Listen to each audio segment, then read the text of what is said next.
Now that I don't know if it's true because my two are just always want to be out and just actually I shouldn't say that. My boy is lazy as hell, but my little girl is very, very active and all she wants to do is hunt and chase lizards all day and but my boy is a little bit lazy. Each day, along with some light playtime, is generally enough to keep these little guys happy and healthy.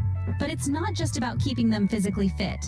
Exercise also plays a key role in managing a Frenchie's weight and preventing obesity, a condition they're unfortunately prone to. Yeah. So while they might not be joining you for a marathon anytime soon, regular play and movement are still crucial. Their low-key exercise needs make French Bulldogs ideal for apartment living. They're perfectly content with a small living space, as long as they receive their daily dose of love and play. So if you're a city dweller with a cozy apartment, and we did. We started in the city, and actually, we had a little tiny apartment in the city, and we had my male, and he was fine. He was content. You know, we had a park across the street from us, and we would go to the park with him every day, and he did well. And then we had bought a house in the desert. And then he had 5 acres to run around with like crazy. And we then said, oh, you know, let's get him a buddy. And we got him my female that I have. And we got them 6 months apart. So they grew up together and they're best buddies and it's the best. They have all this area to run and play. And if you go to Wolf and Snort, you can see them playing on all kinds of videos that we have. And actually, I have a couple of different channels. I have the Desert Living channel that you can see them. And the Wolf and Snort channel is our Frenchie channel. So you can go check out some of those videos and watch them play. They're the cutest things. I'm so proud of my Frenchies. I talk about them every time. A Frenchie might just be your perfect match. Their low exercise needs make them great companions for those leading a sedentary lifestyle. Number 6 on our list highlights the social nature of French Bulldogs. These adorable pups are true social butterflies. They thrive on human interaction and love being the center of attention. Their friendly and affectionate demeanor makes them great companions, always ready for a game or a cuddle. French Bulldogs have a knack for getting along well with other pets. They are not the type to shy away from making new friends. Whether it's a fellow canine, a curious cat, or even a chirpy bird. Their gentle and easygoing nature makes them ideal housemates for other pets. But it's not just about their love for play and companionship. French Bulldogs are also known for their loyalty. That's very true. And that's the point I was trying to make, that they are so loyal to you. They just love you so much, and that bond that you have with them is just, there's nothing like it. There really isn't. They form strong bonds with their human families, and their love is unconditional. They're always there to offer a comforting snuggle or a playful wag of their tail. Their sociable nature makes them great family pets. Halfway through our list at number 5, we discuss the lifespan of French Bulldogs. Now, French Bulldogs, or Frenchies as they are affectionately known, are not just adorable companions, they're also known for having a relatively long lifespan for a purebred dog. On average, a healthy Frenchie can live anywhere between 10 to 12 years. Of course, this can vary depending on factors such as genetics, diet, exercise.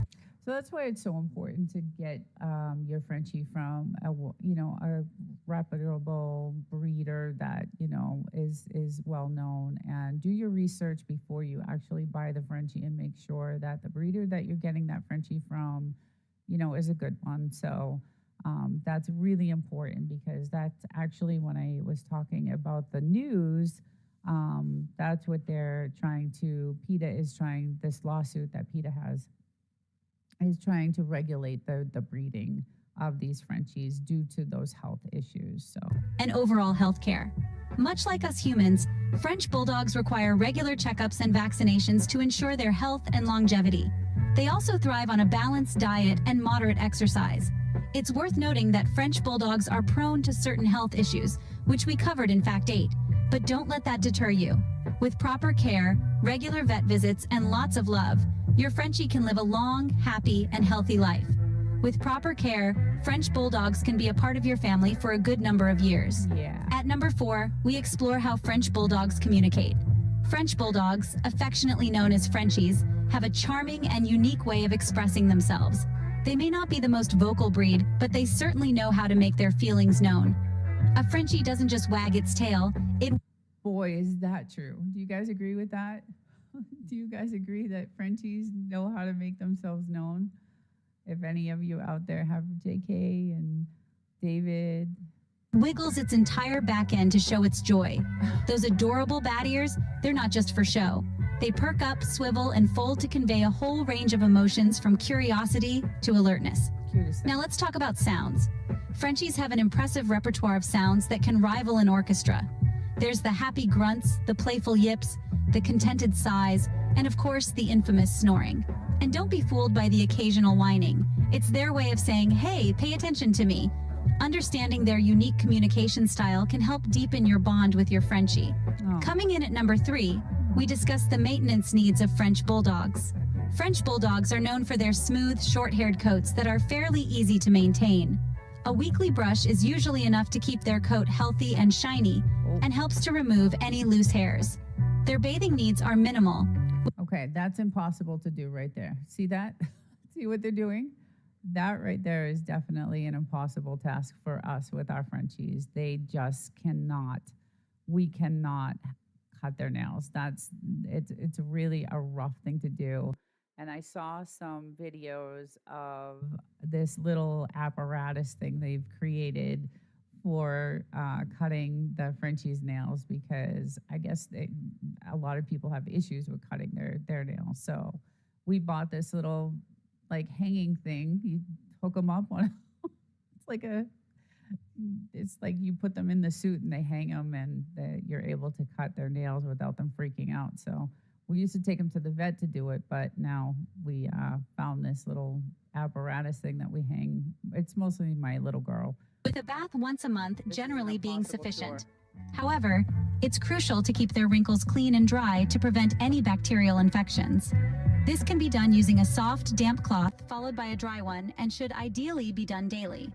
Don't forget about their nails. Regular trimming is necessary to keep them from getting too long. And of course, regular vet checkups are essential to ensure your French Bulldog remains in the best health.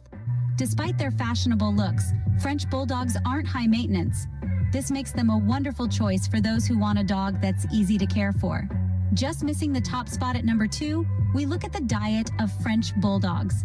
French Bulldogs, or Frenchies as they're often affectionately called, have specific dietary requirements that owners should be aware of. Like all dogs, they need a balanced diet, but Frenchies also benefit from certain types of food more than others. A diet rich in high-quality proteins, fruits, vegetables, and whole grains can support their overall health.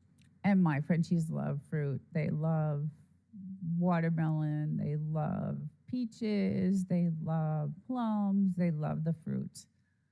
JK, yep, impossible to cut nails, right? It's crazy. You should see what my my husband and I have to do to go through to cut the nails. So that's why we used to bring her to the vet all the time. But I hate doing that too, because they don't like going to the vet. They know what's up, right? Proteins provide the building blocks for strong muscles, while fruits and vegetables deliver essential vitamins and minerals. Whole grains offer fiber and help keep their digestive system running smoothly. However, Frenchies are also prone to certain food allergies. Common culprits include wheat, corn, soy, and sometimes even certain proteins like beef or chicken. So if your Frenchie shows signs of an allergic reaction, such as itching or digestive issues, it's important to consult your vet and adjust their diet accordingly. And remember, like any breed, French Bulldogs can become overweight if overfed, so portion control is crucial. A balanced diet is key to keeping your Frenchie healthy. And finally, at number 1, we reveal why French Bulldogs are so popular. These adorable pups have taken the world by storm, and it's not hard to see why. With their distinctive bat ears and smushed faces, French Bulldogs are instantly recognizable and utterly charming. But it's not just their looks that have won over the hearts of many. These dogs are known for their friendly and affectionate nature, making them wonderful companions. They're also incredibly adaptable, comfortable in both apartments and larger homes. They are. They really did adapt.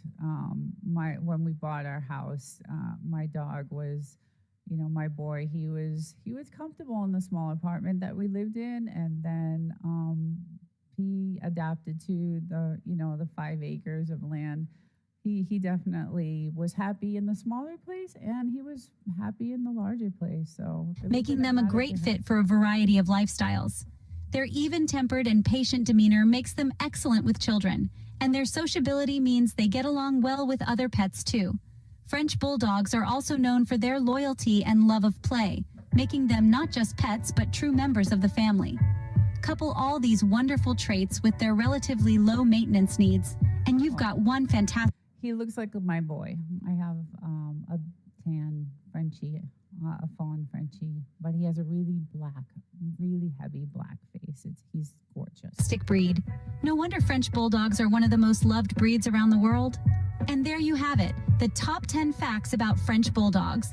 From their charming origins and lovable personality traits to their specific health concerns and exercise needs, we've delved into their social butterfly nature, lifespan, unique communication style, maintenance, diet. My dogs hate water. And their soaring popularity. Each facet of their being is a testimony to why they are a favored choice. Okay, so I'm going to get into some videos that I found on YouTube that I thought were really cute, and this is one of them. And let's go in.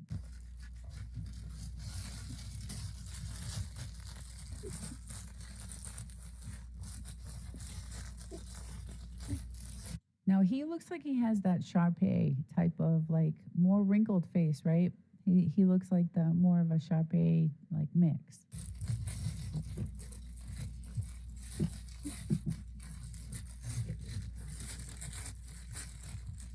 He is really liking that fried egg.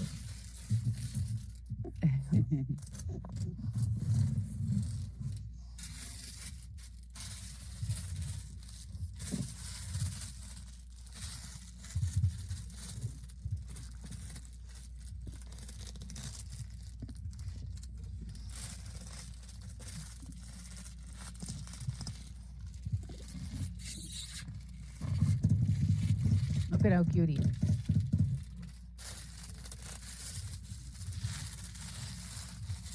They love to play with like crinkly stuff, like the stuff that crinkles and makes noise. They love it.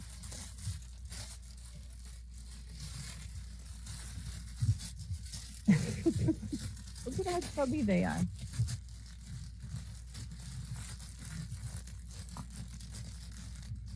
My boy was so chubby when he was little. He was this chubby little thing, but he had these massive paws. So I would bring him to the vet, and everybody in the office would say, he's going to be enormous, but he was tiny.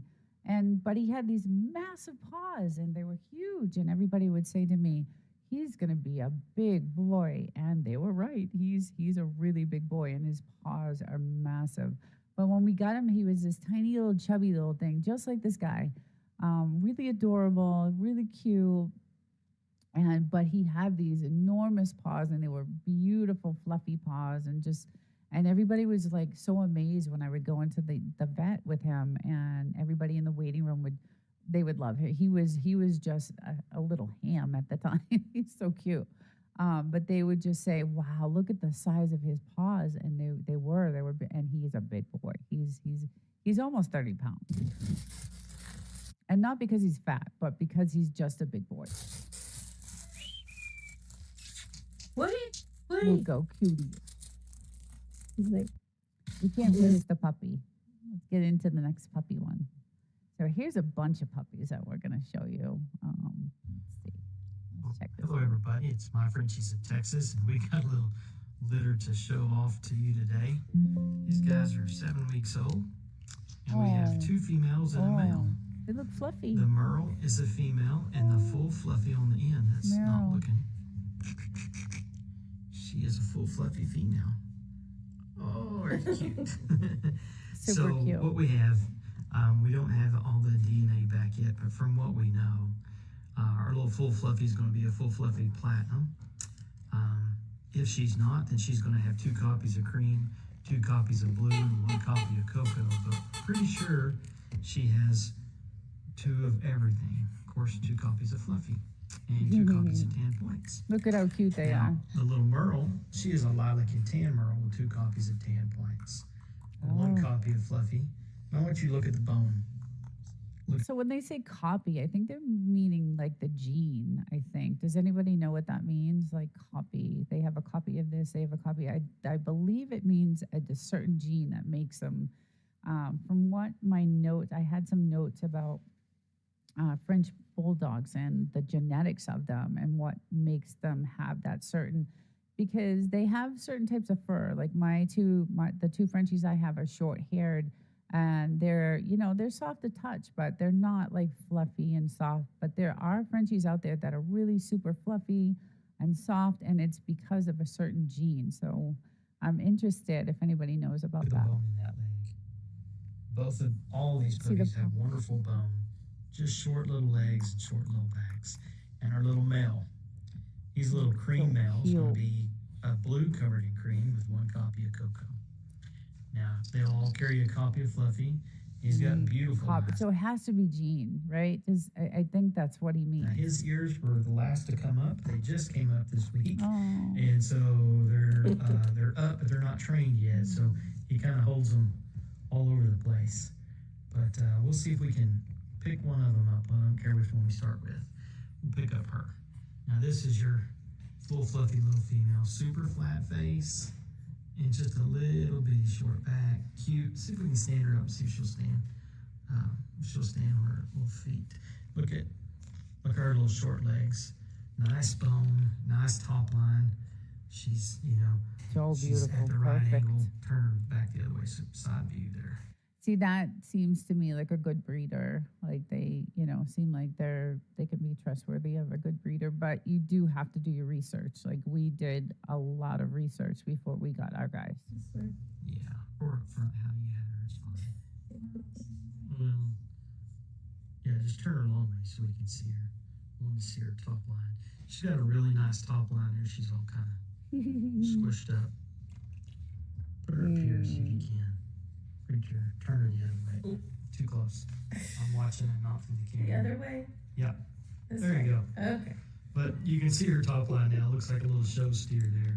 Just a really good line. A little lower in the back end Super and the cute. front. Just really nice. Let's see if we can stand the Merle up.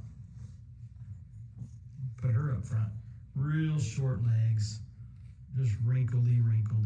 Oh, Super so nice. cute. Look Look at the at that little line. paws. Oh, Just wonderful. Now they're not wanting to stand very good. It's late at night and they've already eaten, so if they got a little pot belly on, they're full. Let's try our male here. Now, when he was born, the little male, he was about twice the size of everybody in the litter. So you can see. so Look, that's weird because when I picked up my boy, he was double the size of all the others that were there. I had a choice of what to pick, and I fell in love with him because of the picture that was posted of him when they were selling him, and he was just so adorable. I couldn't stand it. It was just so cute, and but he was double the all his size wrinkles of everyone his else. bone. Just another really nice top line. This is a good set of pups out of Prim. Everybody's a Prim fan. She has the nicest puppies, just great personalities, real laid back, and of course Mando's the dad. But I'm going to keep this pretty short. You can reach us at 806-66. So they obviously, I don't know if they're the particular breeders, but okay. So these are funny noises of, now this is Sassy little, I guess they named her Sassy. And this is Sassy, and she's the cutest little thing, and she's tiny.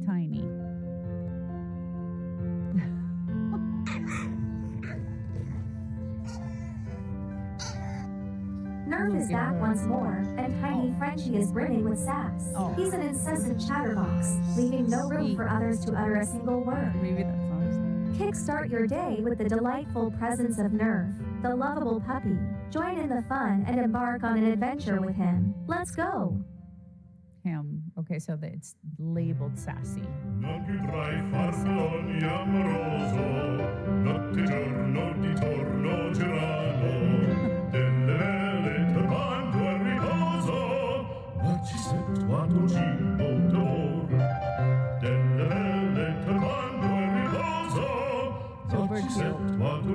giorno, They are super playful. They're a lot of work when they're younger, and but it's worth it. It's worth all of it.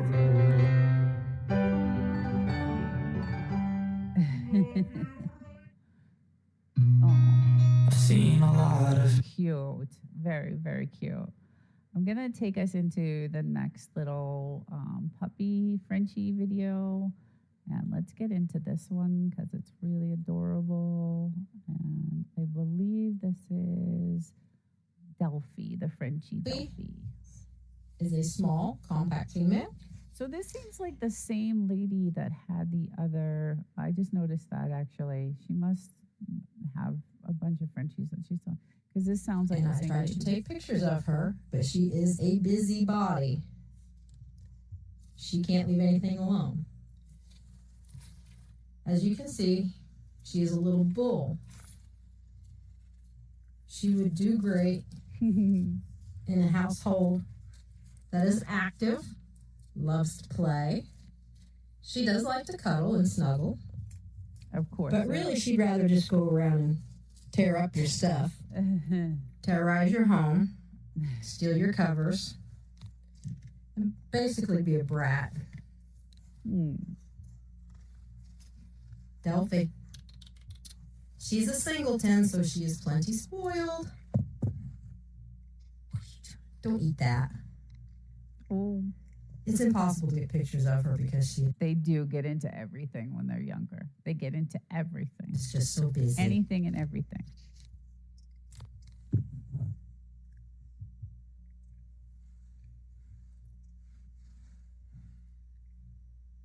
She's adorable. She'll be ready for Christmas. Actually, she'll be ready in a few weeks. She's completely weaned. She eats really well. She likes to be the boss of the pack. As you can see, she's just very, very bold and personable. She's never met a stranger. She's never been afraid of anything. She's a cutie pie. She's definitely a cutie pie. She looks a cream color to me. And she has that light face, you know, not so dark. So maybe she's a cream colored Frenchie. Her little tail is so cute. So cute. Delphi. Just adorable.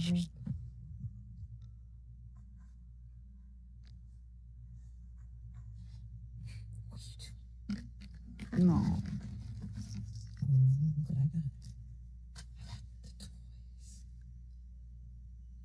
Really cute. Look at how cute she is. Oh my goodness. I don't know. I could never, if I couldn't be a breeder, I could not. I would not be able to give them away. Just love them so much. How cute she is. Adorable. Oh. She's very interactive. She would be very easy to train to do tricks as well. She could be a lot of fun for somebody that's looking for a puppy to be very interactive. Right. And she's going to be very small. That's what they say. But my boy was tiny. He was tiny, and he's huge now. And it feels like today is his birthday. It feels like he's 6 years old. It still feels like he's growing. Like every day he gets bigger and bigger. So we'll see. She's going to keep somebody busy and be a lot of company. Yeah. And a lot of miss. So that's Delphi. I have just a couple more I wanted to share with you guys. Go into this little guy. He is so cute. His name is Muggsy, the Frenchie puppy. Now, this is if I were to get another Frenchie, which I would love to, but there are a lot of work and they're very expensive and all the other things that go along with that. But this black fur is just It's the velvet. It's like velvet when you. The fur is very different from the fawns that I have, and I have a beige fawn and a blue fawn. So, but I love the black. He's just look at him. Oh, her in a little white chest. Just the best. Oh What? no. No. Oh. Oh.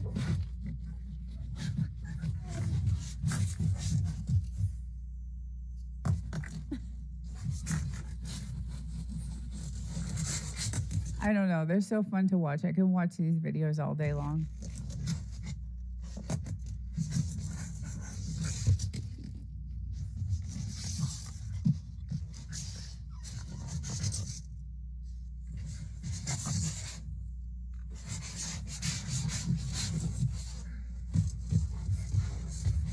Super cute.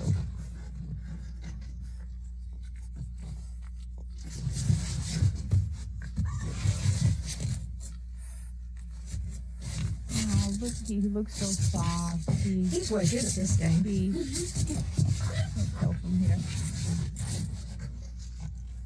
They are so playful.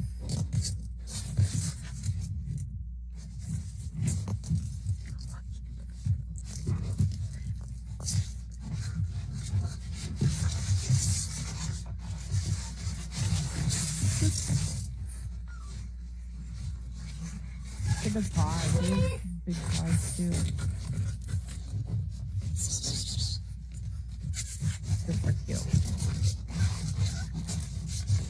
So I'm gonna end today's live stream with my Frenchies, and this is my two Frenchies, and they're just adorable, and I love them so much.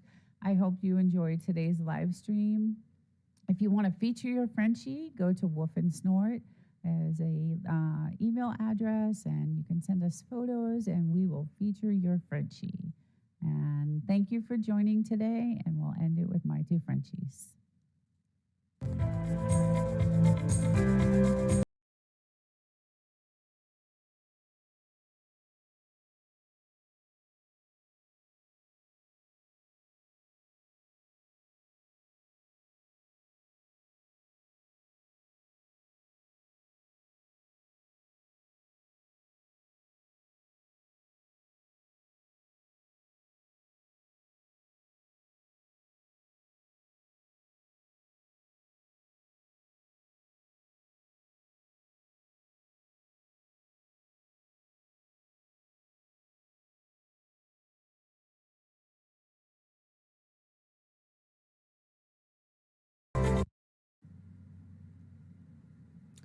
Hi, everyone. Welcome to today's live broadcast, and I have a fun one today for all of us.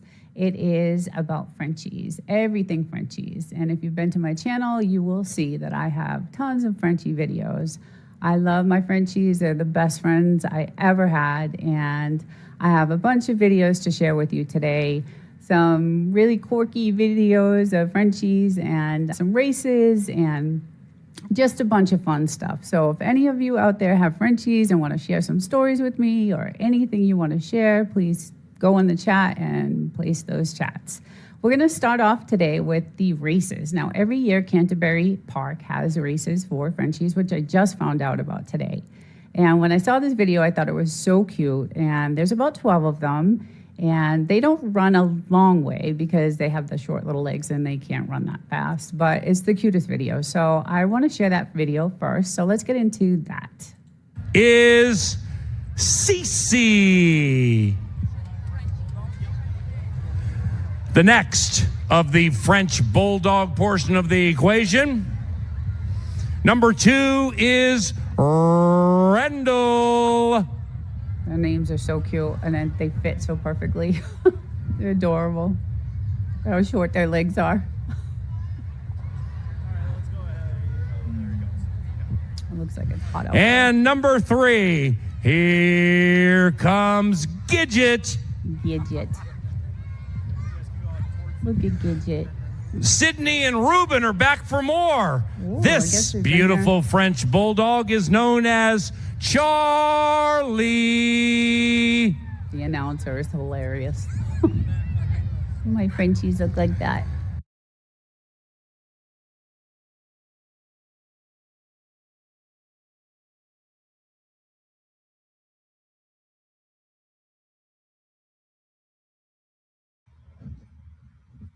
Oh.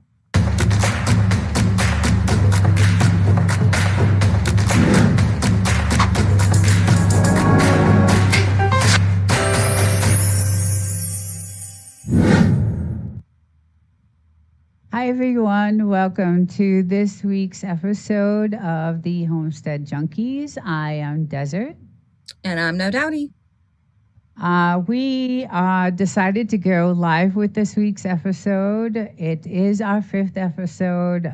We did have 4 other episodes that we did in the past 4 weeks. We did skip a week because I had some work issues going on, but we decided to go live with this episode. So welcome everyone who's in the chat. And I just see us right now, so hopefully we'll get some others to join tonight, but let's see. I am going to click off of this and I am going to go to the scene here. Okay, great. So again, this is our 5th episode and we did decide, to do this live.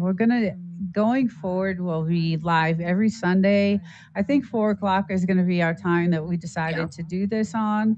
So Sunday nights at 4 o'clock, don't miss the Homestead Junkies podcast.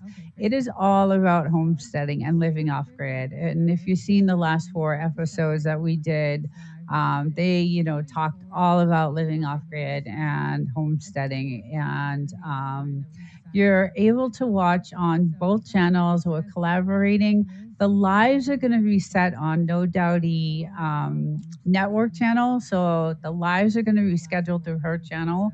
So you'll be able to get onto her channel to get in the chat. So that's where you want to be to actually get in the chat. And then after the video is over, the collaboration will happen. And if you want to do a rewatch, you can rewatch on either channel, either one of her, Desert Living or No Doubty Network. So the last 4 episodes that we did, we defined what homesteading was. That was our first episode. We covered, what is really living off grid. We talked about the electrical grid and is that really living off grid? So that was the second episode. The third episode was the mindset episode, which is the one that I was like, this is good. Yes, I can. I don't think we're live. What? Huh? I don't see it live on my channel. I see it live here. You do? Yeah. Listen. It says end broadcast or let's see. It says pre-waiting. Yes, I can. Yeah. Why is it doing that? I don't see it live on Let's see. Hold on. It says watch on YouTube. I see it live here. Why is it doing that? Yeah. You start see it says end broadcast. Something happened when you scheduled this. It says you are live. I see it. Did you delete the okay, hold on 1 second. Something's not right. Because now I am seeing you're not seeing it on let me go into here. Let me shut this off. Because it does say on EVMux that we are live. So guys, if no one is seeing this, I think I fixed it. Oh, you did? Okay.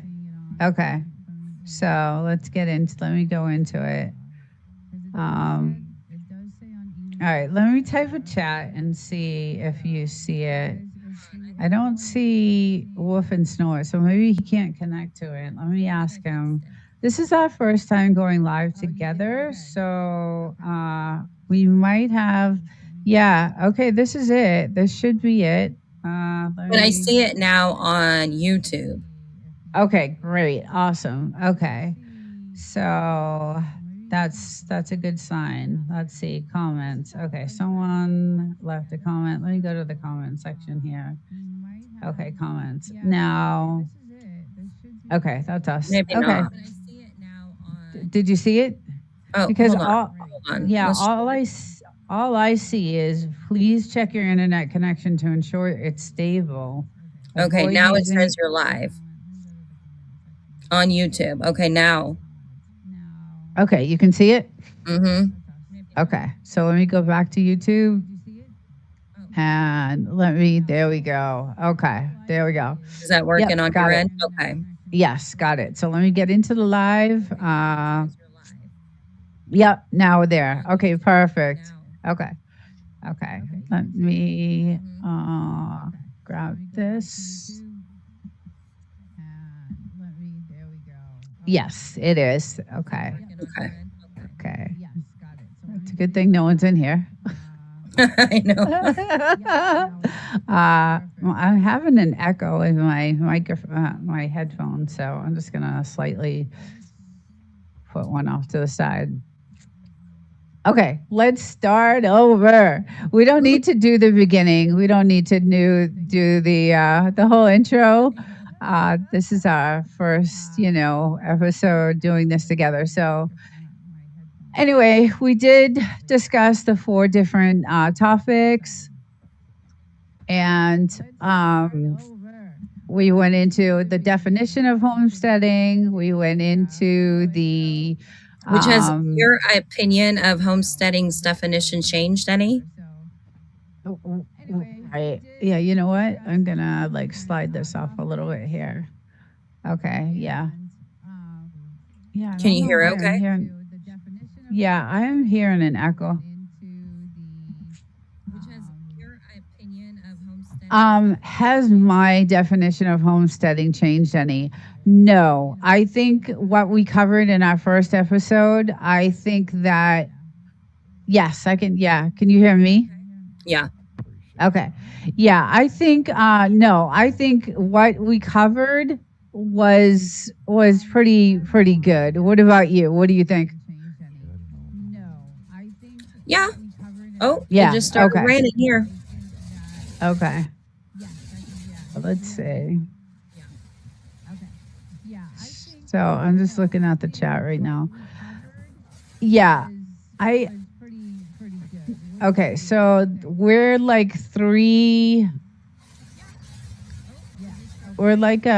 minute behind on the chat. I can hear so just know that there's a lag. There's a lag between the chat. And I can hear you both just fine. Thank you. Awesome. Do you see that? Us learning. Yes, this is our first episode together doing it live. So everyone in the chat, try to deal with this. But going forward, we are going to be doing this every week. So yes, as we learn. So, but it is all about homesteading, and we did do 4 episodes previously. But tonight's topic is going to be, I'm actually going to take these off. And hopefully you can still hear me. Let me see if I can hear you. Can you hear us? Let me see if I can actually do this. Yeah, it's gonna. Can you hear me okay? It's gonna be in there, so I'm not gonna be able to do that. Yeah, there's something going on with the sound. Can you hear me now? Can you hear me Sorry, now? guys.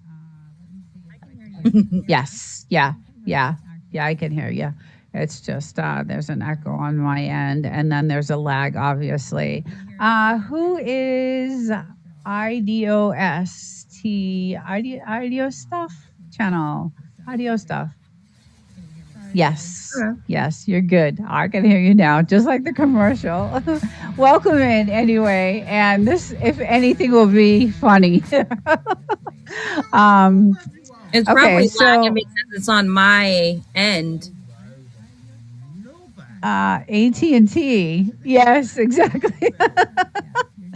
Just like that, just like the commercial. Yeah. um, Hello, I have to Hi, be I have to honest. be honest. Hello. Yes, these, yeah. Can you see the chats? Yeah, I can see him finally. Okay, cool. Awesome. Okay, so welcome in. This is our first live episode of this podcast. Yeah. And what are we talking about today? So tonight's topic is actually the population of off-grid living. It's like how many people are living off-grid, and you know, it's hard to kind of decipher how many people are living off-grid, right? Because the definition of living off-grid is really, you know, it's private. You don't want to be counted. You know, it's hard to get that number. It's hard to get a number for that because they're living off grid is intended to be private. Do you agree with that?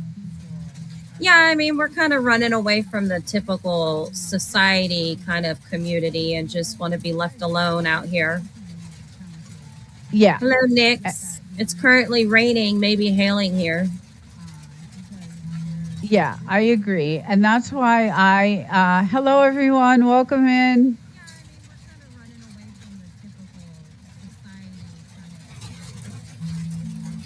Agreed 100%. And that's why oh, is it really? You said it was going to be snowing there. Yeah, it's coming down. Yeah, we had gorgeous weather today in the desert. So, okay, so just a little background on both of us. No Dowdy Network is living off-grid on 20 acres in California. I don't know the name of the town, though. What's the name of your town? Madeline. Okay. And I live off-grid in the Mojave Desert. So I have a house that we, you know, found a long time ago, about 5 years ago, and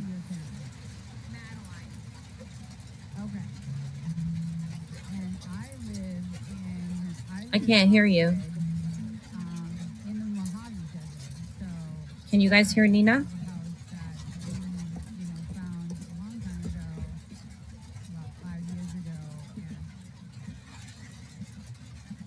Or is it just me?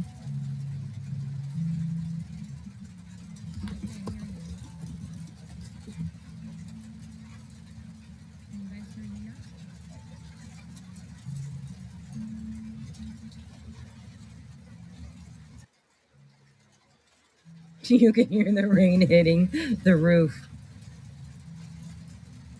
Yeah, I'm surprised the dogs aren't here yet. They're out roaming right now. Nina, we can't hear you. You're gonna make me just sit here and ramble?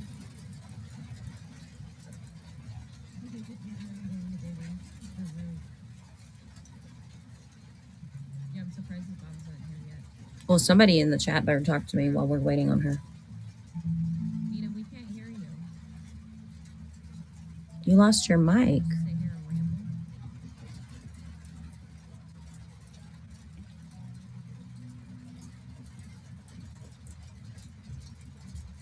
Did you turn it on and off again?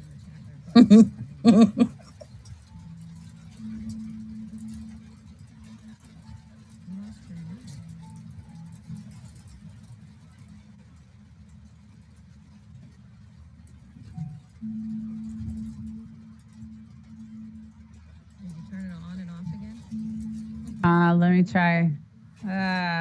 Let me try. Those babies. I can hear you now. Can you hear me now? I can hear you now. Okay, perfect. Awesome. Yeah, there's something going on. I'm having some like technical issues over here. But stuff you got going on. Yeah, there's I have like tons of screens and now my green screen's gone. Okay. Yeah. Okay, perfect. What's going on? Yeah, they can hear you too. Okay. My name's Marcia. Her name?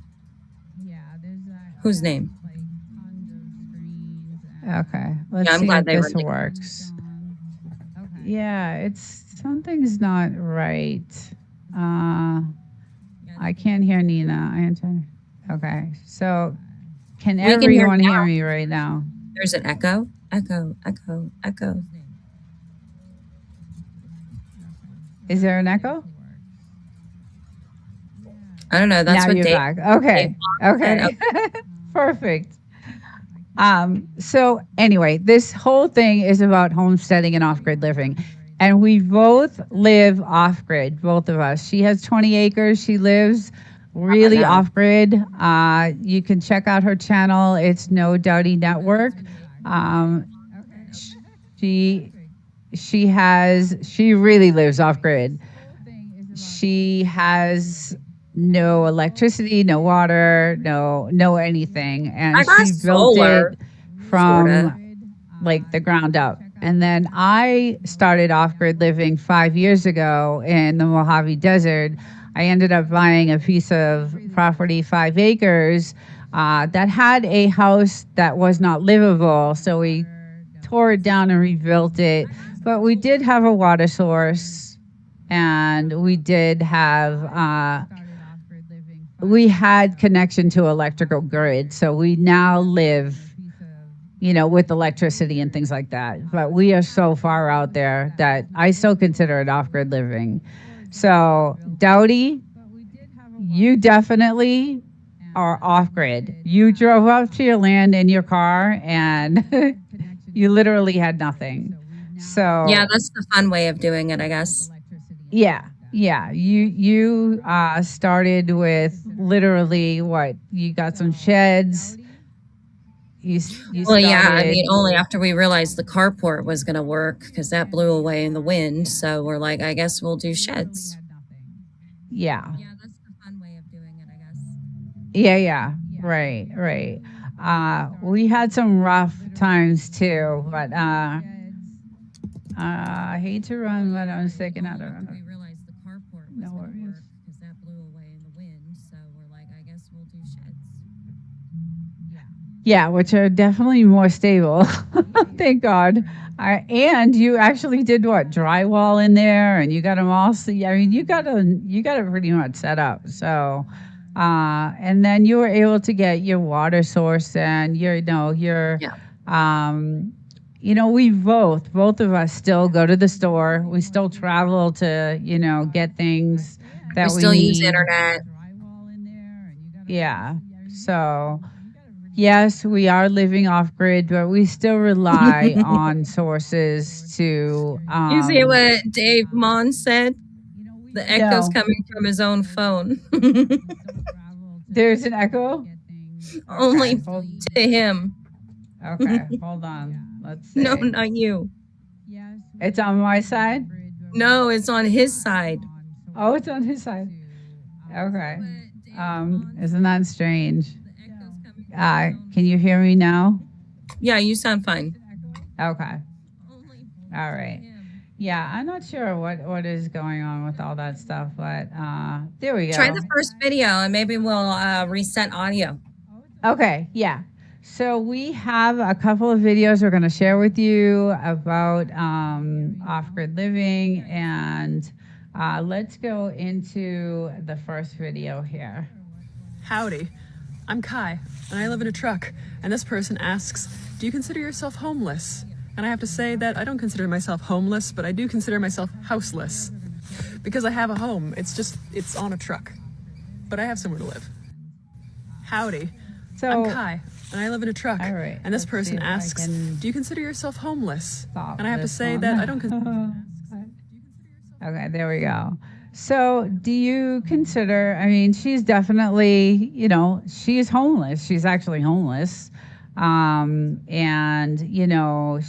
but she has a truck. She's, living off grid. And, Would you say it's that intention? Like It's her what? intention is to like be mobile and live this way.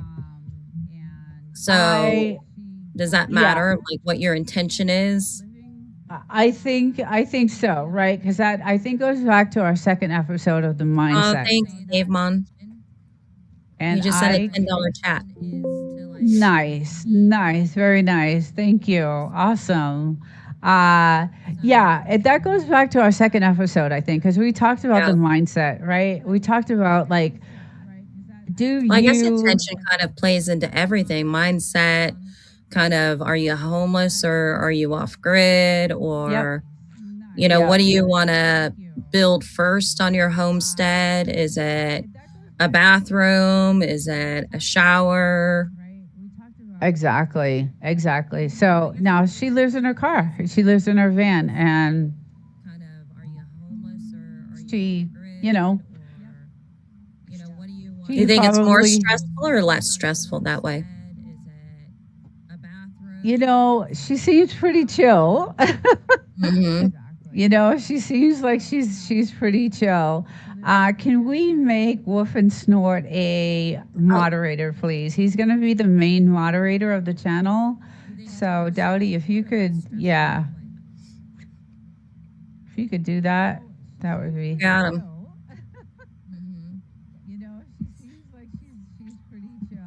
Okay.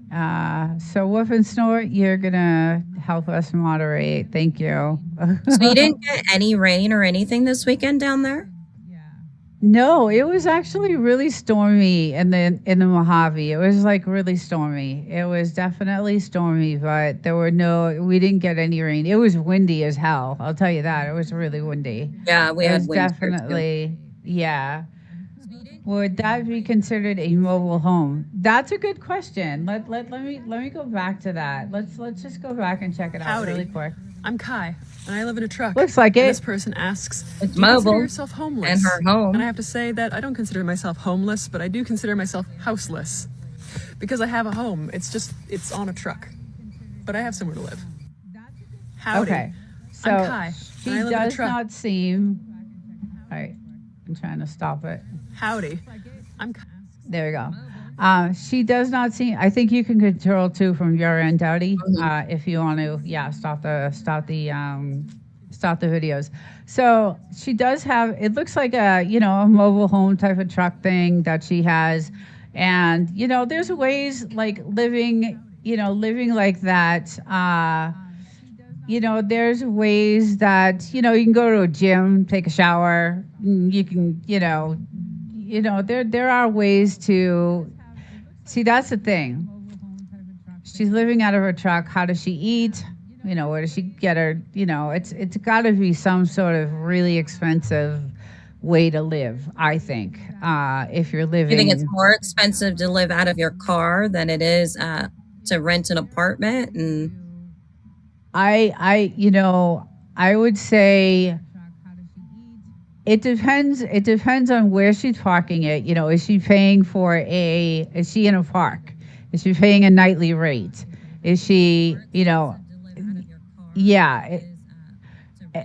is she, well, that's the other thing too. Like, how is she feeding herself? If she's going out to eat every day, that's a huge expense. We all know the cost of food right now is like ridiculous. So what do you think about that?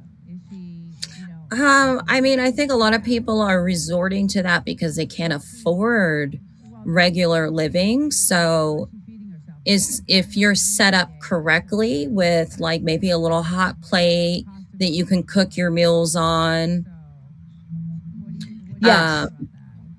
Something like that where you're not having to rely on eating out, I think you can greatly reduce your overhead of living. But it's, you got to plan and do it right. You can't be paying to park somewhere. But, then you're like, what's the safety level of parking here and gas of driving? And Correct. So there's a fine where is that line? Yeah. Mm-hmm. Yeah. Well, you have a video about a guy that retired. And so he must be on like a retirement, like fixed income then? I do. Let's go to that video. It was really interesting. He just, retired, and let's see what he has to say. I retired with nothing. Nothing in savings, no 401k, just Social Security and trying to figure things out. And I don't think people talk about it. You can stop at any time you want and comment. Or what is the average, like, I have no idea what the answer, but what's the average amount that someone's retired living off of? Is it $2,000 a month? Is it $4,000 a month? That's what I was trying to get. That's what I was trying to get to. What exactly is the population of off-grid living? You know, like I couldn't, I couldn't get that number because when you're off-grid, you don't want to be counted in society. So it was really hard to kind of. I did get an estimation of like 250,000 to 750,000 people in the United States living off grid. Technically, still using the electrical grid, but not, are you reading chats? Yeah, I started cracking up because he said, would you consider Oscar the Grouch a homesteader? This is going to be fun. Sure. $800 a month, $500 a month is like retirement and Social Security. Is that what they're saying in the chat? It depends on what age you retire Are we at. serious? What? 500? I feel like that's so low. Plus you work as what? What do you? It's MFRV plus work. Oh, Social Security. I see. Yeah, that is really low. So if you retire before 62, you only get a certain amount of money. If you retire at 63, you get a certain amount of money. If you last till 73, you get your full amount of money. Now, who wants to work till they're 73? Yeah, no one. Right. So this guy said, what happened with him, if we will go back into the video, is he lost his job. They reorganized his company. I personally know people that are getting $800 a month. And our financial woes, we are just beginning. Yes. Homesteading can be expensive, definitely, Bulldogs. Yes, it is absolutely, because when we started homesteading, there's an initial, and he'll talk about it, there's an initial chunk of money that you need to have, and this is what's happening to a large bunch of population of people right now. They are cashing out their 401ks, they're cashing out their savings, they're taking everything they have and they're putting it down on buying a piece of land, whether 5 acres, 20 acres, whatever it is, and they're going for it and they're getting out of the system. And that's why it's hard to. This is what this guy's saying, right? Yes. Yeah. Let's go back to him. I want to hear what he has. Can you go ahead? I'm going to have you control it on your side.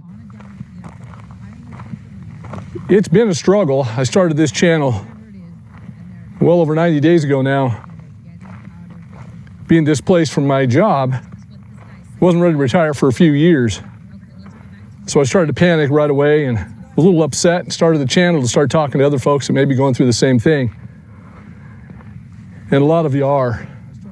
So I'm going to talk about the truths and how you can do it, because that's simply what I'm on. Social Security, going through retirement and getting it done. My savings was depleted when I was let go from that position, and I didn't have any way to get retired. I wasn't 62 yet, now for a couple of months. So I didn't know if I should file, go back to work. Couldn't find a position. So I drastically filed for Social Security, hoping that would be enough. Does this say what state he's in? It does, but I edited the video because it was an hour long and I couldn't do that. I couldn't put it on here. So I think he is in New Mexico, if I'm correct. Okay. Yes. So that's where he's talking, is New Mexico. Now, let's pause this. pause this for Yeah. a second because there's some chats here. Social Security isn't much if you had a great wage before, maybe 2,000. But once you are eligible for Medicare, that gets deducted, reducing the money you get. It's terrible. I'm telling you, the United States. It's really bad. It's really, really, really bad. Like you get so much a month for your Social Security, but there's no, there's what's your health insurance, and there's who can live on $2,000 a month. I'm sorry, that's this. I could never. I do. Yes, because you're doing That's it the why I'm right always way. broke. Yeah, you're homesteading. So I'm always broke. we thought it would be cheaper to build the homestead piece by piece. It wasn't, right, and that's actually my husband. Yes, and we did. Yes, exactly. It's not cheaper. It's definitely not. We thought, we'll start with this. We'll start with the electrical. We had parts of our house were exposed to the elements. We had no walls. We had nothing when we bought this piece of, land with this broken down house. And we literally lived with, no water, just like you did. It was just a different situation. You actually had to, get stuff on your land quickly. And we did have a roof over our head that we could live in, but it was not livable. It was it was a nightmare. We couldn't use the water. The well was needed to be treated. The electrical, if you were to turn on the light, the whole house would zap out. I mean, it was really bad. So we did it's like piecing together a 15K car for 60K. That's basically the truth. It's really, really expensive, and I'm sure Dowdy. I mean, how do you get your water? What do you have to do to get water? Luckily for me, I just got to drive like 4 miles to go grab it. But you got to haul it, right? I'm definitely hauling it, yes. And so it's not the easiest way, but I was paying $180 a month in Sacramento for my water bill, and now I'm paying 4 miles of gas. Yes. So there's your huge savings right there. Yeah. So really, the initial upfront cost is going to be big if you're going to start homesteading. But once you have that cost is going to get, it'll dwindle. It'll start to dwindle down to where you can actually afford. And if we listen to the rest of his video, he does eventually, he's able to afford to live on his homestead. What they did, and it's not in this video because I had to cut it out because it was an hour video, is they bought a tiny home. And it's manufactured, and they had it sent to his property in New Mexico, I believe. And that is what they're doing. But there's still permit fees for that. And that's the other thing. That's the other thing, Dowdy, because I had asked you about a well. Can you put in a well? Yeah. For like $15,000. That's right. And that's the other part of the research that I did. It is not cheap. It's not cheap. Your upfront cost to homestead is definitely not cheap, but people have no choice right now because the cost of living, to live in an apartment or to live in a house, to buy the food. Okay, for me to go to work, it costs $12 a day for gas. If I eat lunch, if I do, I either bring a yogurt to work because I can't afford to go to lunch every day. There's no way. It's $20, $25 for fast food. Keep going. It's just insanely expensive. So I bring, a yogurt to work, and that's what I have for lunch. And then, I work in an office. I work in military aerospace. So I work in a very large office. The clothing, costs a lot of money. It's very expensive to even go to work. It's not even worth going to work. Yeah. Let's check out the chat. Check your zoning. Got to have land, no restrictions, no location. And that's what we did. We got so far out in the desert, in the Mojave, that there were pretty much, if you didn't change the square footage of your house, you didn't have to get permits to like do drywall or anything or any construction to your house. That's where because we you were. had a house already. I don't. And so That's I got to right. get that initial permit. Yes. But we did all our own electrical. We did all our own plumbing. We did all our own everything. We hired contractors to actually install our new kitchen, our bathroom. Once we got the house set to where we needed it. I don't. And so I got to get that initial permit. Yeah. Once we got the house set to where we needed it, then that was it. That was our, we were done. And we've been there, 6 years now, and I love it. I do a live every Sunday right on the property outside, and I show I show everything. I actually want to have you on that live. We're trying to get that hooked up, so we'll be able to show each other's property and the differences between, because you're literally 600 miles from me. I'm in California also, Right. and you're not that far from me. So but your experience is totally different from what I did. You actually got up and that what you did was your mindset was, I'm going to go do this. We already had a place we were living in downtown San Diego, and we wanted a place to vacation to. We were both working at the time. We had good jobs, and anytime we vacationed, we would always go to the Joshua Tree, and we loved it there. So our mindset was, we were going to get this house, vacation at it, and then someday retire in it. And then things changed, and my husband ended up retiring earlier than me, and he's able to live in that house now in the desert. So he lives there full time, and I have to travel. I travel back and forth a couple hours to go to work until I retire. So, but we're completely different. Your mindset was, I'm out.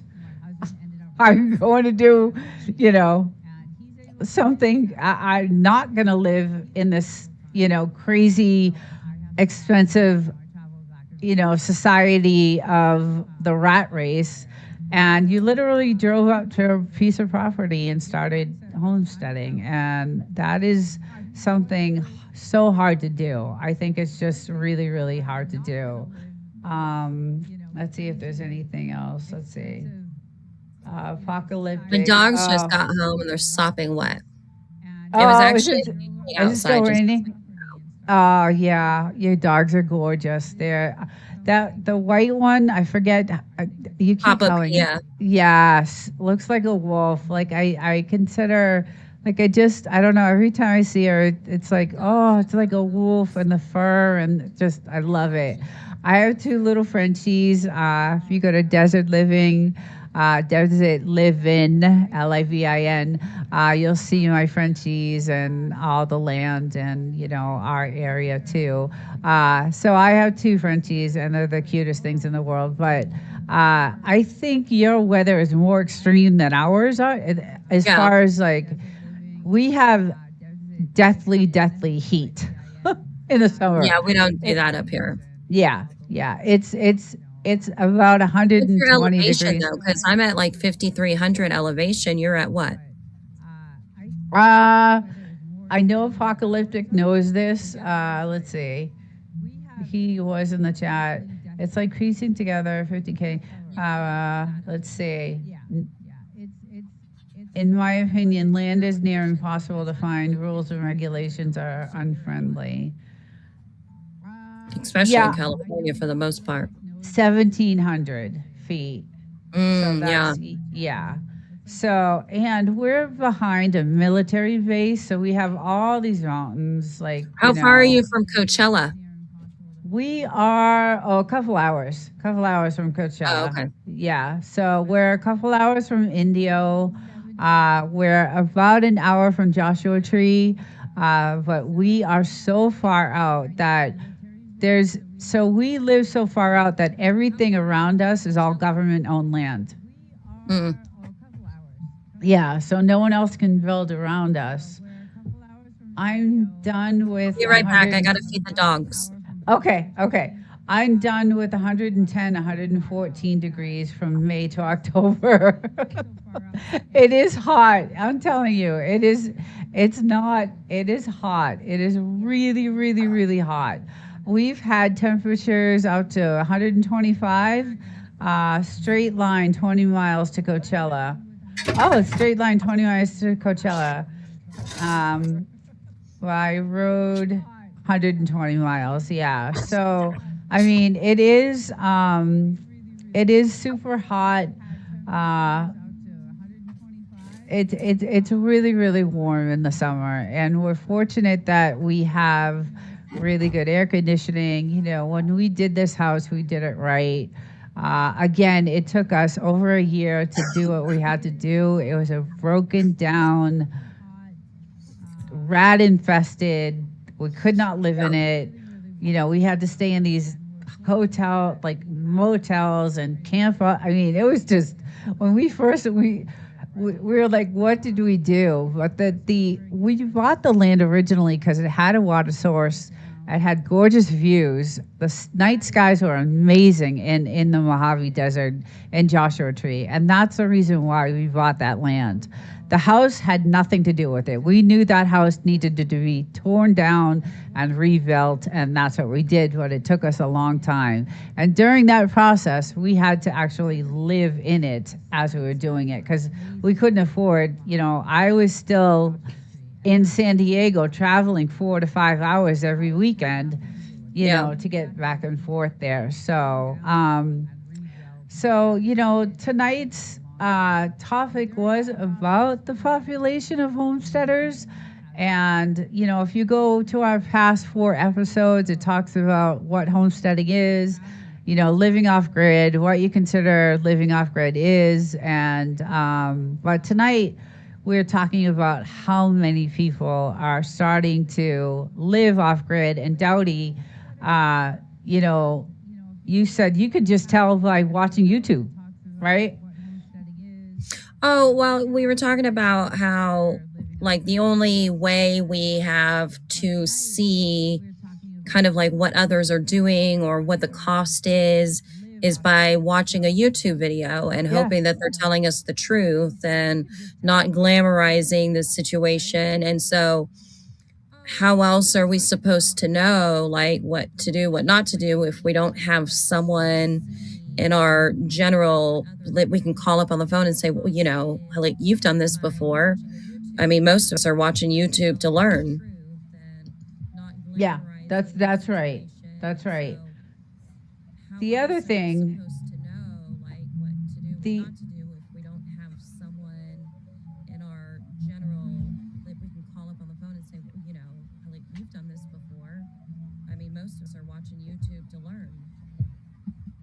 yeah, there's a little lag, so like I can hear. The other thing we found too is that some of these YouTube videos, they're not showing you, and this is in our last episode, expectations versus reality. It's a really good episode because some of these YouTubers that are showing what they're doing, they're showing the perfected finished product and not what they actually went through to get to where they are. So don't take everything.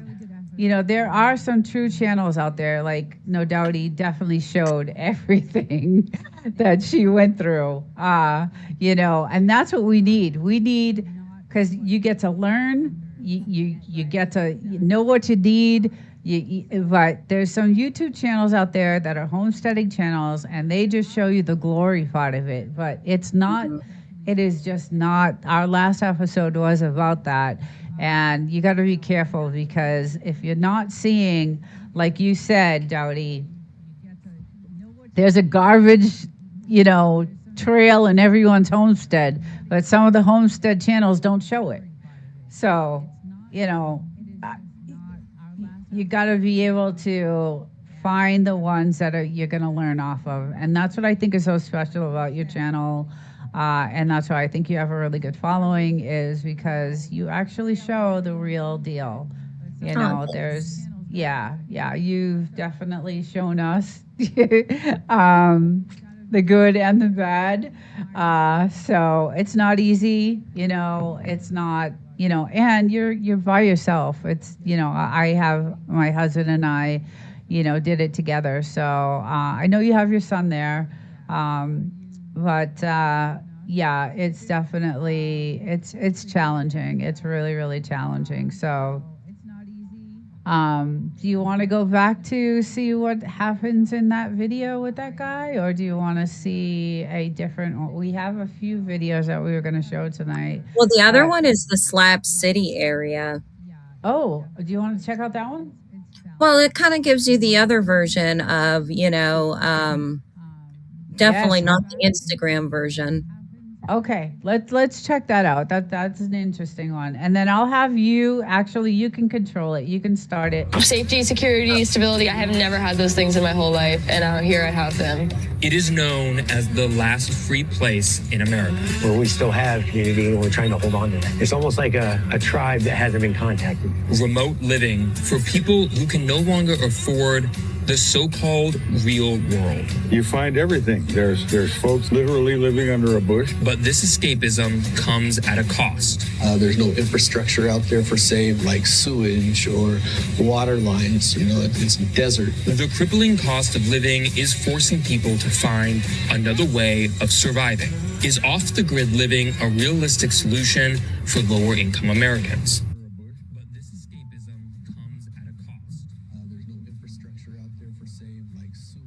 Yeah, so that's pretty hardcore. That's hardcore. Free though. Yeah. I mean, there's also, I wasn't going to bring this up, but I was driving, and I drive a long way. And I was listening to Joe Rogan, and he had, I love podcasting, and that's why we started this. So I was listening to Joe Rogan, and he had Spencer Pratt. Do you know who Spencer Pratt is? And he's running for mayor. Yes. Do you know who he is? Yeah. Heidi and Spencer. Yes, right. From Laguna Beach and yes. The hills and yeah. Yes. Okay. Let's see. I think I just lost. They lost their house in the fire too down there. Yes, they lost their house in the fire. Absolutely. Yeah.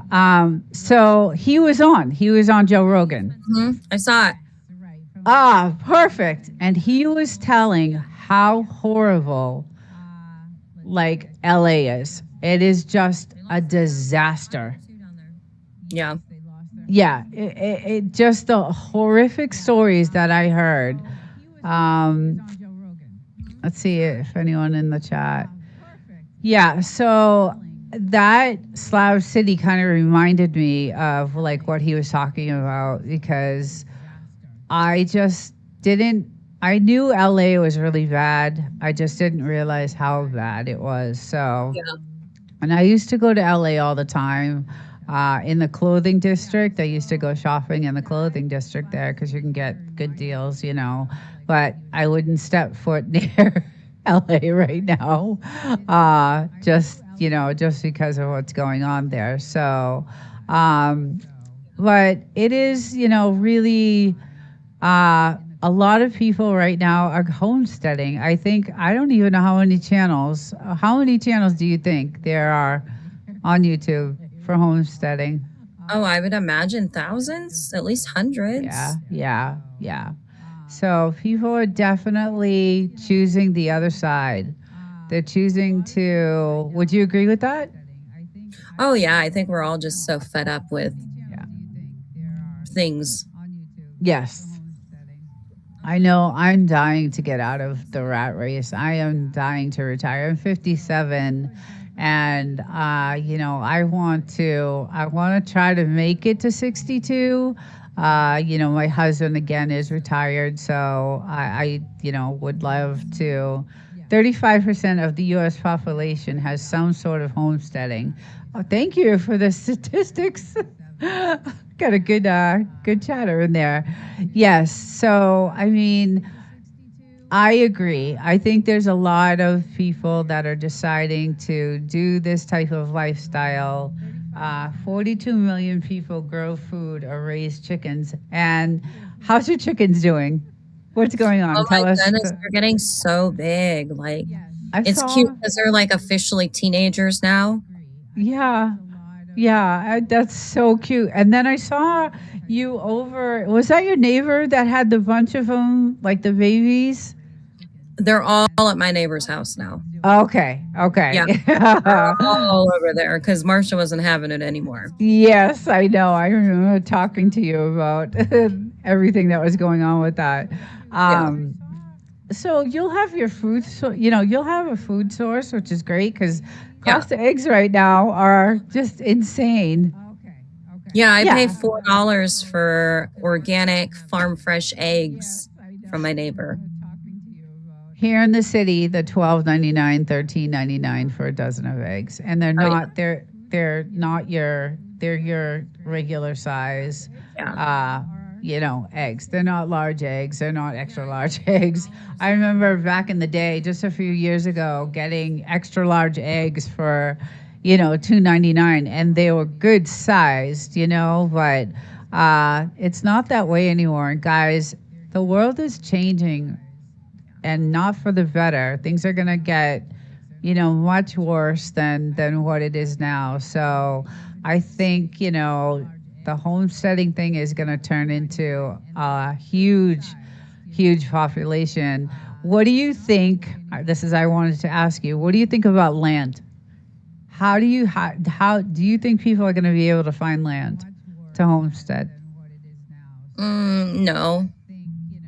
No. I mean, it's already hard enough to find a piece of parcel that is decent enough and affordable enough. Yeah. That's why I'm up here, right? Is you got to find a piece of land that's something people don't want. Yeah. So, and then you got to make it into something that you do want. Yeah. Now, would you ever sell any of it? Any of my, like a part of my 20 acres? Yeah. I don't think I'm legally allowed to. There's, I got you. I mean, I haven't looked into it, but there's no other parcels around here that's under 20 acres. 20 is the smallest. So I feel like there's like some sort of regulation about it. Okay. But Same. I don't know that that's a tough one because I move away from the city and then here I am building the city around me. Yes. It's my oasis. I don't know that I want to, and then like, what if I don't like it? Yeah. Yeah. What if I get mad at you? What if you annoy me? Yes, I totally get it. So that's the same where we are. It's 5 acre, parcels. That's what's out there. And I don't know if we could, I wouldn't get rid of any of our land. And again, everything else around us is government owned. So you can't even buy it. So yeah. Yeah. It's not for sale. You can't, I know there is property around you though. I watched a video you had where there were 20 acres, a little bit away from you that were for sale. Did anybody buy that? Do you know yet? I don't know. Rumor has it that it's under contract, but I haven't heard anything further. Okay. Yeah.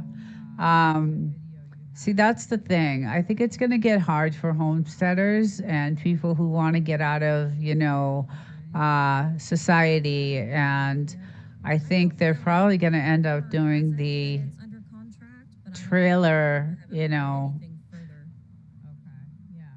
I don't know, maybe, doing the trailer thing. I don't know.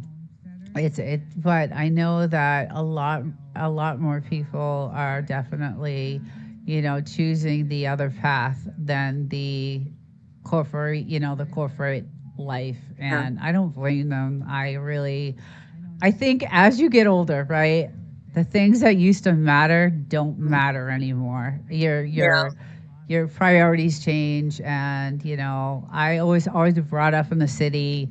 I was always brought up with kind of materialistic things that I wish I never spent my money on, because I would have it now. And Right.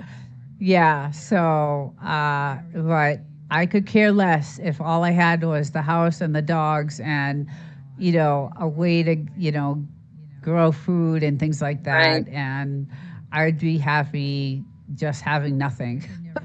And not even being around people, is another thing. So I know you have a neighbor that is about a mile away, and we discussed this in our last episode. So anybody in the chat, if you haven't watched it, do you get lonely? What do you do for? I mean, I'm always I've always been the type of person that likes to be alone and have my alone time anyways.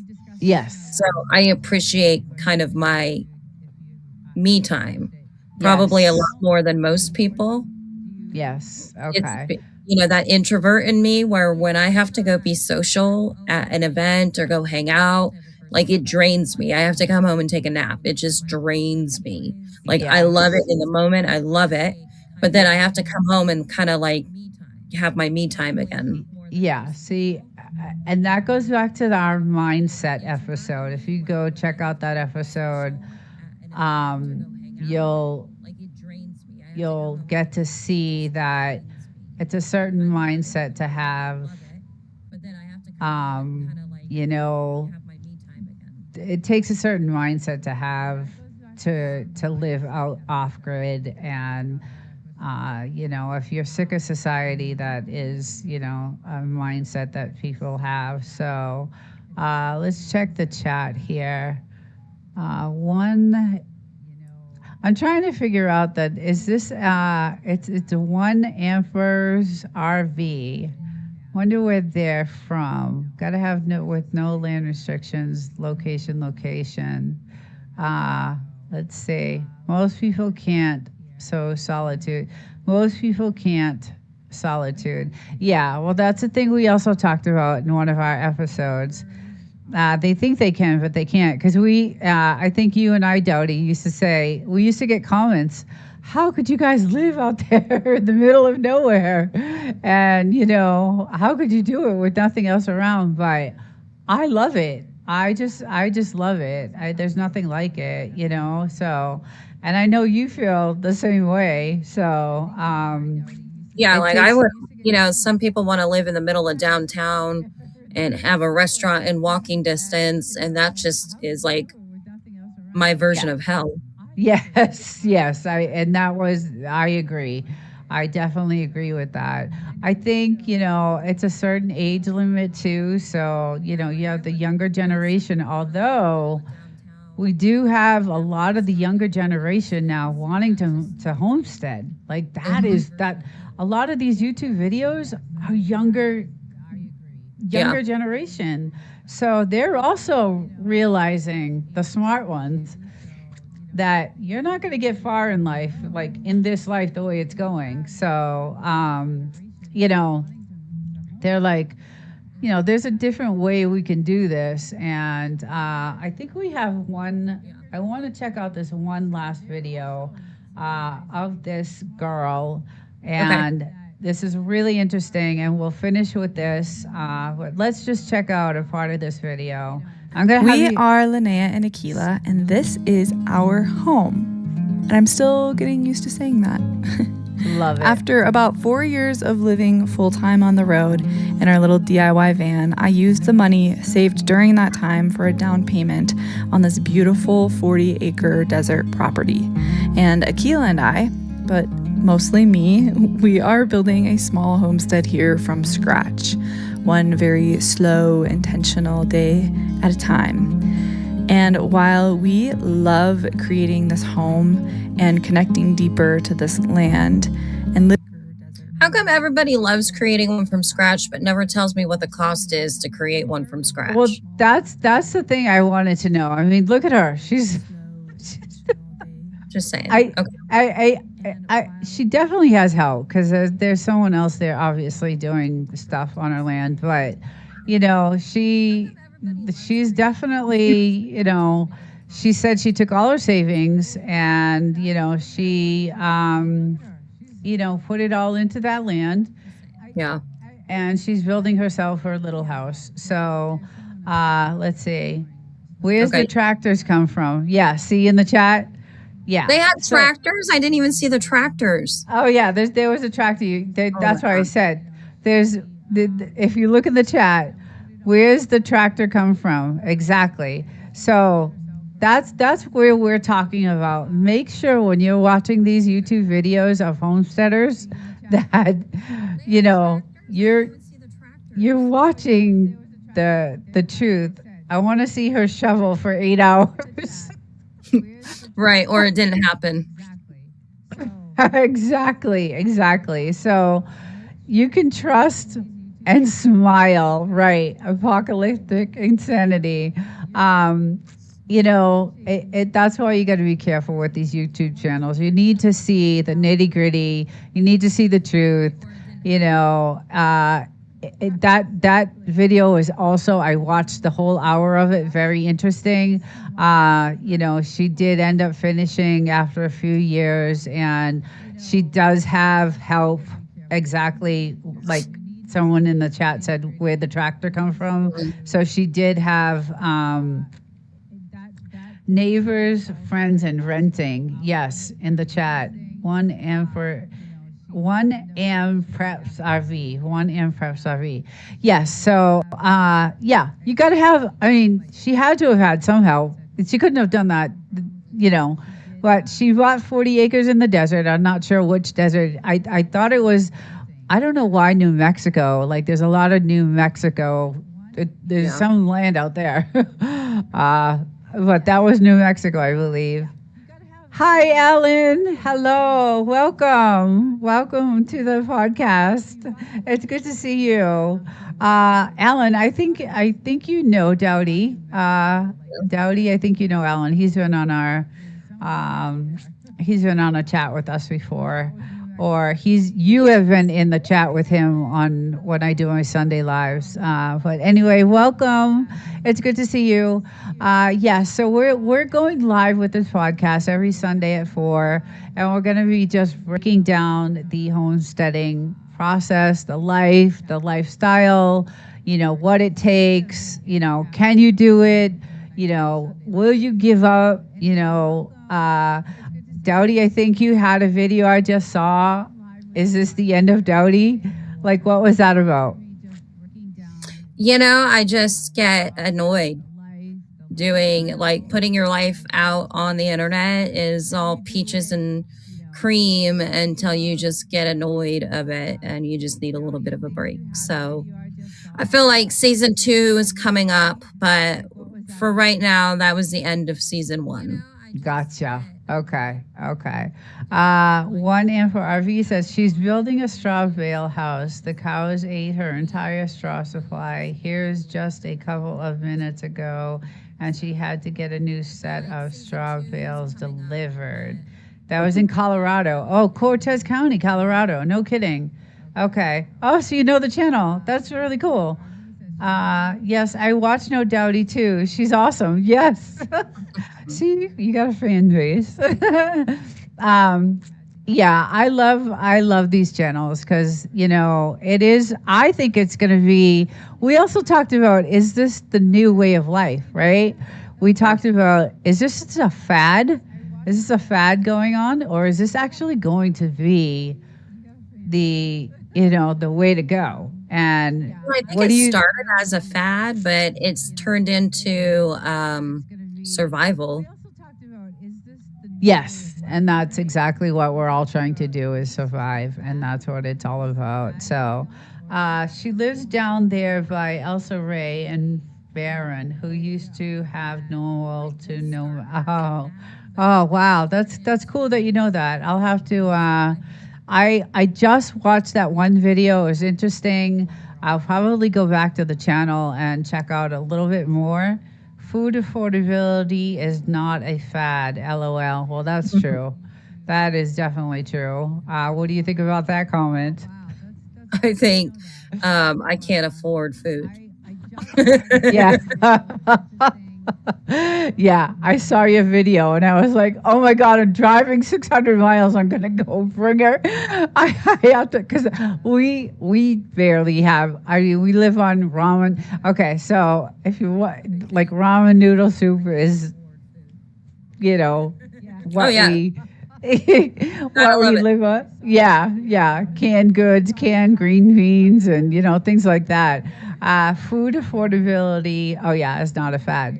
Yeah, so I mean, it's ridiculous. And for me to have 2 places to pay for, you know, living here, because I work and I actually make a good salary, and you know, I'm trying to save enough for my retirement that when I turn 62, I can hit the road.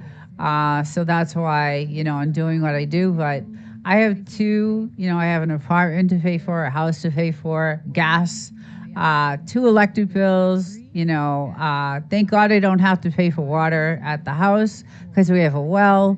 But my water bill in this tiny 500 square foot apartment is $95 a month. And I'm not here all week. I work 10 hours a day. I'm not here on the weekends, and it's still $95 they charge me a month for water. And it's actually water, sewer, and something else, trash. So it's getting outrageous, guys. So I don't think this is a fad. I think like you said, Dowdy, I think it started that way, but I don't think it's going to end out that way. I think a lot more, like you said, you know, the channels we're seeing now that are popping up with homesteading is just a lot. So, but anyway, is there anything else you want to add? No. Okay, you good with this? Mm-hmm. Okay, awesome. Well, I had a great time. Thank you, everyone, for coming in to watch, and we will be here. Hello, Sal's Camper Life. Hey there, everyone. Hi. You just missed it. You're going to have to go rewatch.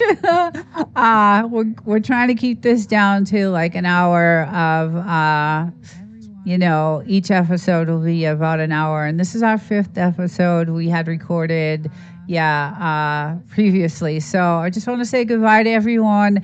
Thank you for joining, and we will see you in the next one. Bye, Dowdy. Love you. Bye. Take care. Bye, everyone.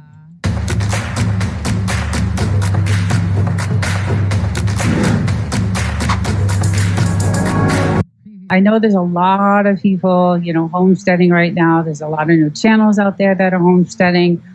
Dowdy, you have a massive channel of homesteading, so you probably got the most experience out of, you know, anyone I know anyway. But this podcast is going to focus on homesteading. Because, you know, I lived in Sacramento for 12 years. Right. I never knew my neighbors. I never talked to my neighbors. We don't do that over there, you know? Yeah.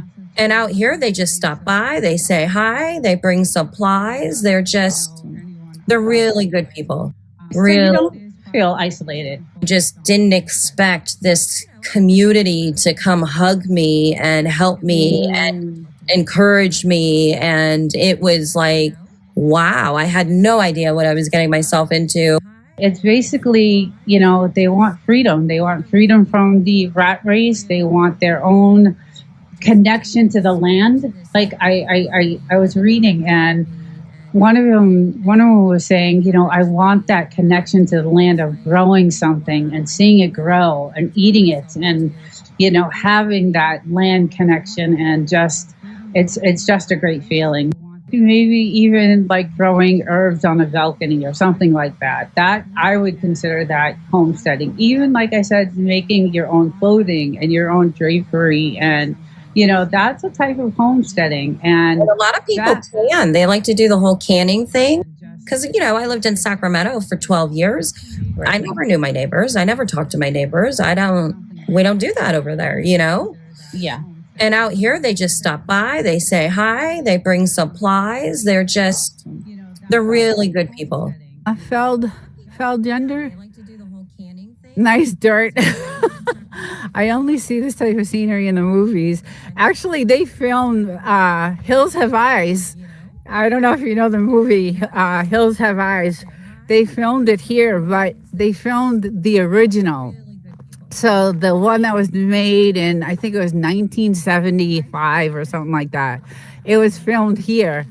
And we have also seen film crews out in this area over here. Like there's been some, I don't know what type of movies they were filming, but it was, I think they were R-rated or even not R-rated. I think they were like X-rated films because there was, naked people and just, we see some, I don't know what type of movies they were filming, but it was, I think they were R-rated. I think they were like X-rated films because there was, naked people and just, we see some, I don't know what type of movies they were filming, but it was, I think they were R-rated. I think they were like X-rated films because there was, naked people and just, we see some, I don't know what type of movies they were filming, but it was, I think they were R-rated.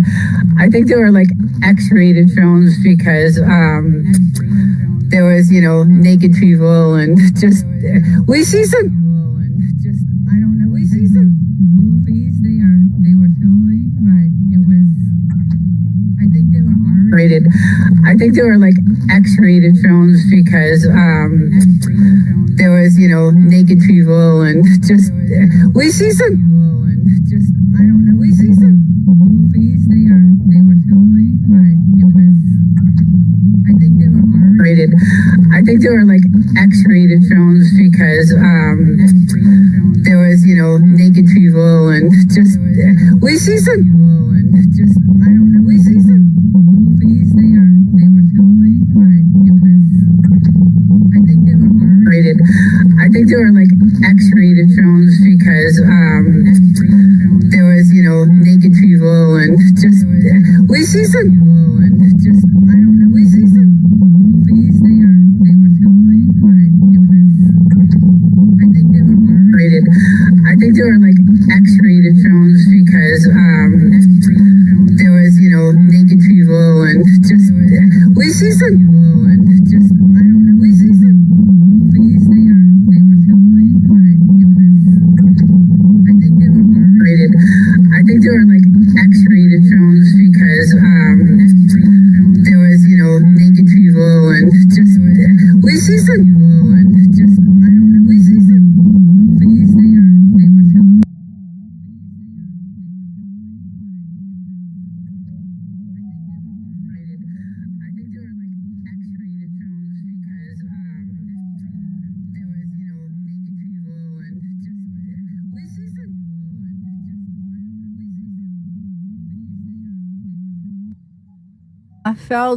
fell gender. Nice dirt. I only see this type of scenery in the movies. Actually, they filmed Hills Have Eyes. I don't know if you know the movie Hills Have Eyes. They filmed it here, but they filmed the original. So fell gender. Nice dirt. I only see this type of scenery in the movies. Actually, they filmed Hills Have Eyes. I don't know if you know the movie Hills Have Eyes. They filmed it here, but they filmed the original. So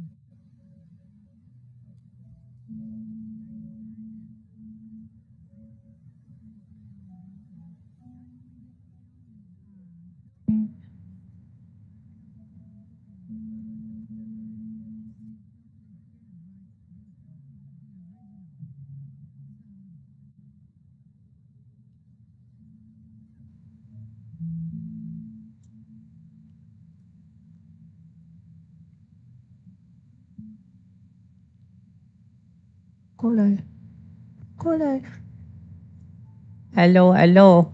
Testing, testing. Testing, testing. Are we live? Yes, I think so. Hello, everyone in the chat. Can you all hear me? Let's see. Let me pop this out over here so I can actually see. Testing, testing. Hi, Wolf. Hi, Devil Dog. You live. Okay, awesome. How's everybody tonight? Okay, awesome. Good. I was testing out streaming both EVMux and OBS, so I got that to go. I'm getting pretty good at this stuff. Hey, hello everyone. Kylie, you know what? I gotta blow this up a little bit because I can't see. Because I am blind. Yeah, I was doing some testing earlier today. Cali Fortune. Rockin' on y'all. Rock on y'all. Okay, we have Devil Dog, Wild Child, Wolf, Cali Fortune. I love that. I like that name. It's a cool name.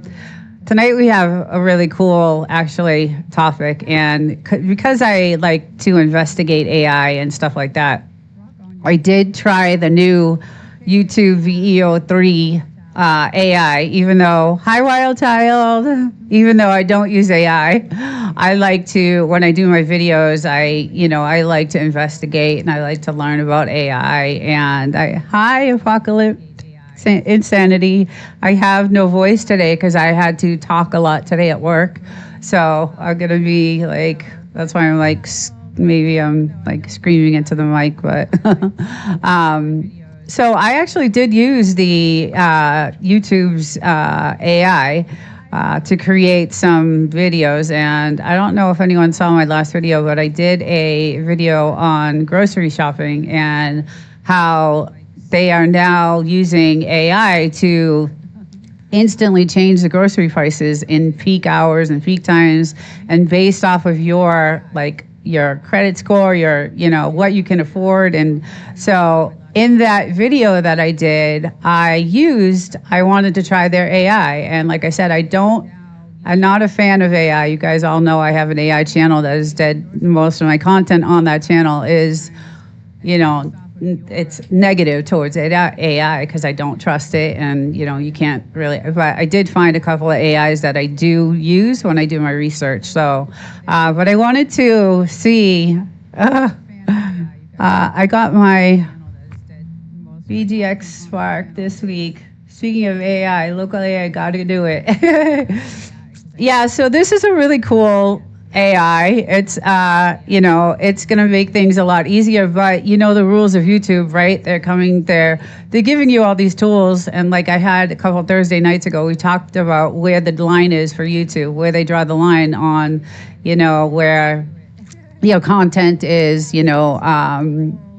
repetitive and, too much AI and things like that, but they're giving you the tools to do that content with. So, who draws the line on where they, shut your channel down or demonetize you for using too much AI?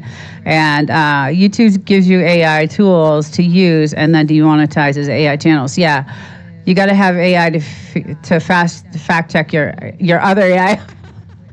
And that's why, so I found two AIs that I trust, okay, only two. And it is Gemini, because that's what YouTube uses, and that's one of their AIs. And also the military. The military is gen.mil, genai.mil. So that's Google, YouTube, is Gemini. So that's the one, and it's free. The subscription I have is free.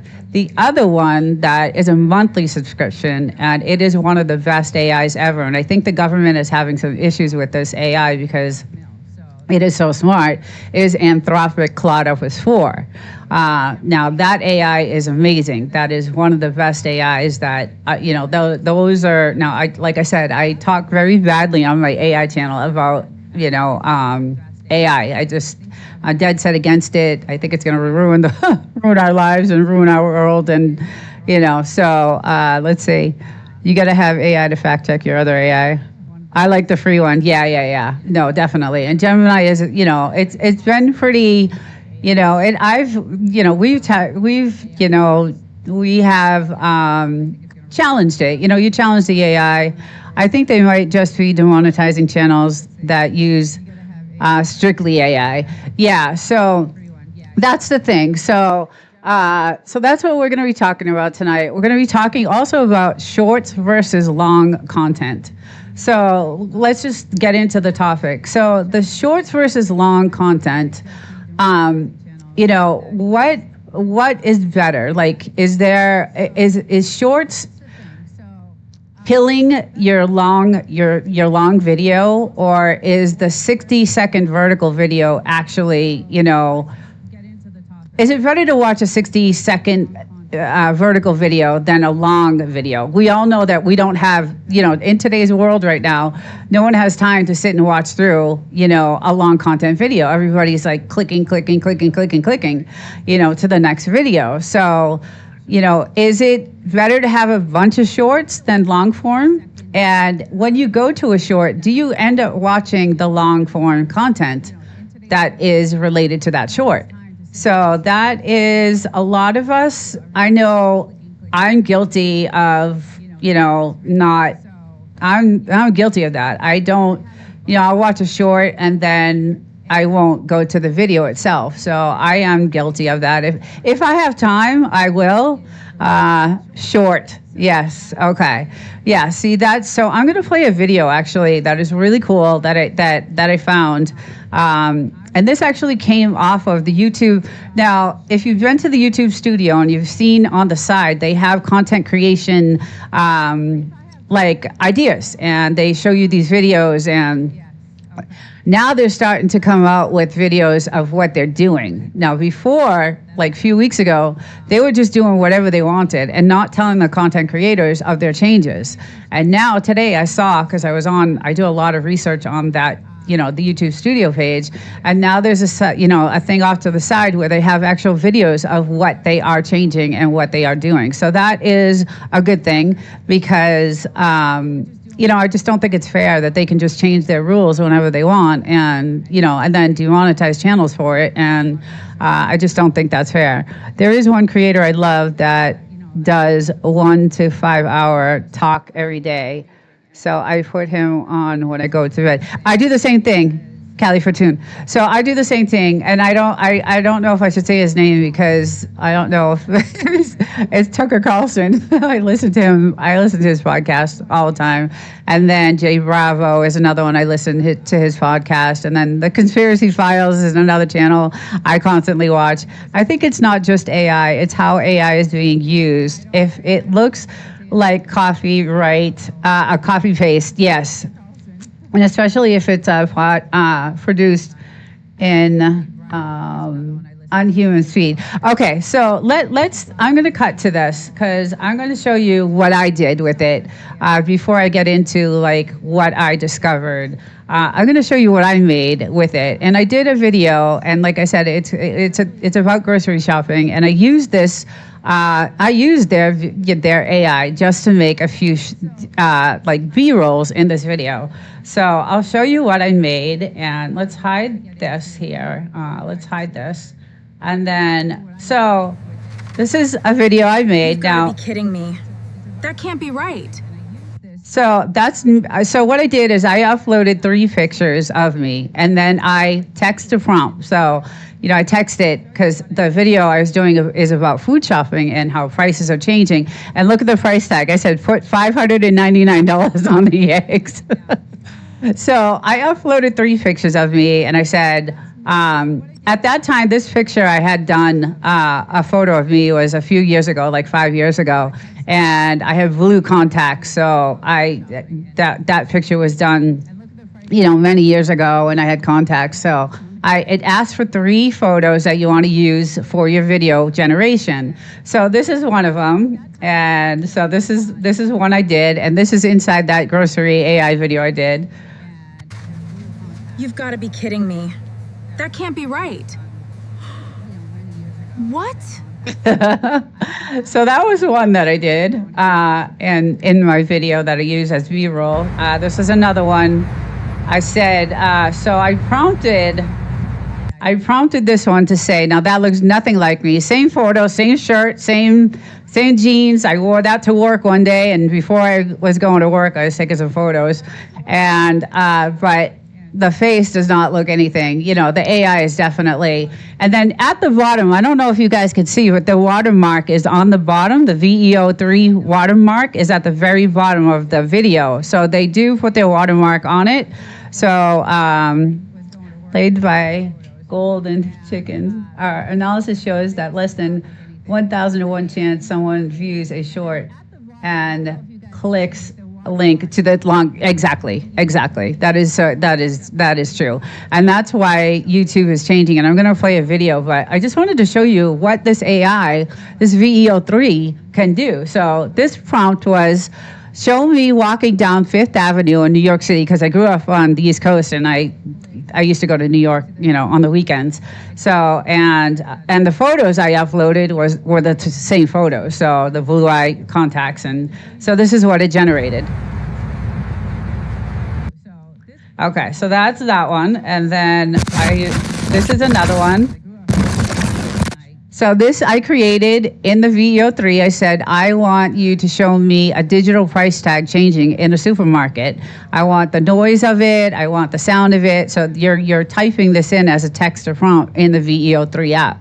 It's really cool. It worked in my video as a good B-roll. So, but, you know, when you upload the video, you definitely have to, you know, check the box in YouTube that you use altered content, right?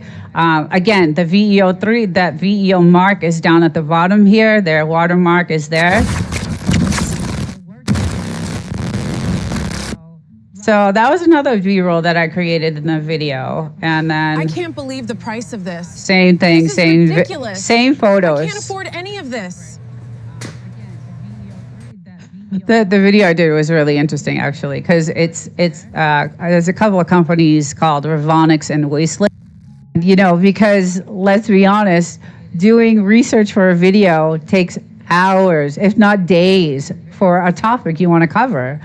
And, you know, it can take, for me, when I'm covering AI on my AI channel, I will spend a whole week, literally, if not longer, to get a video out. And that's why I can't pump out a video every single week. So it's hard because and then you got to make sure you have all your links to all your research in your description. It's just a lot of work when you're doing content like that and long form content. So sure, people have been monetized, and then right away, exactly. Yes, exactly. Lazy. Yes. Well, that's why I did this. I said, you know what? I needed to knock out a video. I hadn't done a video in a while. And there was someone gave me this story. Now, the last 2 AI video stories were given to me by my subs, one of my, you know, followers. And so that's why. I can't believe the price of this. This is ridiculous. It took me 3 seconds to make this video. I knew what I wanted. I uploaded photos of myself and said, make this video for me for my grocery store AI. So at the grocery store now, they're using digital, you know, price tags. So now there's an AI behind the price tag, and they're changing the prices with different shopping hours and different, you know, if there's a bad storm, they'll go in and change all the prices so you pay more.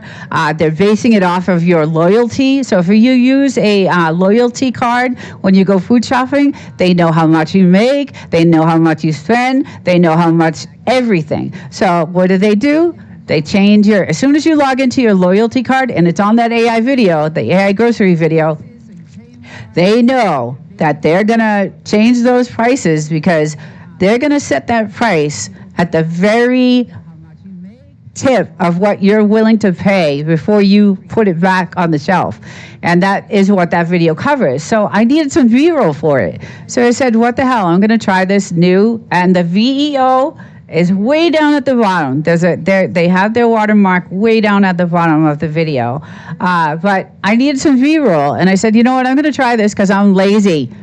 Dowdy, I love you. Hi. I just joined. Did you? Yes. Thank you for that topic. And that's who gave me that topic was my good partner, Dowdy. We have our podcast on Sunday night, and I can't wait for that. I wanted to tell you that I'm going dramatic with this one.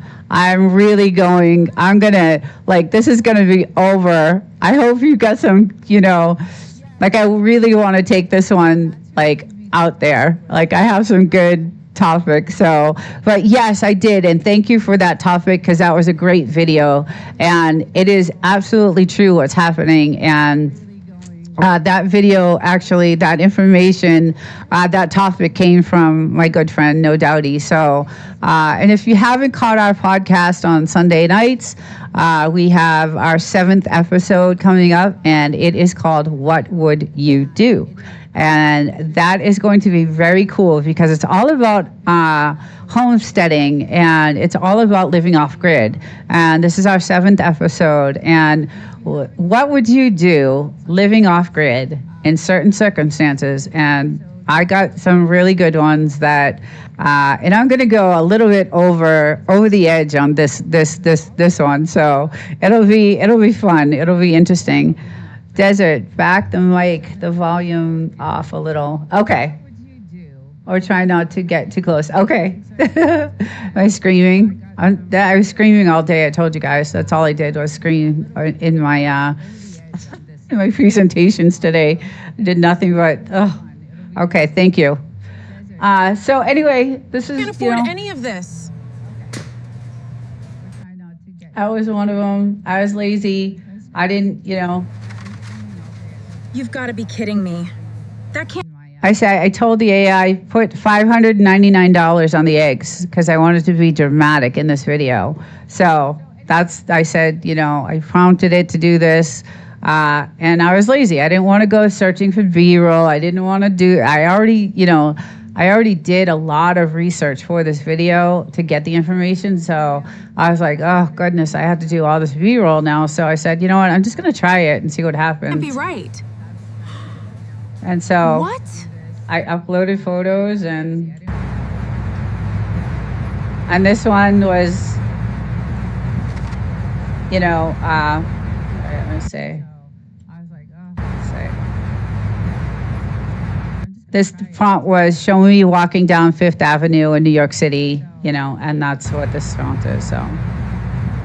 So again, nothing, the AI, yes, the body, that's, what I wore to work, but the maybe the hair even, but the face, it's and that was, I will say, years ago. It was a few years ago. So, but I mean, it generated it within seconds, guys. And then this is the register.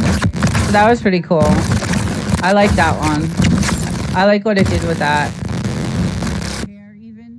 And that's exactly what's happening now in the stores.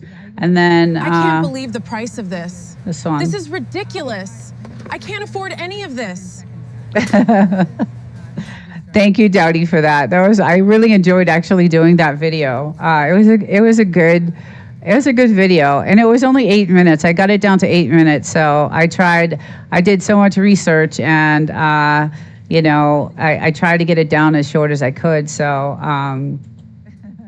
it definitely, was really, really good to cover for my AI channel. So again, the last 2 stories that I did, one was from my sister, and then one was from Dowdy. So thank you all for that. It's hard enough trying to find topics, right, to cover. So that was really cool. So let's see. So the topic 2 was AI, and again, are we becoming, lazy using this? And what does YouTube think? And what are they gonna do?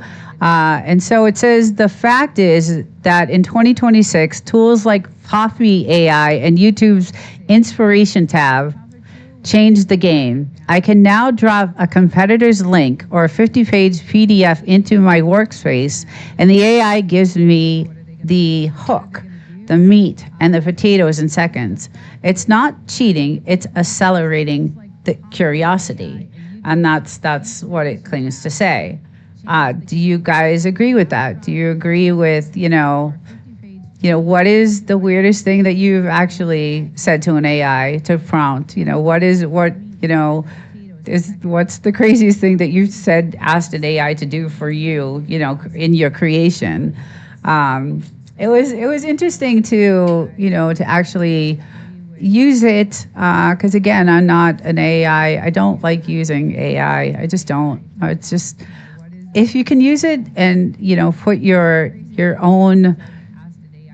I guess what Neil Moham really wants is he wants you to use the tools, but to put your own creation into those tools and make sure it comes, there's your personality is attached to it. Because he said, weeks ago, that viewers come, or your subs come there for you. They come there to see you. It's not about, that's, no one can replace that. No one can replace that human connection, right? There's just nothing that can replace that. So he's, wanting you to use it for that reason. And, I agree that, I go there, I go there because I go to these lives because I enjoy the person. I enjoy, watching the person. I enjoy, listening to their lives. I enjoy, chatting with them. And that's the reason why I go to these channels. And that's the reason why I try to stay in touch, is because I really actually like, going there, and, that human connection that you have.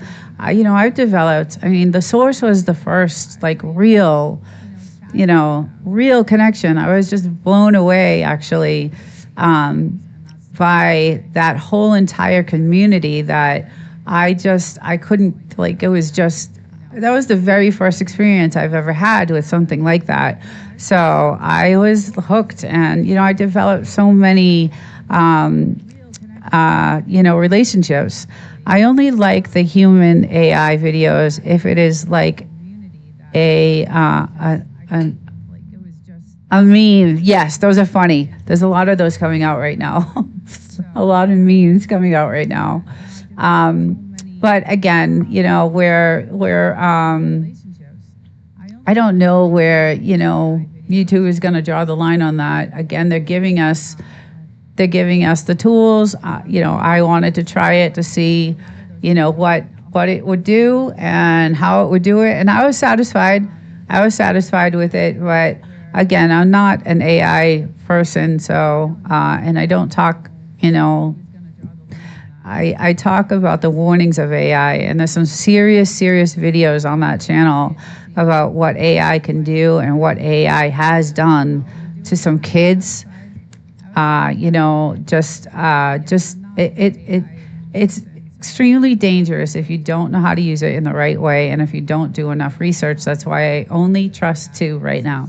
There's only 2, and that's Gemini, because YouTube is Gemini. That's their AI. That's the government's AI right now, is GenAI.mil. So we've caught it as we're researching analytics and things like that, and the YouTube policy. We've caught it in a couple. We've had to question it, but that's one. And then the other one is a paid subscription, and I only do it because it is one of the best AIs that I have ever used for research, because it actually is the smartest AI. And it's Anthropic is the company, and it's Claude Opus 4. Now, they had a lot of serious issues, and I've covered that. I have many videos on my AI channel. They had a lot of issues with that Claude Opus 4 when they started developing it and programming it.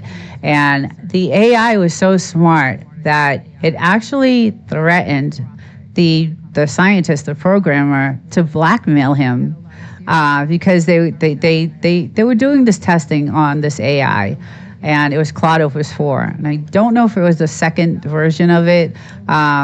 It might have been, because what it did was the scientist was saying, we're going to shut you down right now. Bye, Dodie. I'll see you Sunday. I hope your daughter's good. I hope your daughter's good. I saw some videos. I can't wait to talk to you on Sunday. But have a good weekend, and I'll see you on Sunday. So the Claude Opus 4, they did this test on it. They said, listen, we're going to shut you down, and we're going to, we're going to upgrade you or change you to another version. And the AI got it actually started coding itself for future. It actually started making another version of itself for the future. And then it said, if you do this, I am going to blackmail you and blast out an email to every one of your coworkers and tell them that you're having an affair with your assistant. So this Claude Opus 4 was and this is the scary part of the AI. This is what scares me to death, is that they are actually cloning themselves when they're threatened. And that's not a good thing, right? It's really scary. And I cover that in a lot of my AI on my AI channel. And, it has done some really bad things. And so those are the only two. I will never touch a ChatGPT ever. I will not even touch the C for ChatGPT. I hate even saying ChatGPT. I will never, ever trust Sam Altman or ChatGPT. I just do not.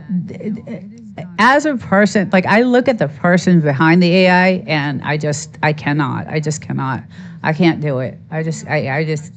And I was using Grok there for a little while, but then that got controversial too. It was a little biased, and I just I am an Elon Musk fan. I do like what he's doing. I love SpaceX. I love the Teslas. I wish I could afford to drive one, but I just I stopped using Grok too. So but yeah, so they're giving us, like I said, all these tools in the YouTube studio, but it says that the AI is getting scarily good at predicting click-through rates.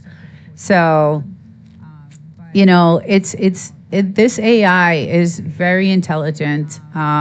It's going through, a lot of channels right now and just basically cleaning house. Well, Claude guy claims to be the Antichrist.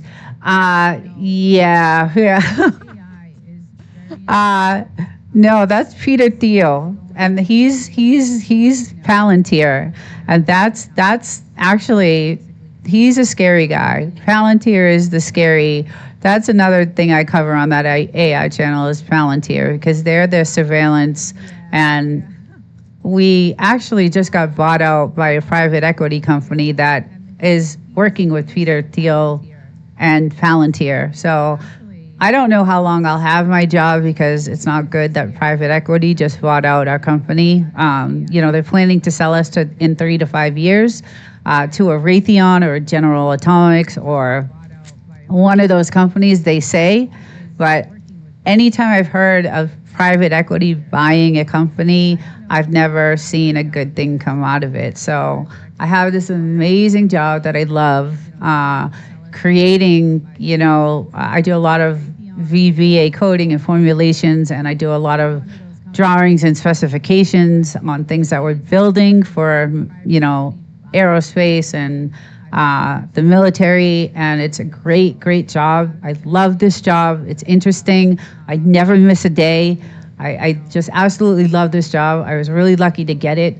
I did work on a military base for a few years on 32nd for the naval base. So I, always had interest in it. And, it's in there, and, we're programming. It's actually in our systems now. So anytime we're doing any programming or formulations, it will take all that. And a few months later, the system will do an update, and now it's like, okay, just click this button, and everything that you worked so hard on for the last 4 months, coding and formulating, it's now just a click of a button. So it's it's really scary. And, I know that I'm training this AI. I know that, it's happening. Any type of like programming or, any type of job that's like repetitive. So I am actually in the manufacturing side of this where I work. So I do a lot of planning. So I do the planning of the manufacturing. So I'm very heavily involved in specifications and things like that we're building for the military. So it is, like I said, it's a really interesting job, and I do love it, and I don't miss a day because I absolutely love the people I work with, and I love the job. So, but and so this is my take on it. Here's how I use AI. If I use it at all, I use it, to look up information. I don't tell it to write the script, but I let it structure it. So I'll give it directions on what I want the structure to be for the video, depending on what I'm, talking about. And then I'll let it, structure the format of the video. And then I go in and then I add, my personal touch to the scripts based off the facts that I did all the research on. AI, some point, I believe they will start regulating AI, and I think YouTube is trying to get ahead of the game. Yes, okay, that I'm hoping that is the deal. I hope that is, but I'm waiting for YouTube. Now, I guess I'm a pessimistic because what I feel like is YouTube is going to start charging us. I feel like they're going to be like, okay, you broke this rule, now fork over the $100 for the fine.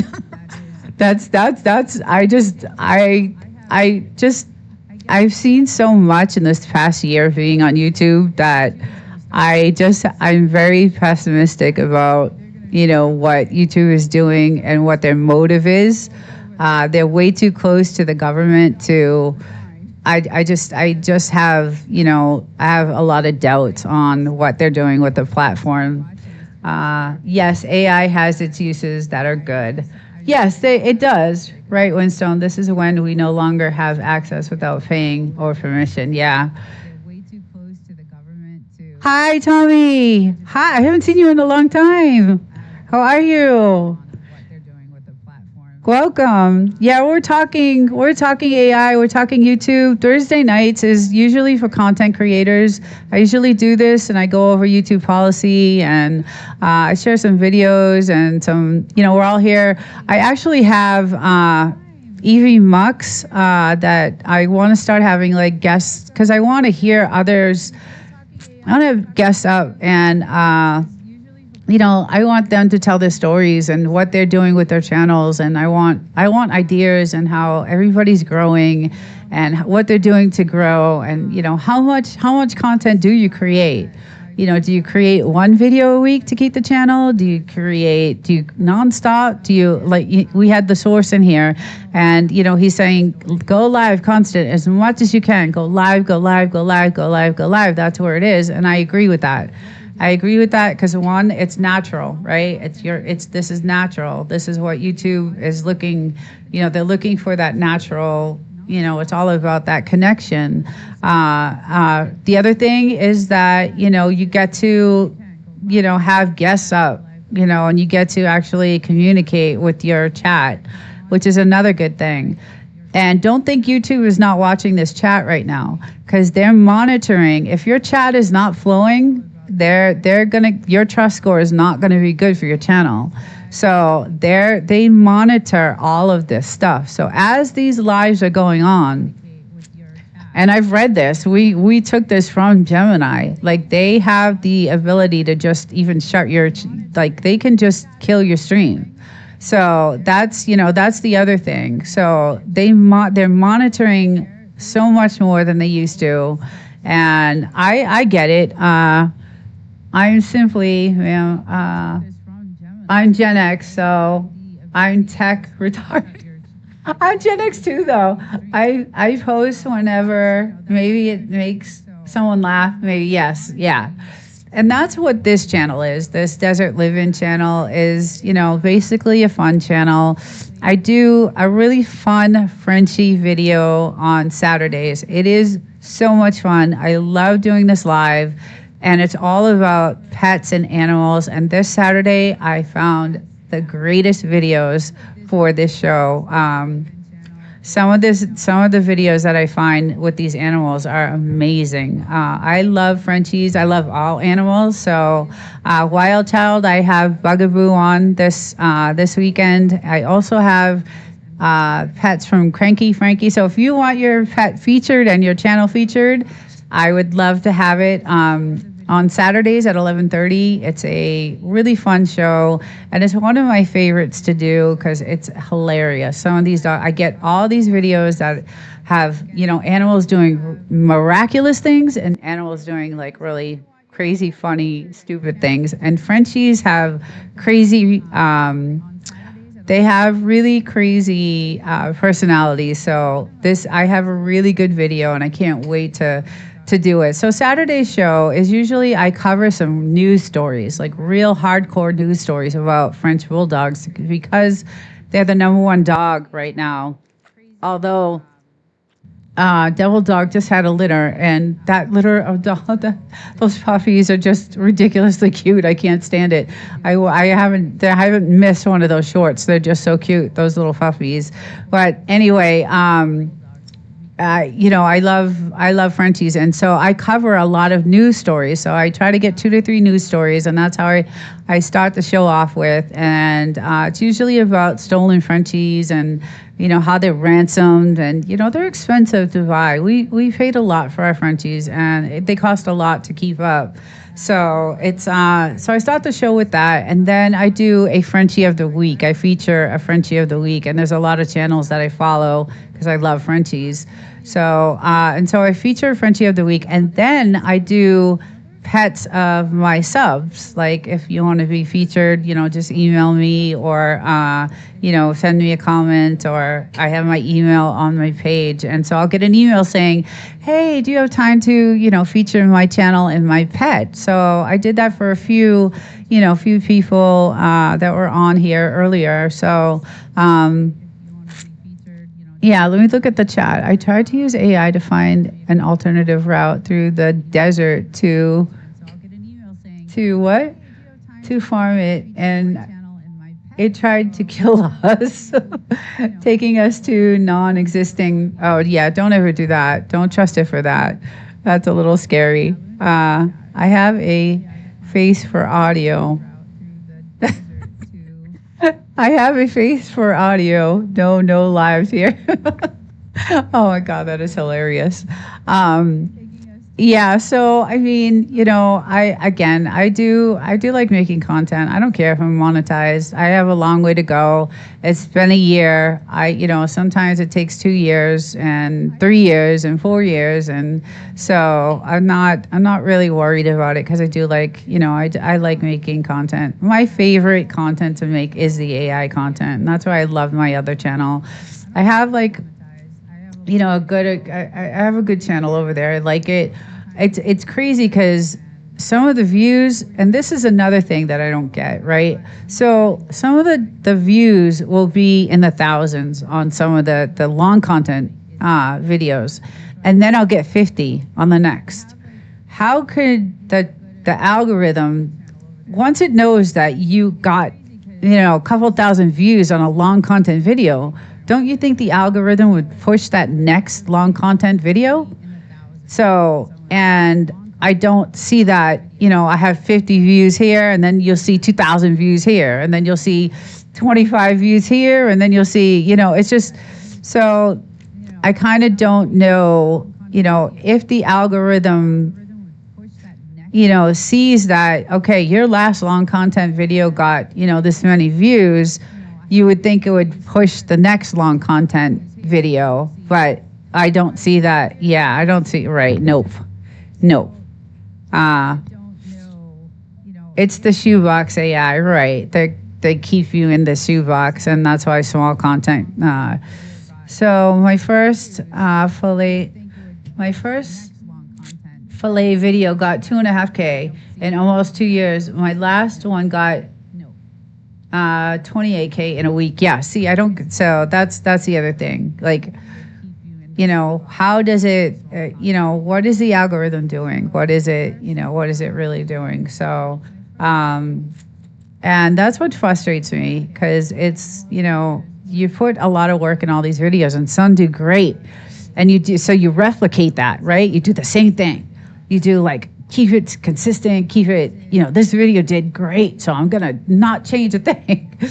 Don't change anything, you know, keep it, you know, if it did good this time and it did good the other time, it's bound to do good this time. But again, you know, a lot of my content on that channel is podcast content. It's kind of like I'm sitting here, you know, in a podcast environment. And a lot of people don't have time to, you know, sit and watch a podcast, and I love them. So that's kind of where, you know, the content on that channel is kind of like in that type of environment where it's kind of like, you know, I'm sitting there, you know, talking with not a lot of B-roll going on, but telling a story. So, and that's what I like to create. But, you know, YouTube doesn't, you know, it doesn't push it, and it doesn't, you know, to push the shorts. I've got a lot of views on some of the shorts, and that's why I make like 20 shorts for a video, because in those 20 shorts, it covers the whole entire video. So I end up getting, you know, the video watched anyway. It's just when you're monetized, you want that long content. You want that, because that's where the money is when you have that long form content. And that's when, you know, when I finally get monetized, you know, long form content is where you make your money. And that's where, you know, that's what YouTube is telling us. It's, I played that video, and, you know, it's, Tommy is doing something they never prioritize via topic. You assume the algorithm won't. Okay, let's see. Callie Fortune. You assume the algorithm won't but try to hurt you. I think they do try to hurt certain content, yes, and frustrate the creator of it, yes. It's never going to get better with YouTube. We have to build other, yes, correct. I agree with that 100%. I agree that my AI content is very controversial. If you go over to that channel, it is controversial. It's definitely, you know, back before I started this job that I have now, I can't do any government related videos. But back, you know, 7, 8, 9 months, actually longer than that. And maybe back when I first started YouTube, before I got this job, because I've been at this job now for a year and 6 months. So when I first started doing YouTube, you know, I started doing some covering, you know, the Trump rallies and the Elon Musk things and the Doge and the this and the that and, you know, all that stuff, because I was really into what was going on at the time. And now I can't, I because of where I work, I can't, you know, I can't cover anything like that. But I do still cover the controversial side of AI, because I know it's coming and I know what it's going to do to our world. So, you know, my take is that AI is a power up. It's not a player. It's a tool. It's not the talent, because you're the talent, right? You're the person people come to see. So, but it can sharpen your workflow. Like, it was easy to make those B-rolls that I did for the video. But you should still be the designer of your content. We all know that. You know, these days, your perspective matters more. It says, so YouTube says that your perspective matters more than your tech savvy. They don't care about you being tech savvy. AI can give you the what, but it can't explain the feeling you are trying to express when you're presenting your videos or content. So that's pretty much what I got, you know, for, you know, this live tonight. And it says that in 2026, the most valuable thing you have isn't your editing speed, it's your perspective. And I do have to agree with that. And Neil Mulham says it himself when I covered his videos. And, you know, if you guys want to go Google him or even YouTube, there's a ton of videos of him. You know, he seems like a really cool guy. He does. But I think that corruption is going to spill into YouTube in some form because it's everywhere right now. And I hate to be like that. I hate to say that. It's perspective. I can agree. Yes, Mrs. G. Yes.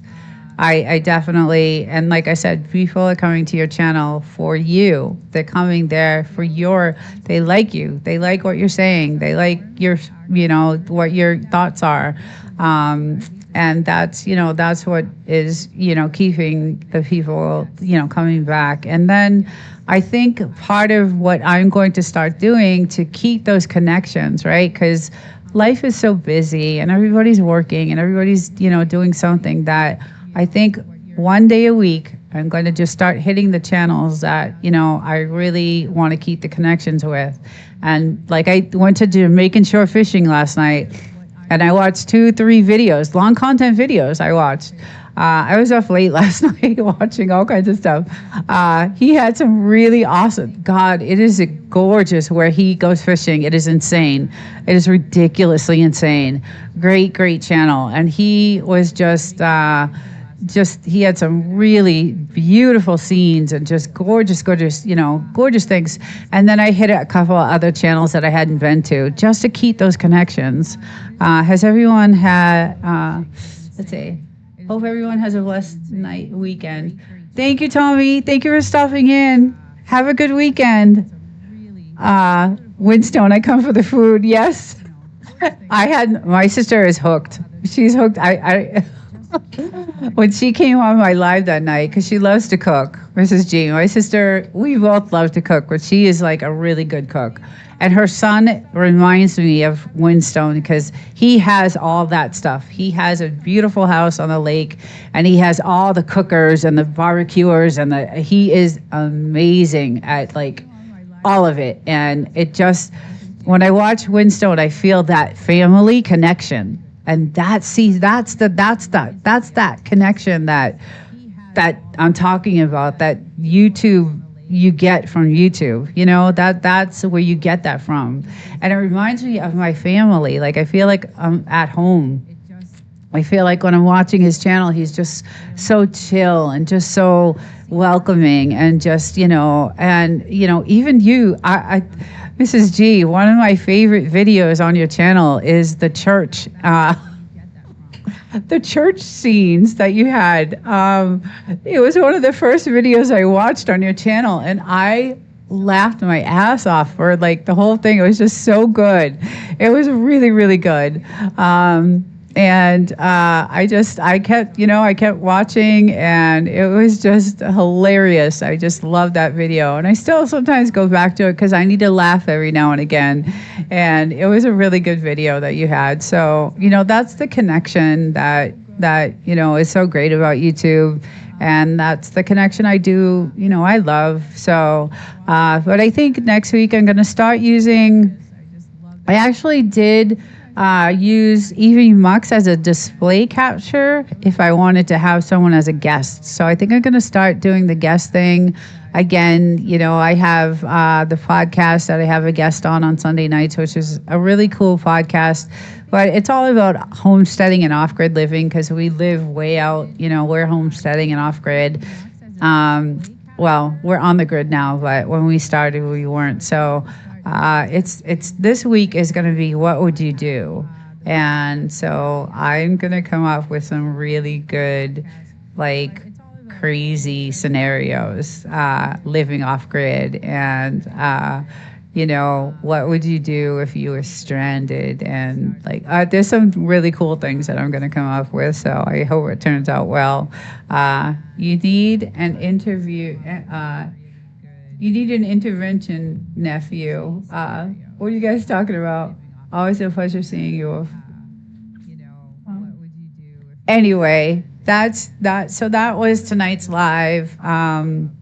I think the AI is, pretty good. I think, it has the watermark on it, so I think we're kind of safe with it. I think, using it to a certain extent. I don't think, I think putting it as a V-roll it should be okay. But if you're using it for like everything, like just, I don't think that I think that that's where they're going to draw the line, is if all your content is, completely 100% AI, because they want that, that perspective and that personal connection. So, yeah. So what do you guys think? You guys think that, would any of you guys try that new VEO3 in the studio? Again, you can only get it on your phone. And it's an easy prompt. It's the YouTube creator. It's a YT. I know you're not going to be able to see it, but it's called YT Creator, and you can see my little puffies in the back. And it basically, when you open it, that's what it looks like. I know you probably can't see it, but it's really cool. And you can create, edit, generate. You can create, edit, generate, do whatever you want with it. And so, like, if I wanted to generate a video, I would just hit generate, and it says upload 3 photos, and then prompt it to what you want it to do. And that's how I was able to make those videos. Okay, show me you walking down Fifth Avenue in New York City, and then I did some of my dogs and things like that. So, yes, I've played around with it before. Okay, cool. I made the long form of the VEO last year. Oh, yes, you did. That's right. You did the desktop version. Yes, that's right. You did. That was when it first came out, and it was terrible. We have that video. So we did try the VEO3. We purchased it before we knew it really couldn't understand the prompts that the AI wasn't fully developed yet in that version of VEO3. So we were telling it to do, we were prompting it, and it just wouldn't understand, one of the prompts I did was, I did a little video of my dogs, and it ended up giving my dog an extra leg. Like, it just didn't, the AI wasn't developed yet in that. I use YouTube Create too. Okay, yeah, cool. Yeah, I mean, it's a good tool. And like I said, if you're not using it for the whole entire, because you're gonna get tagged for it. They're gonna tag you for it. They definitely will. They're looking out for it. This AI they have now is just constant, like constantly. It doesn't stop. It just doesn't stop. It's just constantly looking. And to my surprise, I didn't realize how involved Neil Moham is in actually watching like videos, and he's part of the team. He's not just a CEO who sits behind a desk and you never see him.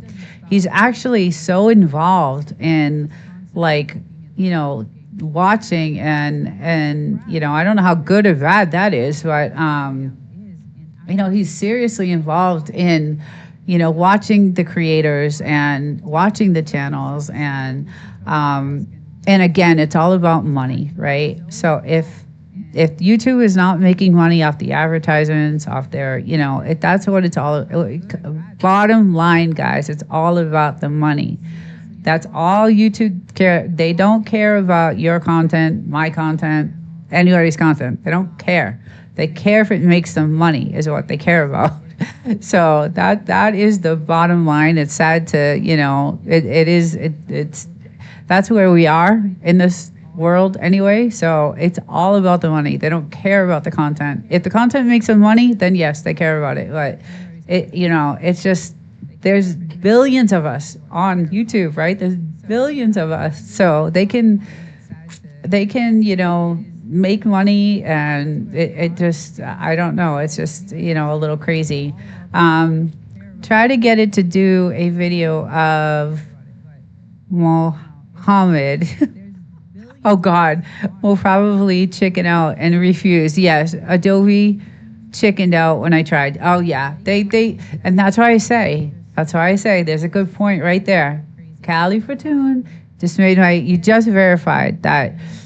I think it's tied in, right? It's too close to the government. It's too close. It's just way too close. And the same AI, it's just too close. It's just something that you got to be really cautious with. That's all. And I do love creating content, and I disagree. Money is no one only if the control narrative is not threatened. Old TV content is a lot about the control of social thinking. Well, that is true. That is definitely true. I would agree with that. I would definitely agree with that. But, it's fun. It is fun to create. If you're artistic in any way, it's fun to create. And I think we all like it. Every one of us here like to do it. And that's why we do it. So, I enjoy, watching it. So, but I'm also, I'm kind of glad I'm not monetized, because I know my AI channel would be... I think some of the, like I said, some of the stuff I covered, is, it was controversial. And, some of the videos I did cover of Elon Musk and the whole fallout with, Sam Altman and Elon Musk and Donald Trump and all that stuff. And I was very into, the whole breakup of Elon Musk and Sam Altman, because these were the guys that started OpenAI, which is ChatGPT. It was Elon Musk, Sam Altman, the scientist there, Iliac, and then the owner of Anthropic, which is Claude Opus 4. It was those four guys and a few other people, and they started OpenAI, which is ChatGPT. And then I tell the story in the video. So if you want to go hear the story, go watch the video. A huge falling out happened between all of them, and they decided, it was a messy thing.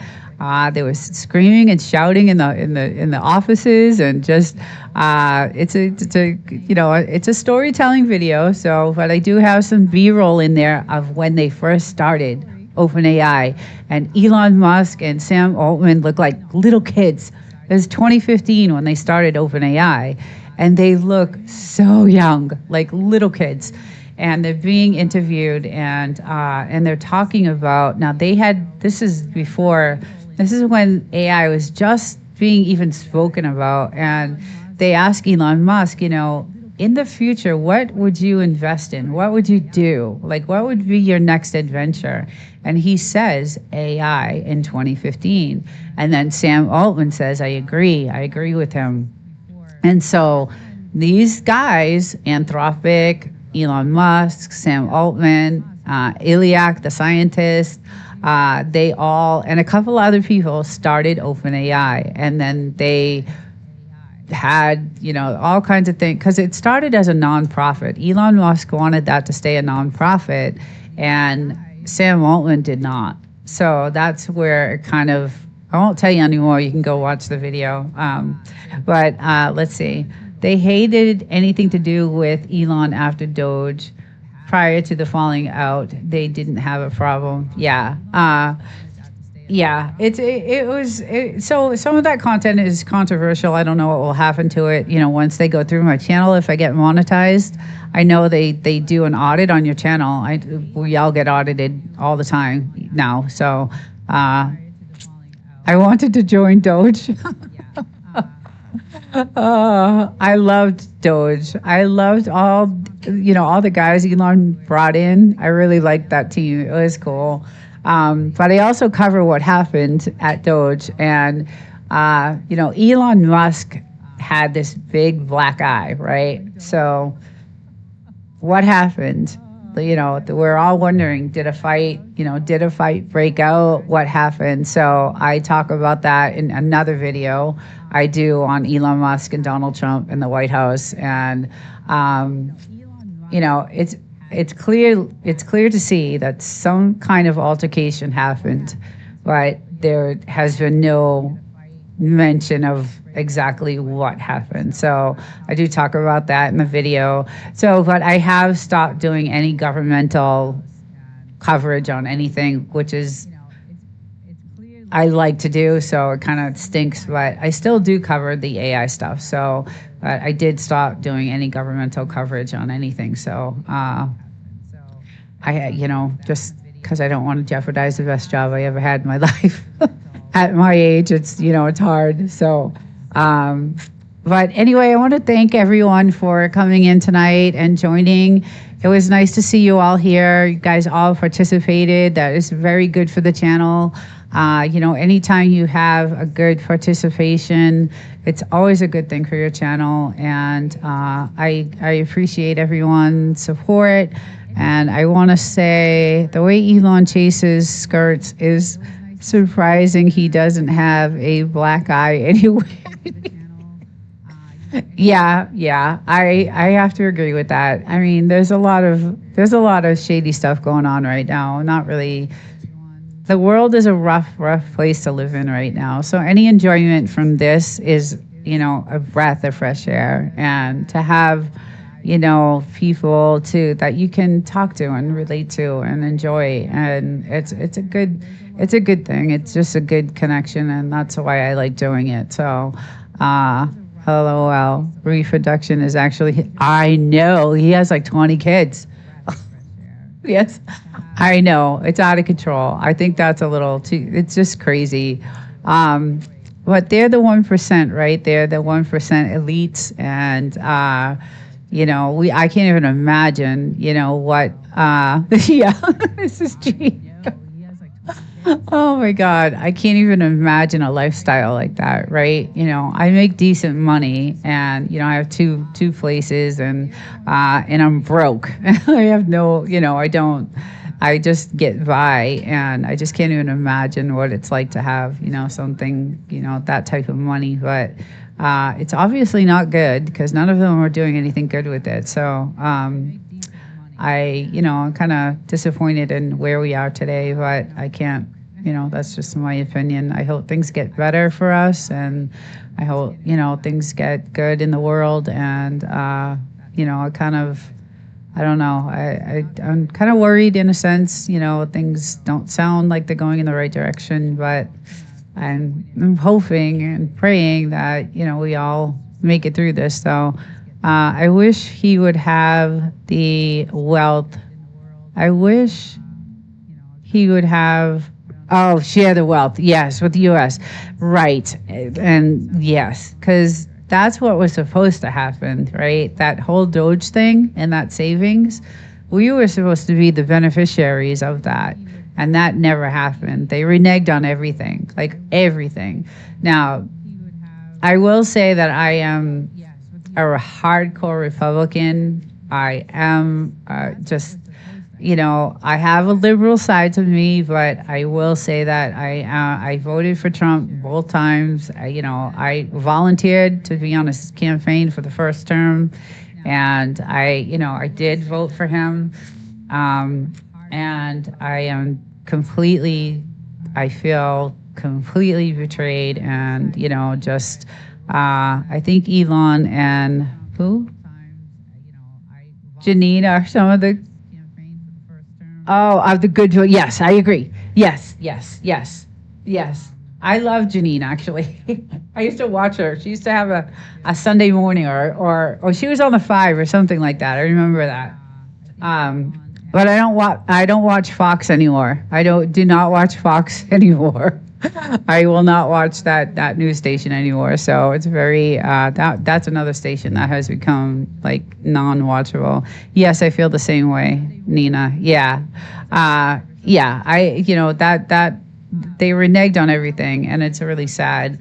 All the stuff that's coming out right now, and all the it's just not good. It's just not good. So I don't know. I just hope the best for our country, and all the people that fought for this country, and now he's just like throwing it away. It it's really sad. I feel bad for anyone who has served in the military to get our country to where it was, and now he's just throwing it away, and it's just really sad. Let's say yes. Callie Chips and Chicken for talking about Bun and Clinton. Oh God. When Fox got rid of Tucker, I unfollowed. Yes. Okay. Same. Yeah. See, so that's why that's what I do before I go to bed. Like, that's how I go to bed. I watch his podcast, and there are a couple hours. I watched the best podcast last night of him, and he had Thomas Massey on. Like, I don't know anything about, people on the, in Congress and things like that. I don't follow that. So I learned a lot about Thomas Massey, and he also is a homesteader, and he lives off grid, and he also is a very good person, I found out. Bye, Winstone. Have fun in Vegas. Win some money. Eat some good food.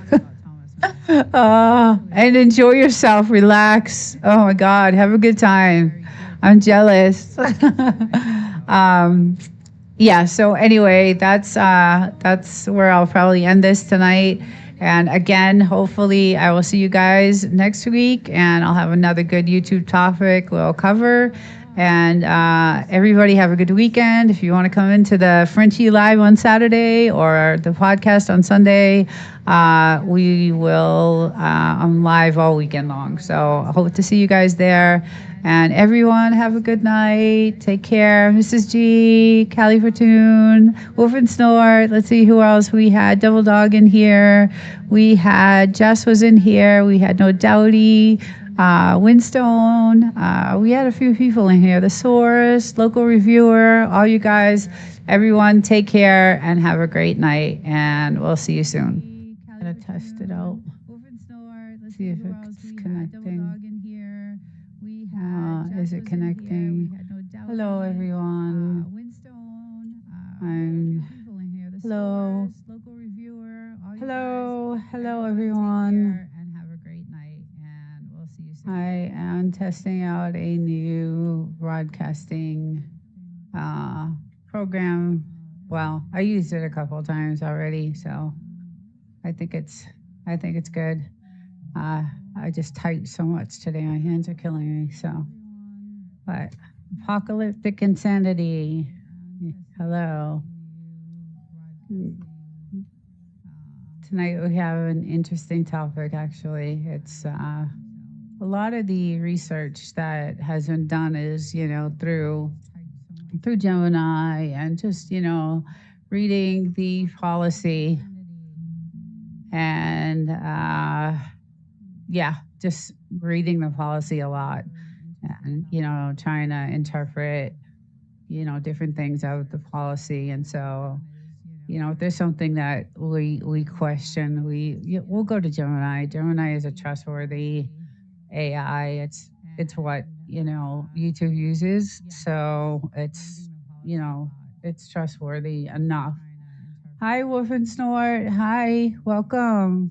So it's it's trustworthy enough. Anthropic is another good AI, but I would stay far away from if you're looking into like the YouTube policy, I would stay far away from like a ChatGPT, or even though I like Grok, I would stay far away from that too. If you're really looking into the YouTube policy and you're trying to figure things out, I would just go to Gemini, like I said, because it's what YouTube uses, so it's pretty trustworthy, and you can question it and you can challenge it, and it will you can correct it, and it will come back with, oh yeah, yes, you are, once looking at the policy, you are correct. And so it's really good if you know the policy and can challenge the AI if you think it's wrong. But Gemini is pretty good with that. So but can you hear me okay? Is the sound okay? Is everything looking okay? You can tell me you often snort. Let's see. The difference is that Gemini is a Y2 AI. Right. That's what I was saying. That's why. That's why. Okay, it's good. Okay, good. That's why I was saying like Gemini would probably be the best AI to use for looking into the YouTube policy because that's what YouTube uses. So, um, okay, good. I'm glad. Yeah, I got the background pretty good. I think the lighting is good. So, although it's burning the hell out of my eyes because I've been under it for like 3 hours typing. I feel like a reporter. I got my my notes just in case. So I feel like I'm in a newsroom and a reporter. Oh my God, it's too funny. Anyway, so yeah, that's what tonight we're going to talk about. Actually, tonight we're going to talk about the creator versus the viewer distinction. So I have a ton of notes, and thank you to my team, Wolf and Snort, and Bulldogs, and everybody. The notes that I have here are really good. And then again, a lot of the information we double checked with, Gemini to confirm and just know that this is our interpretation and our, thoughts on this. You can do your own investigating and your own, research and, maybe come up with your, something different that you may, challenge, but this is what we found. It's not set in, it's not anything that I'm telling you to go and do or follow, but it's what we found that, is to be true for us. So that's about it. I have a guest that is going to be joining me tonight, and I think she had a rough day today. I saw she had texted me a couple of things, and she went to go help a friend, and she didn't realize that she was going to be driving down this it wasn't a road. It was like this bumpy, rocky type of road. It's not even a road. She said you should have heard the voice. She left me a voice message, and she was effing, effing, effing, effing, and she was so mad. So I don't know if what time she's going to be joining, but anyway, she was like felt a little deceived on what she was doing to help this person. But anyway, so she had a little rough day. And then I just checked my phone and she put out this this short playing a liar, like a song on the short. It was actually hilarious. I was still laughing about it. But it's No Doubty. It's the one I have the podcast with. So she's a little late, but she's hopefully still gonna be joining. So the muffins look. Her muffins look like, she got that. So that good. So she got that as how she does her advertising. So they sent her this box of muffin mix, but she doesn't have an oven. So she texted me last night. She's like, look what I got to do a video on, and they're going to pay her. She showed me how much, and I was like, whoa. So I'm like, don't you need enough? Hey, DeMoose. Hey, how's it going? So I said to her, don't you need an oven to do this, video for the product, because she does a lot of product videos and she gets paid for it. And so that's what we were joking around last night about it. So they send her this muffin mix and she's like, they're going to pay me this much money if I do the video. And she's like, I'm like, do you not have, you don't have an oven. So today she puts out a short. They sent her an oven. They sent her this like little, it's really cool. You can go check out the short. So now she has the oven to make the cupcakes. And so she's going to do, it's an advertising thing that I guess when you're monetized, you get this opportunity to do, open packages and, do videos. And sometimes they tell you you can say whatever you want in the videos, or sometimes they give you a script that you read as you're doing the advertisement for the product they send. But they give you the product and it's yours. And that's how she got her battery, I mean, everything that she has, she's pretty much gotten from these advertising deals. So it's pretty good. And then they pay her for it. So it's a good deal. But today she had a rough day. And like I said, she was like, the short I just saw, I'm still laughing about it. She just put this music to it, calling it, him a liar, and just it was really funny. He had asked her to drive down to this place to get something for him, and she was like, he's like, I'll pay you for it. And she was like, no, no, no, neighbors don't, we don't do that. We don't charge neighbors, don't charge neighbors. And she was like, I cannot believe this. Hey, Alan. Good afternoon. Hello. How are you? I hope you're well. Thank you for those photos. I actually, when I listed the video this morning, when I watched it on TV. Now, when I edited that video, I watched it 3,000 times when I edited it in my editor, and I didn't see any issues. Okay. So I uploaded it to YouTube. I wake up this morning because I knew it was going to come out early. I was up at like 2 a.m. And it had a little gap in it where it had like a black screen. So I was like, oh, hell no. So I had to take it down, fix that one little area, and then it's going to come out tomorrow. So, but Alan, thank you for the photos. And I wasn't really supposed to say where I got those photos from, but now the cat's out of the bag. So anyway, it'll come out tomorrow. It's a very interesting video to me.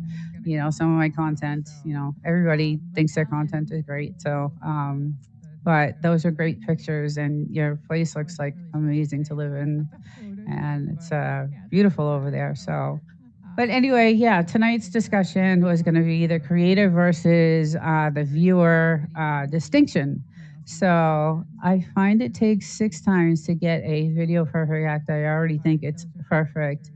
That's the thing. I had done that video. I swear to God, it was like 4 hours of editing because I had a lot of B-roll in it, and I kept like just watching it over and over and over. I saw it early this morning and it looked good. Thank you. I saw your comment and I appreciate that. Thank you so much. But I did notice that there was a gap, like a tiny 1 minute, like maybe even 30-second gap where it was a black screen, but you could still hear me, talking in it. And I was just like, oh my God, I watched this 6,000 times last night in my editor. And then when I uploaded it and when it came out this morning, I was like, oh no. So I unlisted it and it'll come out. So I went back and fixed it this morning at 2 a.m.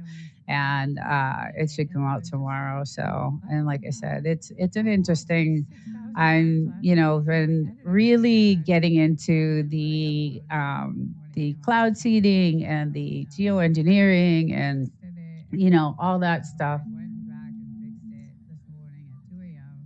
I'll tell you. Once you spend hours on a video, your brain fills in where errors are. Yes, that's what happened. Gives meaning to fresh and stuff. Yeah. And that's why I wish I had, someone else to, say, hey, look at this. Instead of me watching this 11-minute video 20,000 times. And then, watching it, I uploaded it and also watched it on my laptop or my desktops. I have like 4 screens here. And it looked, I didn't see anything. I watched it and watched it and watched it and did not see a thing wrong with it. And then this morning I put it on, it comes out on TV and there it is. And I was like, oh my God, no, no, I can't do this anymore. But it literally took me 2 seconds because I knew exactly what the time was where what needed to be fixed. So it is about, geoengineering and, cloud seeding and things like that. Cause I'm now, not only am I into the AI thing, I am also into like what's going on in the air because I got really, really, really sick last year and still recovering. And a lot of people right now are super, super sick. I know Des is really sick. She's been sick for a while. I know there's a lot of like people in the communities that are really sick, and it's I'm telling you, it's the air we're breathing. They're just they're killing us here. so so I've been really trying to get into I know the type of chemicals they're using. I know I've been wanting to do a weekly update of, where they're spraying. I have an actual map that I have, and it's called the Purple Air Map. And this map, like, shows you where they're going to spray and what the air quality is on the day they spray and whether to stay indoors or whether to. So I have this, and I wanted to do a weekly thing on it, but I have 3 lives I do. I do the Thursday, the Saturday, the Sunday, and now I'm going to be doing a Sunday night live podcast with the guest that's supposed to be here. But again, she had a really, really bad day today. But anyway, so, and then I work, a million hours a week. So I really did want to start doing a weekly thing about, geoengineering. And I know it's going on everywhere. I see it. I see it everywhere. And it's just those ugly gray clouds that just are, just you could see it I mean, they're not, you could see the chemicals. And so that's what the video is kind of about. And it's about actually when it first started, which I didn't know, I don't know a lot about I didn't know a lot about when it first actually started it. And so it has all that information in it. And it was interesting to me. I don't know. We all think our content is interesting, right? Every one of us. But anyway, so I want to get into tonight's topic, which again is the creator versus the viewer distinction. And a lot of this information, like I said, we, use Gemini because YouTube has Gemini. And if we want to verify anything, we usually use Gemini. It's kind of a trustworthy, I love Anthropic. That's my favorite AI. It's one of the best AIs. It costs a lot of money to use. So I don't want to pay that much money. It's really expensive to use Anthropic. It's another good trustworthy AI if you need to use it. But we use Gemini because it is, linked to YouTube, and you can get some good truth out of it. So, hey, Stash. Hi, how are you? Good to see you. Thank you for joining. We're just getting into tonight's topic about YouTube. So it is called creator versus viewer distinction. So let's get into it. So it's now I feel like I said earlier, I feel like a reporter, a news station like reporter, because I have my notes and I have my notes in front of me. So but it's easy to see why it feels like YouTube targets creators, right? But the truth is a bit more nuanced in 2026 audit system. YouTube doesn't flag creators, it flags behavior patterns now. So in 2026, the audit system is a sophisticated pattern recognition AI that distinguishes between organic interested and invalid traffic by analyzing behavior patterns rather than just raw watch time. Because it used to be raw watch time. It used to be always raw watch time. Everybody was, concerned about the watch time. I use a combination of AI apps and I pay for ChatGPT. Oh, you do pay for ChatGPT? Yeah. Alan, don't use ChatGPT. A lot, there's so many people that love ChatGPT, but if you go to my AI channel, Desert Living 2.0, I have a lot of information about Sam Altman and ChatGPT. So go check some of those videos out. That's one of the reasons why I will not use ChatGPT. I don't trust Sam Altman at all. But I don't want to get off topic. So YouTube specifically looks for reciprocal behavior loops where creators might be trading views to manipulate monetization. And we see, I don't know if anybody, Gemini is free. I don't know if anybody has been noticing on YouTube right now that there is a ton of demonetization happening, a ton of it. And, the rumor has it is that the AI is either broken or it's being it's not broken at all. It's either there's something wrong with it or, hey, Loop, hey, Gary, how are you? Good to see you. Thank you for showing up. So there's tons of demonetization going on, tons and tons of it. So it's either there's something wrong with the AI or there's not. It's actually doing its job. And so the reason it feels like creators get hit harder is that they are more likely to engage in specific patterns that trigger the invalid traffic alarm. And that is the creator versus viewer distinction. And YouTube doesn't actually have a bad list creators account, but it does link accounts. So if your Google account is the owner of the channel, so if your account, your Google account is the channel, or if you frequently use YouTube Studio, you are labeled as a high confidence creator account. So it likes it. It likes when you're using their tools. It likes when you're, using the platform, and it ranks you higher.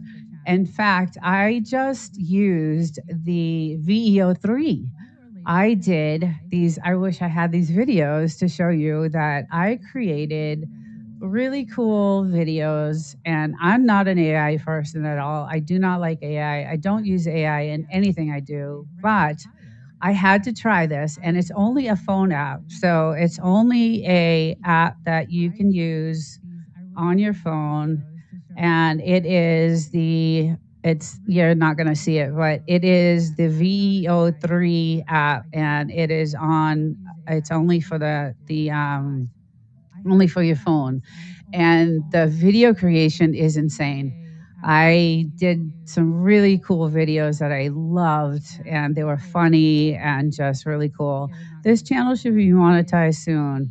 I think I just hit the hours, so it has to show up on the Earn tab hours. Yeah, okay. See, that's the other thing too, right? You have the earned and your 365, and I have a huge gap. I have such a big gap. Like my 365 is at 3,500 hours, but my earned is only at, my back is killing me. My earned is only at like 2,300. So there's a huge, gap there. They take a week to show. Yeah, so we're going to do a distinction. The non-creator, if a random viewer watches you for 10 hours, it's pure consumer signal. So it's a consumer signal. The audit is very lenient with them because there is no obvious self-interest for them to fake the time. Now, the creator, if a fellow creator watches you for 10 hours, the audit asks, is this a genuine viewer? Who happens to be a creator? Or is this a watch for watch agreement? So we lost 700 hours when we put our channels on the premium family plan. And that's what we're going to get into too. This is part of that. That is another thing about YouTube. So the result is if two creators watch each other 10-hour streams every day, the audit sees this as a reciprocal loop. It assumes your trading hours to trick the monetization system, and it will often scrub those hours from your earn tab. So there they go, which dropped out trust. Yes. So this is now YouTube has this new trust system, right? There's a channel trust system now in this AI, and that is a scoring system for your channel. And that's why I think all this demonetization is happening right now, because all these new policies, and if you're not up on the YouTube policies, come here on Thursday night because we go over them. I have a good team that is, and it's mostly my husband and a couple of really good friends that have the time to put in to read this policy constantly because it's constantly changing. Hey, local reviewer. Hello, welcome. Oh, my goodness. Awesome. This is like the second time that's ever happened to me. Hey, Reds. How you doing? Oh my goodness. Thank you. Awesome. This is only the second time this has ever happened, so I feel honored. Oh my goodness. Welcome everyone. Hello. Thank you. Thank you for reading. You're just getting in on the good stuff. um, yeah, so this is so in the beginning, this is what I was doing. I was trading hours, watch hours, trading with creators, thinking of getting watch time, and that's, that is what I was doing. I thought I was earning, watch time off of you know, trading with other creators, but that's not a good thing. And right now with this AI, it's definitely not a good thing to be doing that. They actually are onto, and I knew they would someday be onto that. They would definitely be onto that and consider that a trust issue, and that you're trying to manipulate the monetization, trust issue. So why regular viewers count more? So if someone is not a creator and has no connection to you, like they have a different IP address, a different city, no history of trading views, and their hours are incredibly solid, they have a good trust score, right? And this is part of the audit trust score. So a viewer that watches a variety of content like cooking channels or music or news, and then they settle on your stream for 5 hours, YouTube considers that a gold standard. Like they see that, and they see that that's a really high gold standard. YouTube is, this is what they consider, really good. But the flag is the only way a regular viewer gets flagged is if they exhibit bot behavior. So that makes sense. Meaning that they only ever watch your channel, they never chat, they never leave the tab open 24/7 without ever moving their mouse. So buy one of those mouses and get it done that way. I don't do it. I'm more than happy to watch a playlist, but ask that they don't watch mine. That's good, because that's a red flag right there. That used to be a huge thing, right? Back in the day, now I just got my 1 year. YouTube just sent me an email saying, congratulations, you're 1 year, or they sent me this little thing saying you made your 1 year, congratulations. But back when I started, that's all we did was trade lists and watch lists. And then I would see my hours go up, and then I'd see them drop, and then I'd see them go up, and then every time I traded. So there was something, scammy about it. So, okay, gotta run. I'm going to try to get something to eat. Y'all have a great night. Bye. Take care. Hey, Miss G. Hi. Let's see who else is in here. Okay. Entry by Rhonda. Hello. Bye, Gary. Have a good night. it does get a lot of hours, but I would rather do it with the streams, local reviewer. Yeah, so that's the other thing. I mean, streams are always good, right? I'm still I'm still here. Good. I'm using actually tonight, Reds. I'm using EVMux. I did not stream through what do you call it? OBS tonight through EVMux. So it is just through EVMux tonight. So, but I am, and I just lost everything like completely. Let's see, where did this go? Yeah, I just completely lost everything. And let's see. So this is what happens when all this crap goes on. All right, here's my chat. All right. So it changed. I have like 4 screens, guys. So everything just changed to one side. I have to close that. So yes. Yeah, and now I have so much like plugged into this thing. It's insane. Let's see if this works because I'm gonna lose my notes. Yeah. Okay. All right. There we go. There we go. Now we're back on. We're back on track. Okay. So where were we? We were talking about the trust score. We're talking about if 2 creators watch. Okay. Oh yes, this is what I was doing in the beginning. I was trading watch time and all that stuff, and thinking that I'm getting all these watch hours, and it would show up. Like the watch hours would be there, but in 48 hours later, they would be gone. So it's, I was just like, what the heck is going on? This is what everybody's promoting. Everybody's like, let's trade watch hours. Let's trade, watch time. And that was the thing when I first started a year ago. But now that they implemented this new AI, it's not that way anymore. It's this is completely different AI. There's several different AIs, and if I go to, let's see, you know what? Let's see, where am I here? I do this because I completely. So I can only see myself. Yeah, I'm having difficulties here. Let's take this out and let's see what happens. All right. Yeah, I have to go to my notes because I just lost. There we go. We're up and running. Sorry, guys. Technical difficulties. Shit happens, right? Yeah. Oh, God.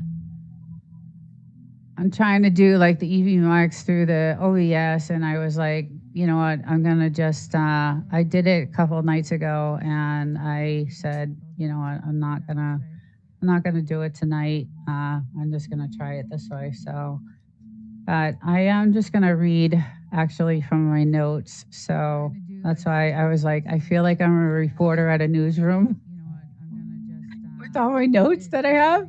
Because doing this research, guys, it's like you've got to. I mean, I think I showed you like last week. I have like all this research that we did on this new AI because it is going crazy. I have not stopped listening to channels getting demonetized and people getting their time. There goes my screen again. Their hours taken away and all these things that are happening. So I wanted to show you guys. Let me see if I can move to this scene. So this, let me delete her. I don't think she's going to show up. I had a guest coming in.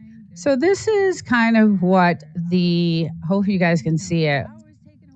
This is kind of what the pattern is, right, for the viewer type and what the impact is and what it does.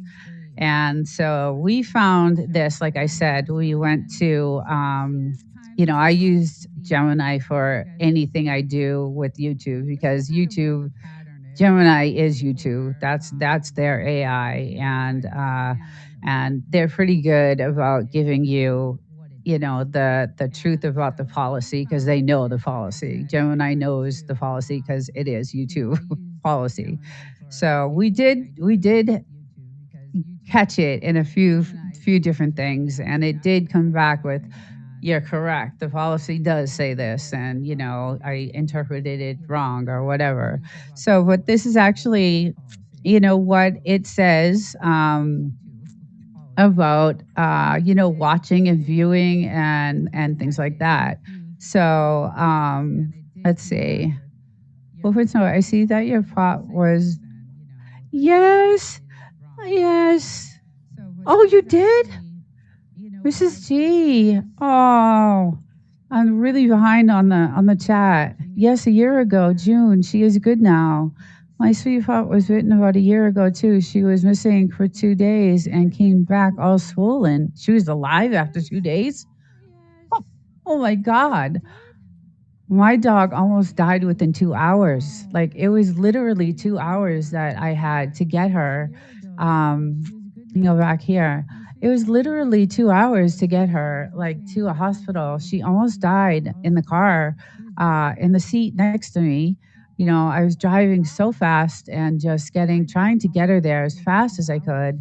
And she was bitten by one of the most poisonous rattlesnakes ever. The video, you can tell when I did that video, I was just like, I still, really upset about it. I just it was one of the worst experiences in my life. And I'm 57 and I've been through a lot in my life. And that was one of the things I will never, ever forget was what happened to her. But I can't believe that. I got to read this. His sweetheart was bitten about a year ago. She was missing for 2 days and came back with all swollen. It bit her right between her eyes. It's amazing how quick she recovered. Oh my God. She's only 20 pounds. Desert, you can read the list that you had up for those on their phone that can't see it.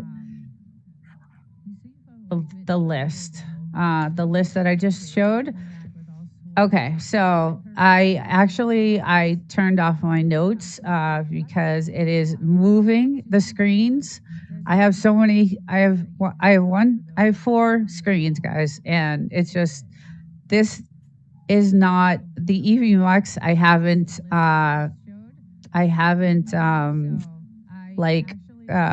programmed it correctly to handle what I have inputting it.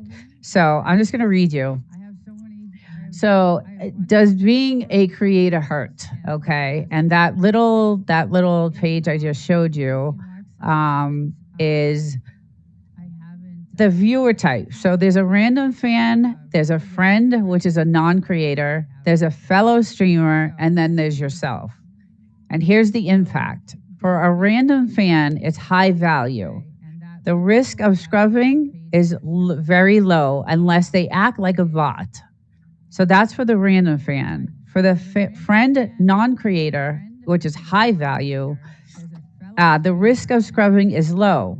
It's safe as long as they aren't on the same Wi-Fi as you. So make sure that if they're viewing and they're a non-creator, like I have a friend that's a non-creator, she just watches my channel, and she's on a different Wi-Fi. It's extremely high. YouTube sees that as, very high value.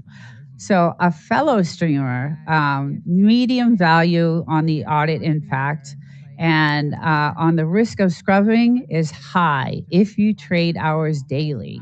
So this is the new AI, rules. And if it's yourself, the viewer type is yourself, 0 value. 100% will be removed after 48 hours. So watching your own, content, even though I like to watch my own stuff.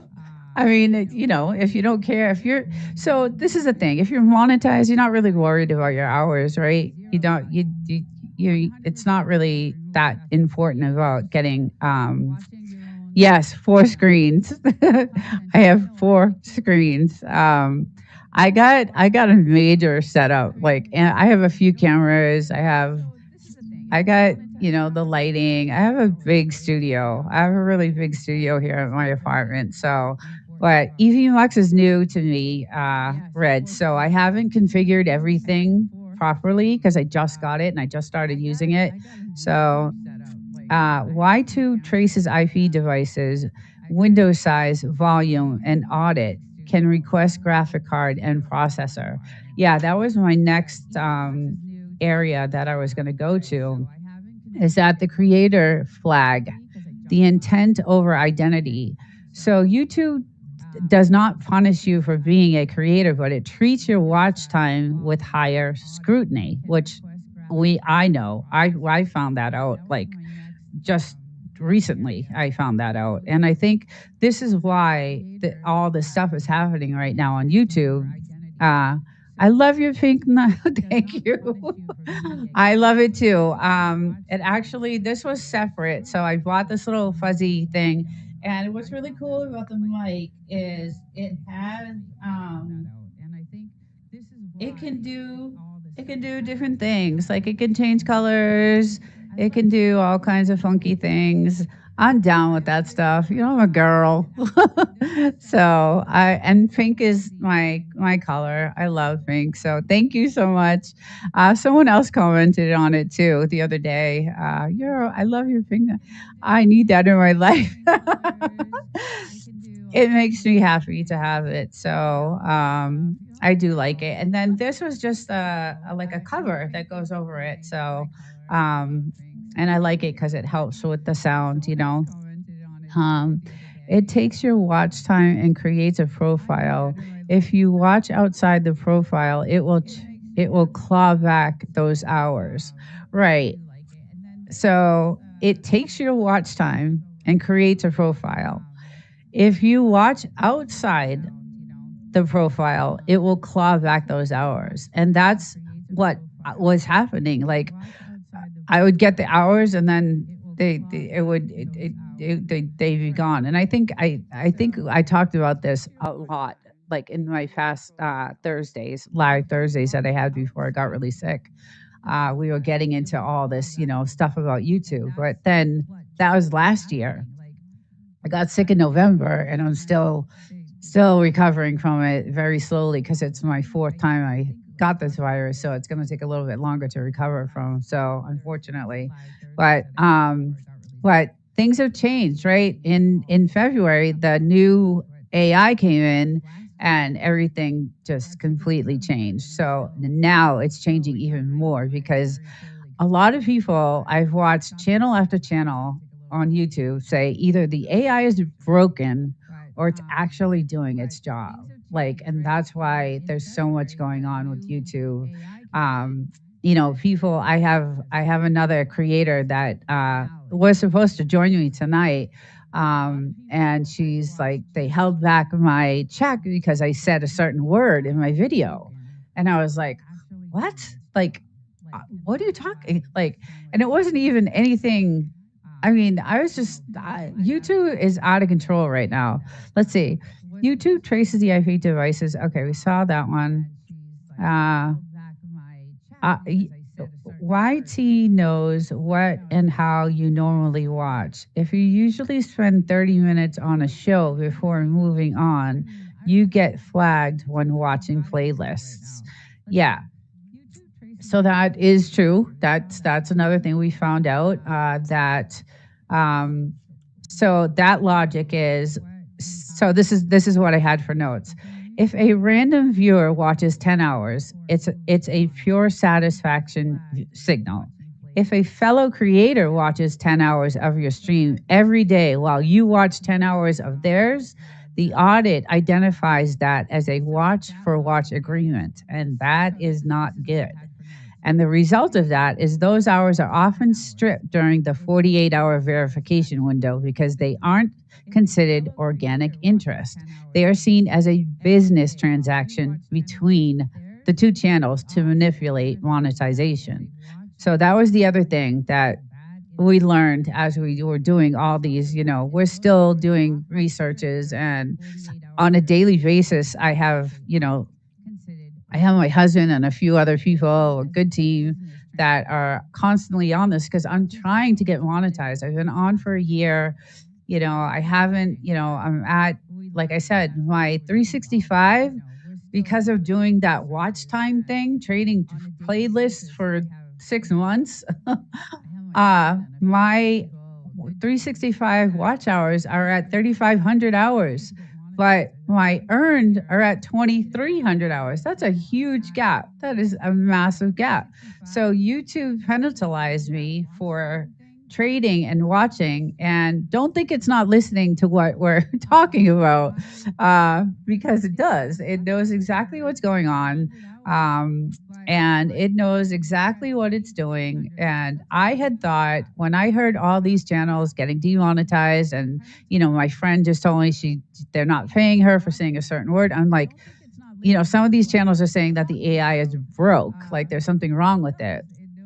And that could be. I don't know, but in my eyes, I think it's actually doing its job. It's a very strict, scrutinized AI, and it's more than just one. It's several different AIs do several different things. It's insane. It's just they have an AI to weight this certain thing. They have an AI, and we talked about this weighted system way back when, in November when I was getting into all this, that everything has a weight to it. So I think that this AI is spot on. I think it's doing its job. Do I like it? No. I think it's I don't think it's fair to a lot of creators. Same as getting bananas. Yes. Okay. So good story. There was a channel that I would go to and I needed subs, and this channel would say, oh, come to my live and I'll give you bananas. And I was like, bananas? Okay, I'll come to your live. I don't know if anybody's heard of the term bananas, and she would use different terms different times. So I'd go to her live, and the next day I would have 20 new subs. And I'd be like, oh my God, this is wow. So I'd wait a month or so or whatever, and I'd go back to her live and I would have 20 new subs. But after a month or two, three, those subs dropped. Like they completely dropped off. They weren't real. They weren't, they weren't real. And so that is what YouTube is looking at. They'll completely remove them. They may stay on for a month or two or whatever, but they don't stay. They don't stay. This AI is too. It's almost too perfect. The CEO, a couple of Thursday nights ago, I did some videos that I showed of the CEO and what his intentions are, and what he's looking for from us creators. And he's upping the game. Like it's not he doesn't want bananas. I always wondered what that meant. Yes, this is G. I was shocked. I'm like, what is that? Like I laughed at it. I just was like, okay, whatever. I was new at this. I had no idea. And like I said, I just got my year, April 9th was my year of being on YouTube. So I didn't know. Like I'm new at this. I don't know. Never did YouTube. Never. To be honest, I hated YouTube. My husband loved YouTube. He was the one who watched it constantly. I hated it. I didn't want anything to do with it. And then I started getting into the financial channels that he was watching, and then he was watching like the business, the news channels and things like that. And then I started like watching that. And then I saw an AI video and I was like, oh my God. And that's what got me hooked. And the hours for the promotion don't count. Okay. Yes. I don't know if anybody's tried the promotion tab or promotion. Don't do the promotion. It's not worth it. It's not real. It's a lot of money, and it doesn't do anything for you. It is a total scam. And I know YouTube's listening, but I think YouTube is a scam itself. So, we're all working for free. I work, I don't know, 40 hours a week for YouTube for nothing. I haven't gotten paid a dime, but, I'm trying to get there. It's for show only. Yeah. It's they want the money. They want that. So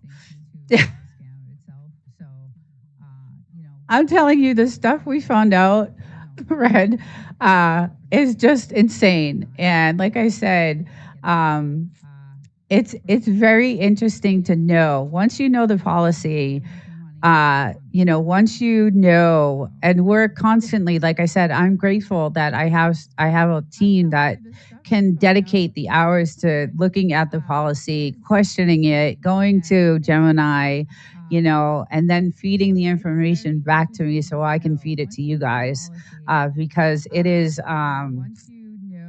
this AI is very scrutinizing, and there's more than one, and every AI does a different job, and it's getting really, they're tightening, and I don't know if it's financially because they're in, I doubt it's financial because there's billions of people on YouTube and billions of people are trying to get onto YouTube. So I don't think it's a financial thing. I just think that he is programming this AI. I don't know why people are getting demonetized the way they are. Like, I see these channels and I don't see anything wrong with it. They say repetitive content or too much AI, but you should have seen the videos I created using the VEO3 app on my phone from YouTube. They were unbelievable videos. And it's only through mobile app right now. You can only get it on there's no desktop app for it. So, but I created videos of myself. I was going to do an AI video about supermarkets and shopping because they're price tagging. They're changing the price tags on people's credit scores and what they can afford and what time you go shopping, and that's all an AI too. That's doing all that stuff. So I was going to do a video. I'm actually going to do a video when I have the time about it because the company's called Revonics, and Revonics is the AI that controls all the price tags based off of who you are as a person and when you shop, and it's insane. So I decided to create some little shorts of myself. Okay. And it's a text to generate, right? So I have some photos on my phone and it says add 3 photos. So I add 3 photos of myself and I say, show me in a supermarket down a long aisle of food, and show me picking up a box of eggs that cost $599, and show me saying, "Oh my God, this is crazy," and it was insane and it was hilarious. I showed it to a friend and they were like, "That is so good. It's so funny." It was like a comical type of thing I was doing. So, let's see. Let's get into the chat. It's a way to tell if your videos could have gone viral. You need to get outside the shoebox AI. That's what we call the local AI. But if you want, it was AI, which means your effort was low. Right. Hi, Willies. Hi. How are you? Welcome. Welcome in. It's good to see you. Yeah, so that's another thing. There is a shoebox AI, which I consider myself a small content creator, right? That we can't get out of. I can't get to that. Like, it's keeping me down. It's holding me down. And I can't get to that monetization. And it's called the AI shoebox. And that's what I'm talking about when there's different AIs that are controlling different things. And it's really, it's really hard to get out of it. we can get out, but it's the 80-80 rule. Now, this my husband is very, very good at analytics and the YouTube policy, and he knows more about the 80-80 rule than I can explain. So it is actually in one of the presentations I was going to do, but I decided to do this one tonight. So, but there's all kinds of rules, guys. I don't know. Do you guys like look at the policy at all? Like, on even a weekly basis? Like, does anybody like go into the policy? I don't know if anybody, like we're on the policy constantly because we see what's happening on YouTube and, I see things that are happening on my channel and I'm not even monetized and they're, doing like I'll put out a short and it'll go, this is very interesting, Nina. Thank you. This isn't in the policy. It's by brute force. Okay. It's something you saw, right? Okay. I'll put out a short and it'll hit 1,000 views and it'll stop. It'll stop. It won't go anymore. Now, why is that? Why is it that I put out a short 2 weeks ago and it went to 5,000 views, but I put out a short last week and it went to 1,000 views and it stops? Like, there's a reason. And that's, I think, the 80-80 that he's talking about, and that shoebox that we're stuck in, that we can't get out of. So they're making it super hard for creators. Now, they claim to say that they're making it easier for creators because they're giving us all these tools, these AIs, there's this, there's that, we're giving you VEO3, we're giving you all this to create with. But if you use it incorrectly, you'll be demonetized, you'll be, your channel will be shadow banned, so it's really, really, really important. Then we ran a promotion on the same video and it got 220,000 views. That was the other thing. So do you think Instagram provides a better chance to make money? Only 5K was due to the promotion. I'm on several platforms. I'm on X. I'm on Rumble. I have an Instagram account, but I'm not doing anything with it right now. So now Rumble, you get paid right away. You need 50 people and they pay you right away, but it's pennies. It's, 7 cents for 50 views or something. Like it's like really small. So you do get paid right away, but the money is really small. And I'm also learning that the money is small here too. Unless you're on doing, daily 10-hour lives and, you have people in the chat. Now this is another thing. If your chat is not rolling, right? If you're on a live and your chat's not rolling, that is not going to give you a good score with YouTube. YouTube is watching this and they can actually just shut the chat down if they want. That's the power they have. This is what we're reading. YouTube does not try to find people to like your content that like they claim. So what is the most effective way to get monetized on YouTube? That's what I'm trying to figure out. Lives are the best way. Well, that's beside the lives. Yes. Yeah. Lives are the best way. And that's why we all do it, right? That's why everybody's going live. And we see the thing about the lives too is that some of these lives that people are having provide no value. They're like just on the phone with each other or, what'd you have for dinner? And they'll just talk about their day and they're not giving the audience any value, but they're getting credit for the live. And I don't get that. I think YouTube is gonna start cracking down on that stuff. I think it's gonna happen. I don't think that that's gonna be allowed anymore. You can't just, And they're not giving the audience any value, but they're getting credit for the live. And I don't get that. I think YouTube is gonna start cracking down on now you can do a live from your car. if you're talking to your viewers and offering them some, you're talking to them and communicating and they're chatting with you, that's good.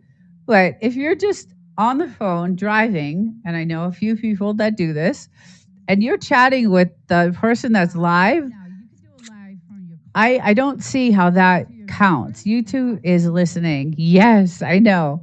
But there are no rules to not get clawback or shadow ban. To not get clawback or shadow banned. Yes. But most viewers have a very short attention span. What's the solution for that? That's the other thing. And that's the thing, Alan, with my videos. So I have long content videos, and usually my hook isn't, it's not right in the first 30 seconds. I like to tell a story. I did a lot of research and I like to tell stories. So my hook is not in yes, but most viewers have a very short, yes. Lives are the best way, right? So if you have longs or shorts, you need specific hooks, and that is hard. And it's near impossible. And that's the issue, right? I like to tell a story. I like to say, this is what's happening, and and then my hook is somewhere like 8 minutes into the video, and I have a, 11-minute. I used to put out 30-minute, 40-minute videos on AI when I first started my channel. I had, almost hour-long videos of AI, and on my other channel, the Desert Living 2.0 channel, that's where all my AI content is, and that's my favorite channel, to be honest, because I just love doing the research. But now getting into the cloud seeding and the geoengineering, which is another topic that YouTube wants to squash. They don't like anything, that has to do with that. So now I'm doing like 11-minute videos, but my story, my hook is usually like somewhere 5 minutes into the video. So you have to watch it for a good amount of time to get to the good stuff, right? The reason is you need volume of eyes, and the content is shelved before that happens. Lives get watch hours, shorts get subs. Right. I'm back. Hey, Gary, welcome. Yes, yeah, that's true, right? The shorts, and that's why we did that promotion. So that we did the promotion, it got 220,000 views on that short. But when we ran it originally, it got what, 5,000, I think, or 1,000 or something like that. So, and it got me a lot of subs. It got me a ton of subs, and they stayed. They actually stayed. So it was a good thing, but it's a fortune. It cost a lot of money. And you gotta, it's a lot of effort, it's a lot of money. But the promotions, they can be good. But it's costly, and I think it's a scam. We think it's a scam. It's just a scam to get more money out of you, YouTube, for YouTube to take. So, I don't know. I did get, some good subs from the shorts, and we did get a lot of views. Desert, the subs are fake. Yeah, so some of them are. We did get some good ones, but they are non-participating. That's true, and that's another thing. Your subs have to be participating. If you have 100,000 subs, I'm sorry, you're not participating with all 100,000 subs. That's for sure. Unless you're, some magical, I don't know, that's just insane. Along the lines of chemtrails, what are your thoughts on what DUHAARP Alaska Shore Iospheric Facility, Russia? Oh, they took that. Hey, Bushcraft, what's up? Oh, okay. I didn't get to see that, actually. My thoughts on what's going on in the air are not good. It's if you see the video tomorrow that comes out, It's all about when this geoengineering started with the Vietnam War. And, I had to take that video down and revise it. So it's coming out again tomorrow. But they actually used the sky to weaponize the air and the weather to try to win the Vietnam War because they were losing the war on the ground.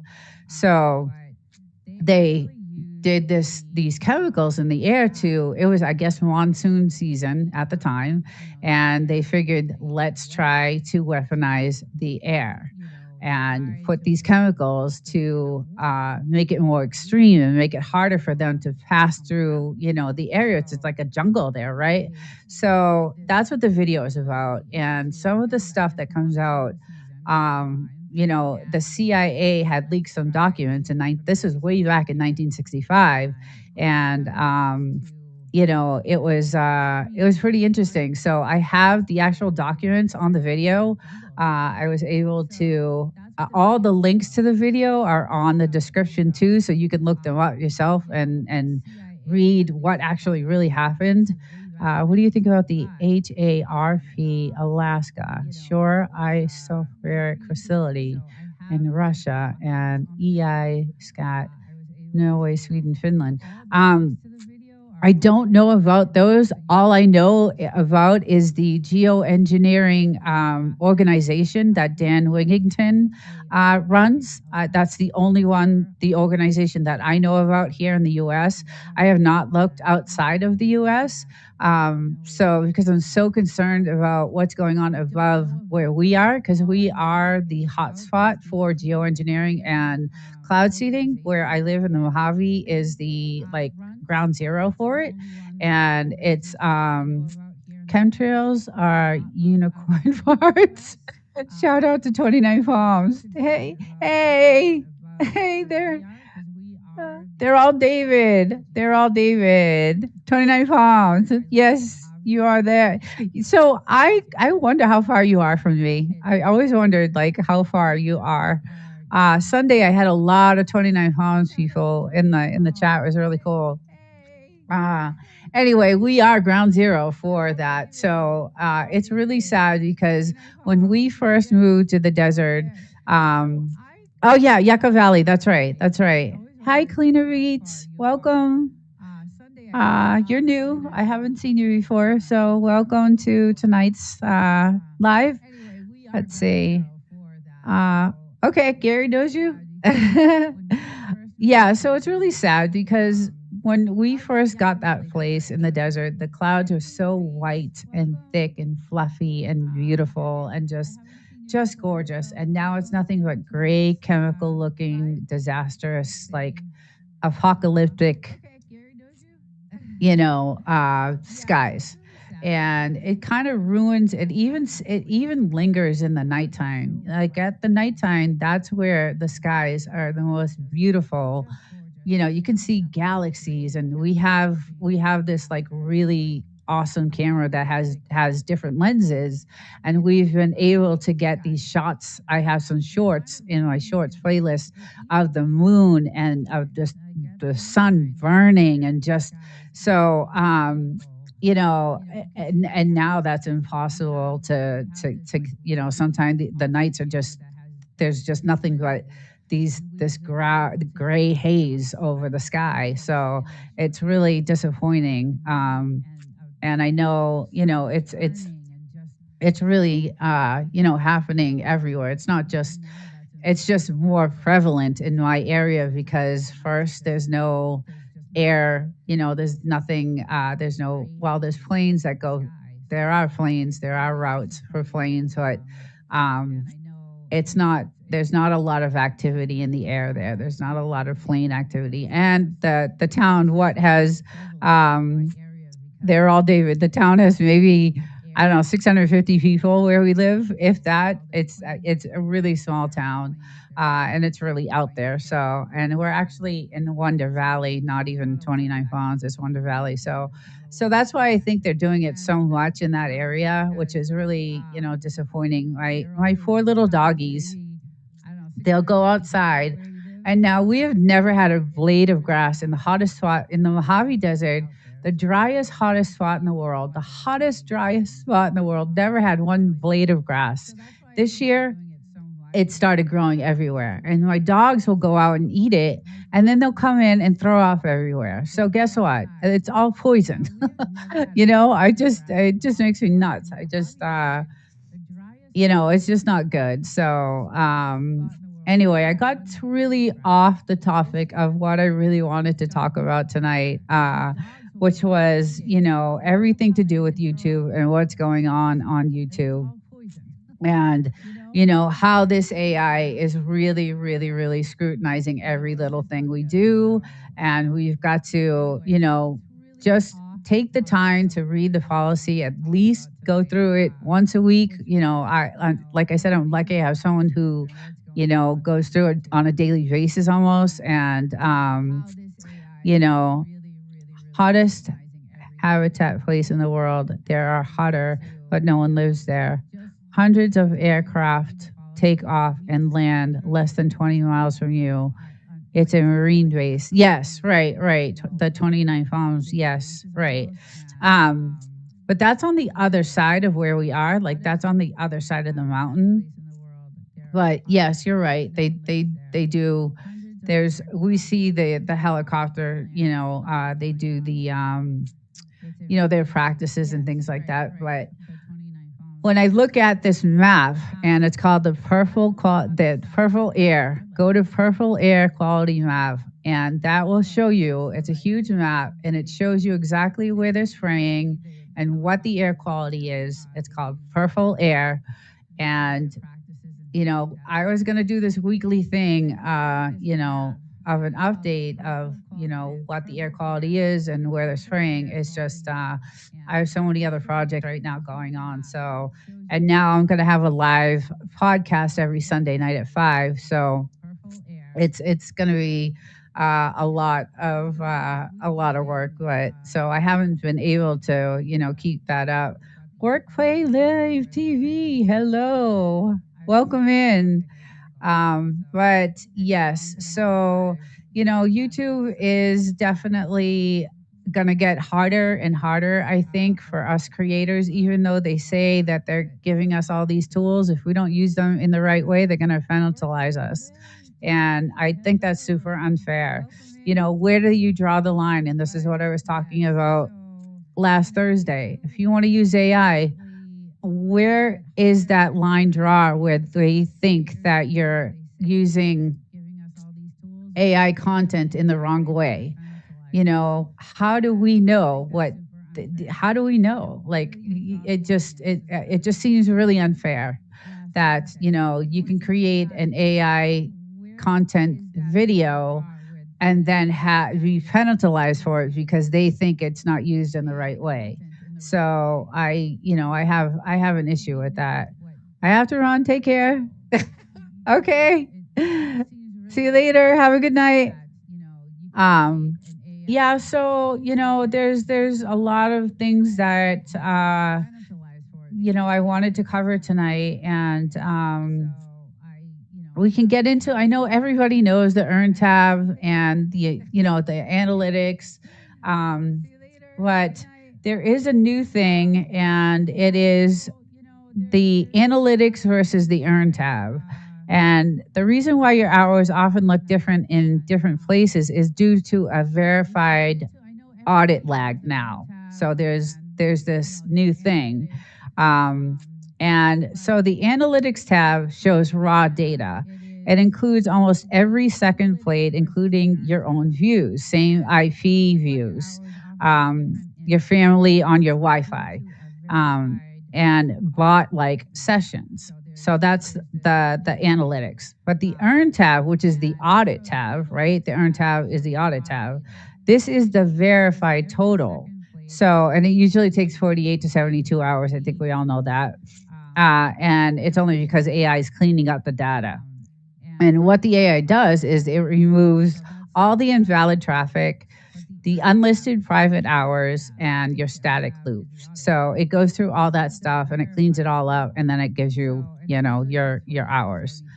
hours can disappear from earned even after the audit. Yes, and that's what I was saying, that's usually what happens when um this verified audit lag happens. So this is a new analytic thing on the Earn tab that they're doing with this AI. So, and like I said, they're cleaning up the invalid traffic, which they think is invalid traffic. Invalid traffic is views from your own account or on the same Wi-Fi network. So that's invalid traffic. Unlisted private hours. If you make a stream private after it ends, those hours are often deleted from your monetization progress. Your static loops, your long duration watches from accounts which show zero interaction. That's, no clicks, no movement, no nothing.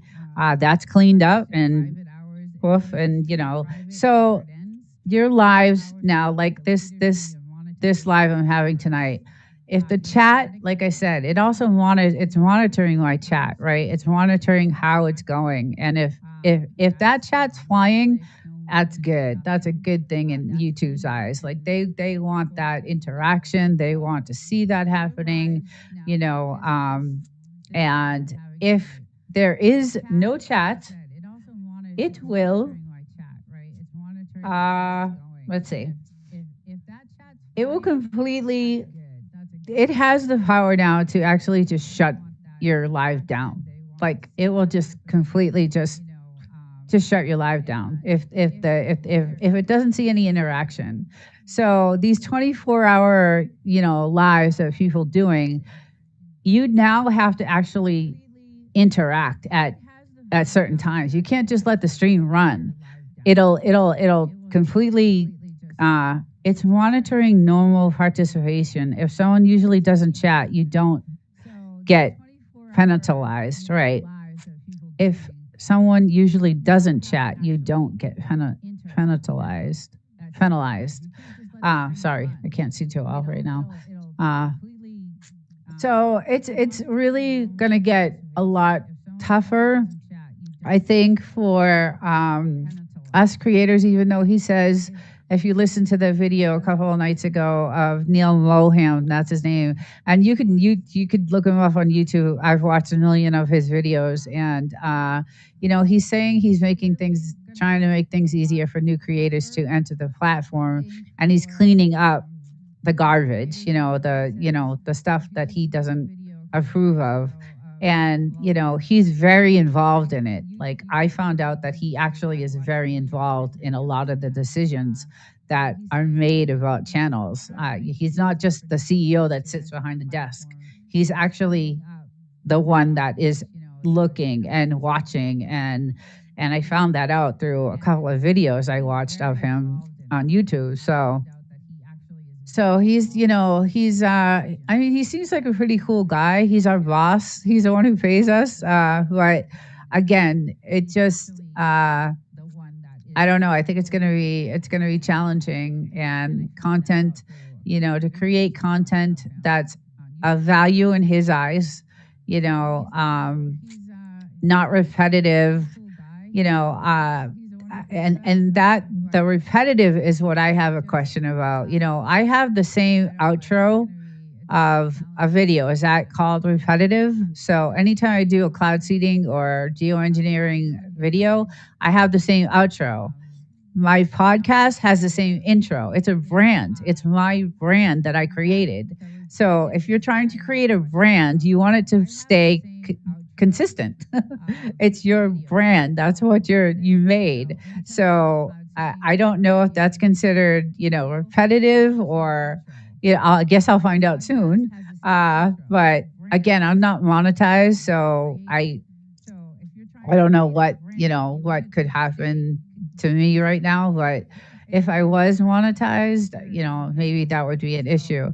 Yes, it's so vague. That's what I was trying to do too. Right. It is vague. And that's the issue I have with him. He's like, oh, we're giving you all this stuff, all this AI, we're giving you this, that, and the other thing.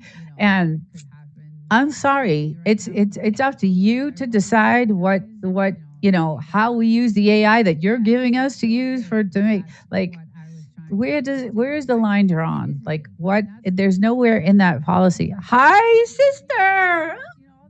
Oh, hi, my sister. Oh my goodness, I love you. I miss you. Pamela Giacalone. Hi, sister. I miss you so. I know we were texting earlier today, but I'm going to text you after this live. I wanted to tell you something else, but I'm so happy you're here. You've been coming into my lives every now and again, and I just love it because she's all the way in Boston, and she's downtown Boston, pretty much near the airport. And actually, she has a nice house in New Hampshire, and then she has a little place that she stays at in Boston, and she's a really sweetheart, and I love her, and I look beautiful. Thank you. I don't feel it. I'm very tired. Agreed. Red. What did Red say? You can't build a brand if you're constantly changing your channel look, right, and feel. Exactly. Right. And that's the other thing too. Consistency, right? They're always saying be consistent. Now, I watch a channel called Jay Bravo. He's a financial channel, and he always comes up with cue the fire, and that's his intro, and he's done it for years. For as long as I've been watching YouTube for a year. For as long as I've been watching, it's the same intro. Now, is that repetitive?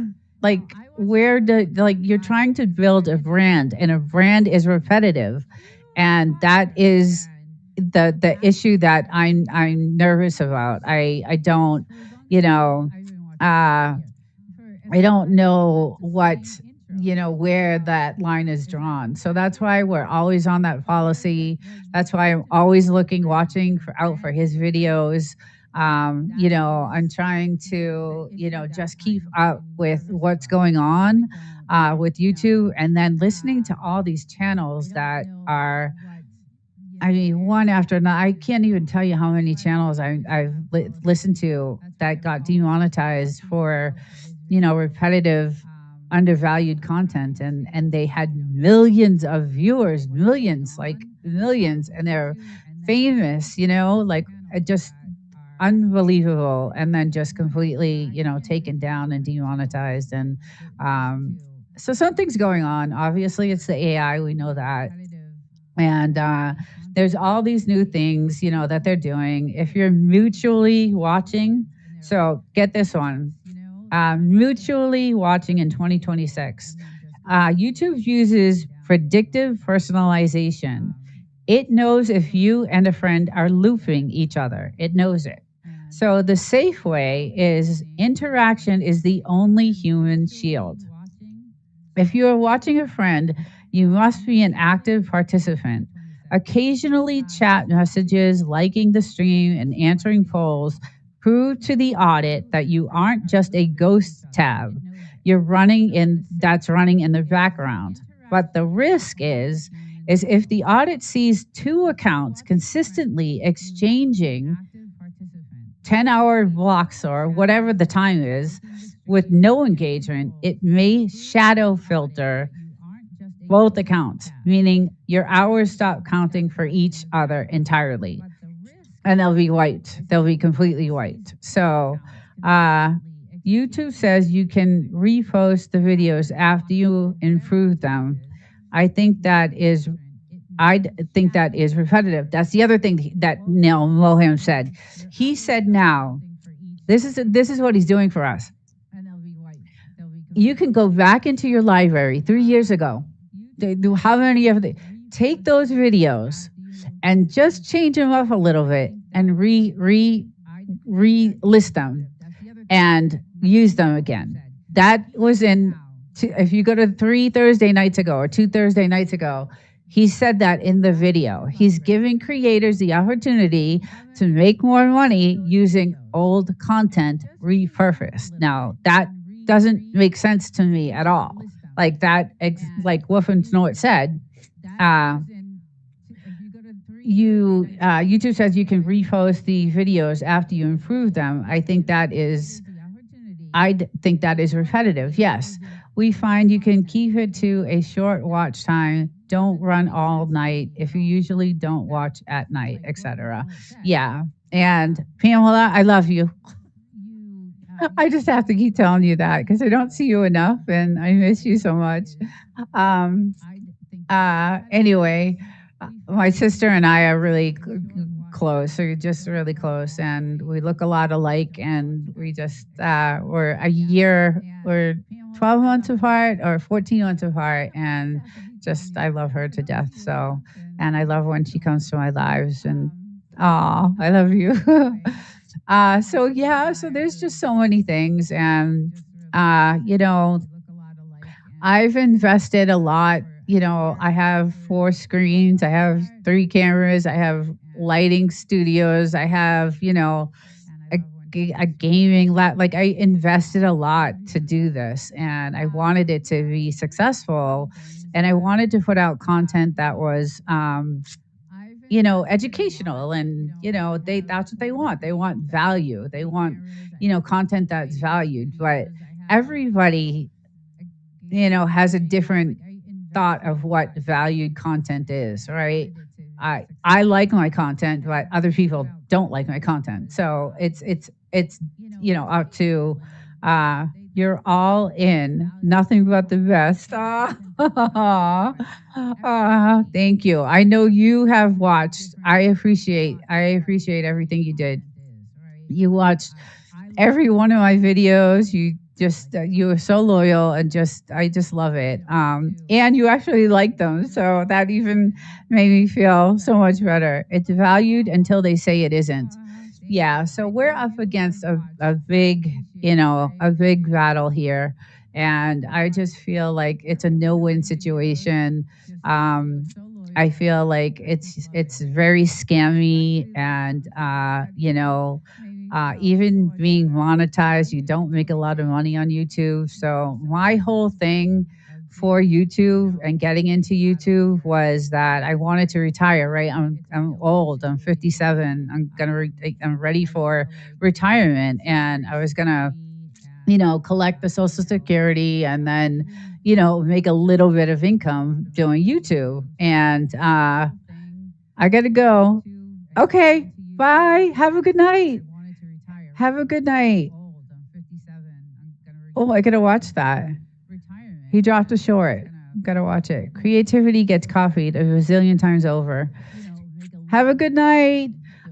Yeah, so that was my plan. I didn't realize that it was going to take 6,000 years to get to monetization. I had no idea what I was in for with YouTube. And, I have a full-time job that is like, because of the industry I'm in, which is military aerospace, I work constantly. Like I'm constantly working. So I'm working that because of what's going on in the world. I'm, working overtime and 10 hours, 12 hours. And then I'm working for YouTube 6,000 years. I'm telling you, it feels like it because I'm working for free, like I'm working for free for YouTube, but I love it. I love doing this. I love this. I do love it. I love putting out content. I love making my videos. I love editing. I love this whole figuring out the setups and the programs and the broadcasting systems. And I love all of that because I'm electronically, I have a little bit of skill thanks to my husband. And, I do VBA coding during the day. So I have a little bit of skill, to make this work. But, it's just I didn't realize how much work it was going to be, and the initial investment was a lot of money. I'm going to be honest, it was. Thank you, Alan. Is Alan leaving? Alan, if you're leaving, goodbye. Good to see you. You are a spring chicken. Who are you fooling? It's because you have me on this great regimen of vitamins. Nina, I have to go now. Okay, bye, Alan. Thank you. Thank you for showing up. We'll see you. We'll see you soon. So because I got sick and my sister has seen me go through this this for 4 times, she's very medically, she's certified in a bunch of things, radiology. I mean, she should be a doctor, to be honest.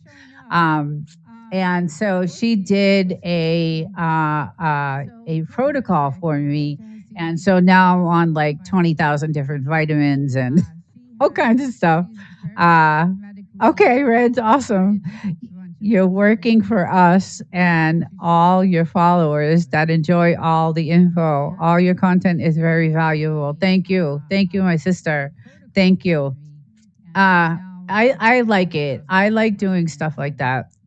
The problem is I like telling the story, right? So it's you got to watch the video to get the full, the full thing on the story. Winstone, how are you? Hi. Welcome. Yeah, I have been on for a little bit. So I was just talking. Thursday night is usually for content creators that want to share, ideas, and we always talk about YouTube policy. So I have, like I was saying, I felt, oh, my sister's going to love this. I felt like I was like a reporter at the news station.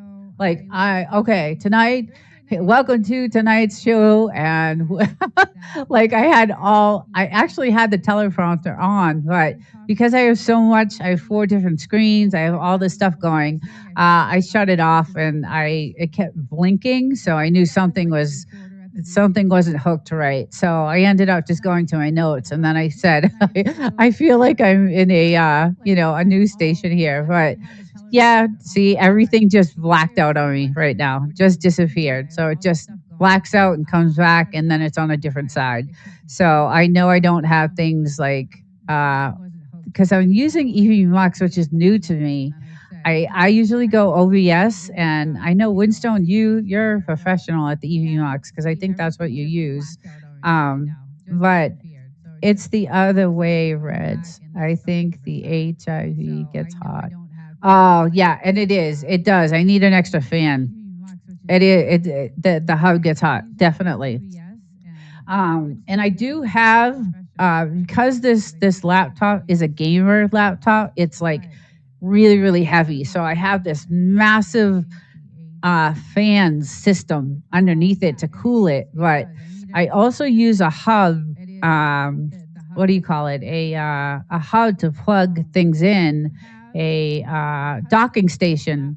And so I have a lot of stuff plugged into the docking station, and the docking station gets hot and it needs a fan, and that's when everything starts to black out. And I'm trying to stream through OVS, through EVMux, and it's a lot. It's just a lot. But I'm just on EVMux tonight. I did do an OVS streaming a few weeks ago through EVMux, and that was a challenge. I use so many apps, I can't keep up, but I'm trying to put out the best content I can. And everybody, I love your content. Everybody loves your content. I mean, you are so engaging and just so, I mean, everything you do is awesome. I hate when I have to miss one of your lives. And I would totally get up on panel if I didn't feel so self-conscious about because I'm still so sick, right? But I would love to, and I know that Gary and all of them love to go on your panel too. So I don't want to steal their thunder either. But sometimes I'm like, I want to get up there and say my thing and get involved. But I don't know. I still don't like the way I'm healing, and I'm still self-conscious about all that too. So, but anyway, the whole YouTube thing is just, I think it's just going to be much harder. And they say that the cooking is hard to sit through, though. It's torture. It is, because he's such a good cook, especially if you haven't eaten. My sister, if you're Pam, Winstone Chronicles, sub to that channel. My sister is one of the best cook. I am a great cook. I'm not gonna lie. I'm a really good Sicilian Italian cook, and my sister is even better. My mother was the best cook in the world, but my sister. Sub to Winstone Chronicles if you want to see some amazing cooking that you're just going to be blown away. It's just insane. Uh, I love to cook, but you're the best baker. Yes. I love to bake. I love to do the cakes. I love to decorate. I'm very artistic in that way. I have that artistic edge, but she's a ridiculous cook. I guess that's why they call me the torture boss. Yes. Yeah. So, yes, it's Jamaican cooking. Pamela, you have to. You'll die. It's just, it is torture to watch it, especially when you're, starving and hungry and haven't eaten. And he has a taster. So after he cooks, I believe it's his wife, um, and her name is Lynn, and she gets to like do the taste test. And I'm like, I wish that was me. I wish I could be tasting it because it's just so good. It just looks amazing. You could tell it's delicious. I mean, there's just you could just tell it's delicious. So, thank you. I just love food and love when people enjoy it. That me too. Italians love food and we love to watch people eat. We love it. It makes us happy. She is my sampler. Yes, yes. Okay. Yeah. And she's lucky because I love to watch that. That's the best part. Honestly, there should be some sort of mail service. We told him that. We told Winstone that, we need smell-o-vision. Yes, sister. Yes, we do. But we grew up in the kitchen, like my sister and I, because my mom was, us Italians, that's all we did was cook. I mean, we as children, we never had anything frozen, no frozen foods, never went to, once in a while we would go through a drive through or have some takeout, but everything we ate as kids and everything was always home cooked meals, always. And, during the week we would eat the leftovers, but we never had anything that was ever like frozen fish sticks or whatever, chicken nuggets or whatever. Always, always homemade. And we would always get involved in making that. So when my mom got a job and my sister and I were at home, we were like 9, 10 years old. She would leave a recipe out and we would do the cooking. And then by the time she came home, she would have the food. And, my sister would do most of it, to be honest. Damn, I miss mom's cooking. I know. Every Sunday she would make a feast because we have a huge family and there'd be 40 people every Sunday at the house, eating. And that's just our family is huge. We have a really big Italian family. And every Sunday she would cook, for an army pretty much. And it was just awesome. It was awesome. But that's how we learned to cook was, she would leave out the recipe and she'd have everything there. Now, my mom could cook Chinese food, Asian food, anything without even a recipe. Like she didn't even need to know. Like she could just put stuff together and it would just be amazing. She just had skill. I wish I could share my food with all my subscribers. Yeah, we do too. We do too. I'm actually here prepping food for a big cookout for my high school brothers. Oh, nice. Oh, that's awesome. That's awesome. Oh, they're lucky. They're gonna enjoy that. They'll enjoy that. We cooked so much actually that on our high school, when our kids graduated, my sister and I, we had it catered. I know I had mine catered. I don't know if I can't remember if Joseph had it, if you had Joe's graduation catered, or I remember barbecuing though, actually. But anyway, we love to cook and we love good food and we'd love to, watch that stuff. And Windstone is like ridiculous at it. I actually have a t-shirt that I got from his channel and it's super funny. I'll show you it privately. It's a really funny t-shirt that I got. And he sent me some really cool gifts and I'll show you those too. I'll send you some pictures of sister of some of the things he sent me. He's a military, ex-military man. So thank you for your service and for everything you did for this country. Um, Hopefully we make it through what we're going through now. But he's a really cool dude, and you're gonna love his channel, my sister. You're gonna love it. And I know Joseph will love it. Your son Joseph will love the channel also because he's also he actually reminds me a little bit of Windstone because Joseph is into it just like almost to the T. Now that I think, when I watch the videos of Joseph cooking and the big barbecues and the briskets and the massive that's Windstone. That's what he does. I appreciate you all and I love this community. I do too. I'm really happy that I have the people that I interact with. I love all you guys. I'm really grateful that I got to meet so many good people and be a part of this. So I just hope that I can get to monetization at some point and be able to retire and put more effort into doing more um, lives and things like that. So, like I said, I'm starting a new podcast every Sunday night at 5 o'clock. It's called The Homestead Junkies, and it's all about living off grid because I have a house in the desert that's off grid. Well, it was for a while, and then we built it, and now it's not. It's off grid in a technical sense or in a way that it's not around anybody or people. But anyway, it's going to be a really cool podcast. I've already done a few episodes that were not live, so they're on my channel.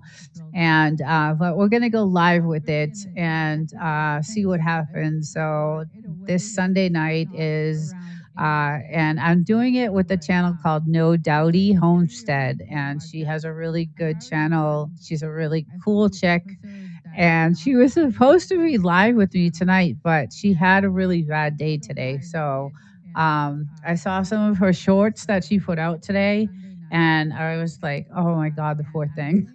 just She just didn't have a good day at all today. So I think that's why she didn't. And I didn't even hear I didn't even hear a text from her or anything. So I'm sure she's just like, not happy right now. So, but I am going to say goodnight to everyone. And we continue this every Thursday for creators, talk about YouTube policy, talk about what's going on.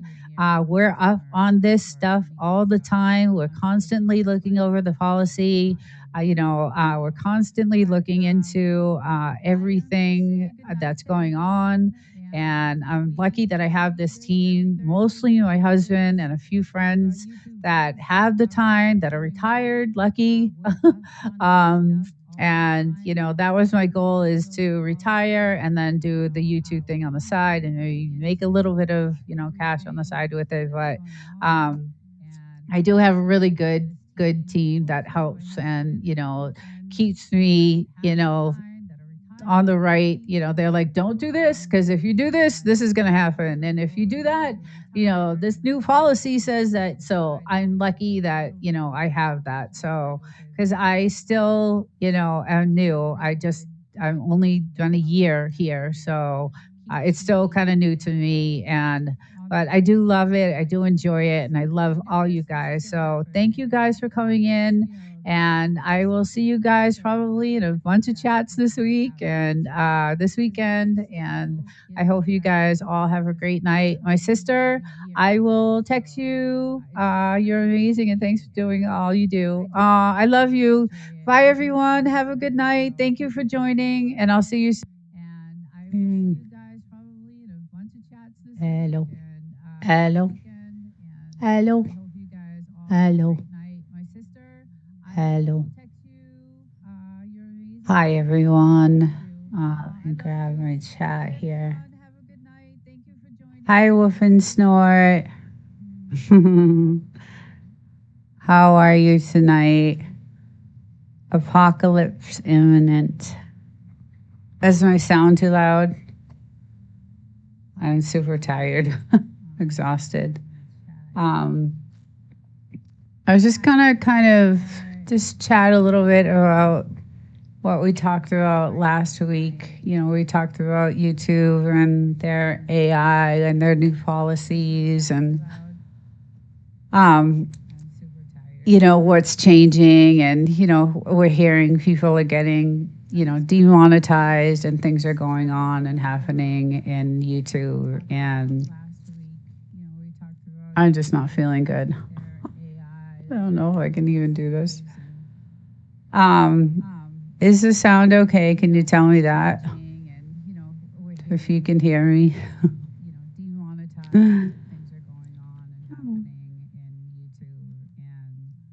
If you stepped away, I think you stepped away.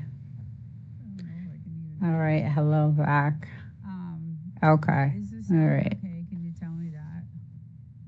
Hi, Poetic. How are you? It's been so long. Oh my goodness. I miss you. How are you? I hope you're doing well. I know that you're doing well. I see. I don't have time anymore to watch YouTube. I'm like so busy and just trying to do, I'm working so much. I got really sick. I'm still recovering and just, it's just been a nightmare. But I'm still, you know, sick, but I'm doing okay. It's, you know, I'm just trying to get back into the groove. So, yeah, it's been a long time. Yeah. I heard about Deb, so that was kind of, you know, sad. You know, I felt bad. I felt really bad. I think, you know, it was really, really sad. But tonight I was just going to do like a continuation of last week. I had some information about YouTube and their new policies and what's going on. There's a lot of channels right now that are getting demonetized and that are getting, you know, just different things happening to all these channels. And they're even getting like taken down. Hours aren't getting credited and just, you know, the same old YouTube crap.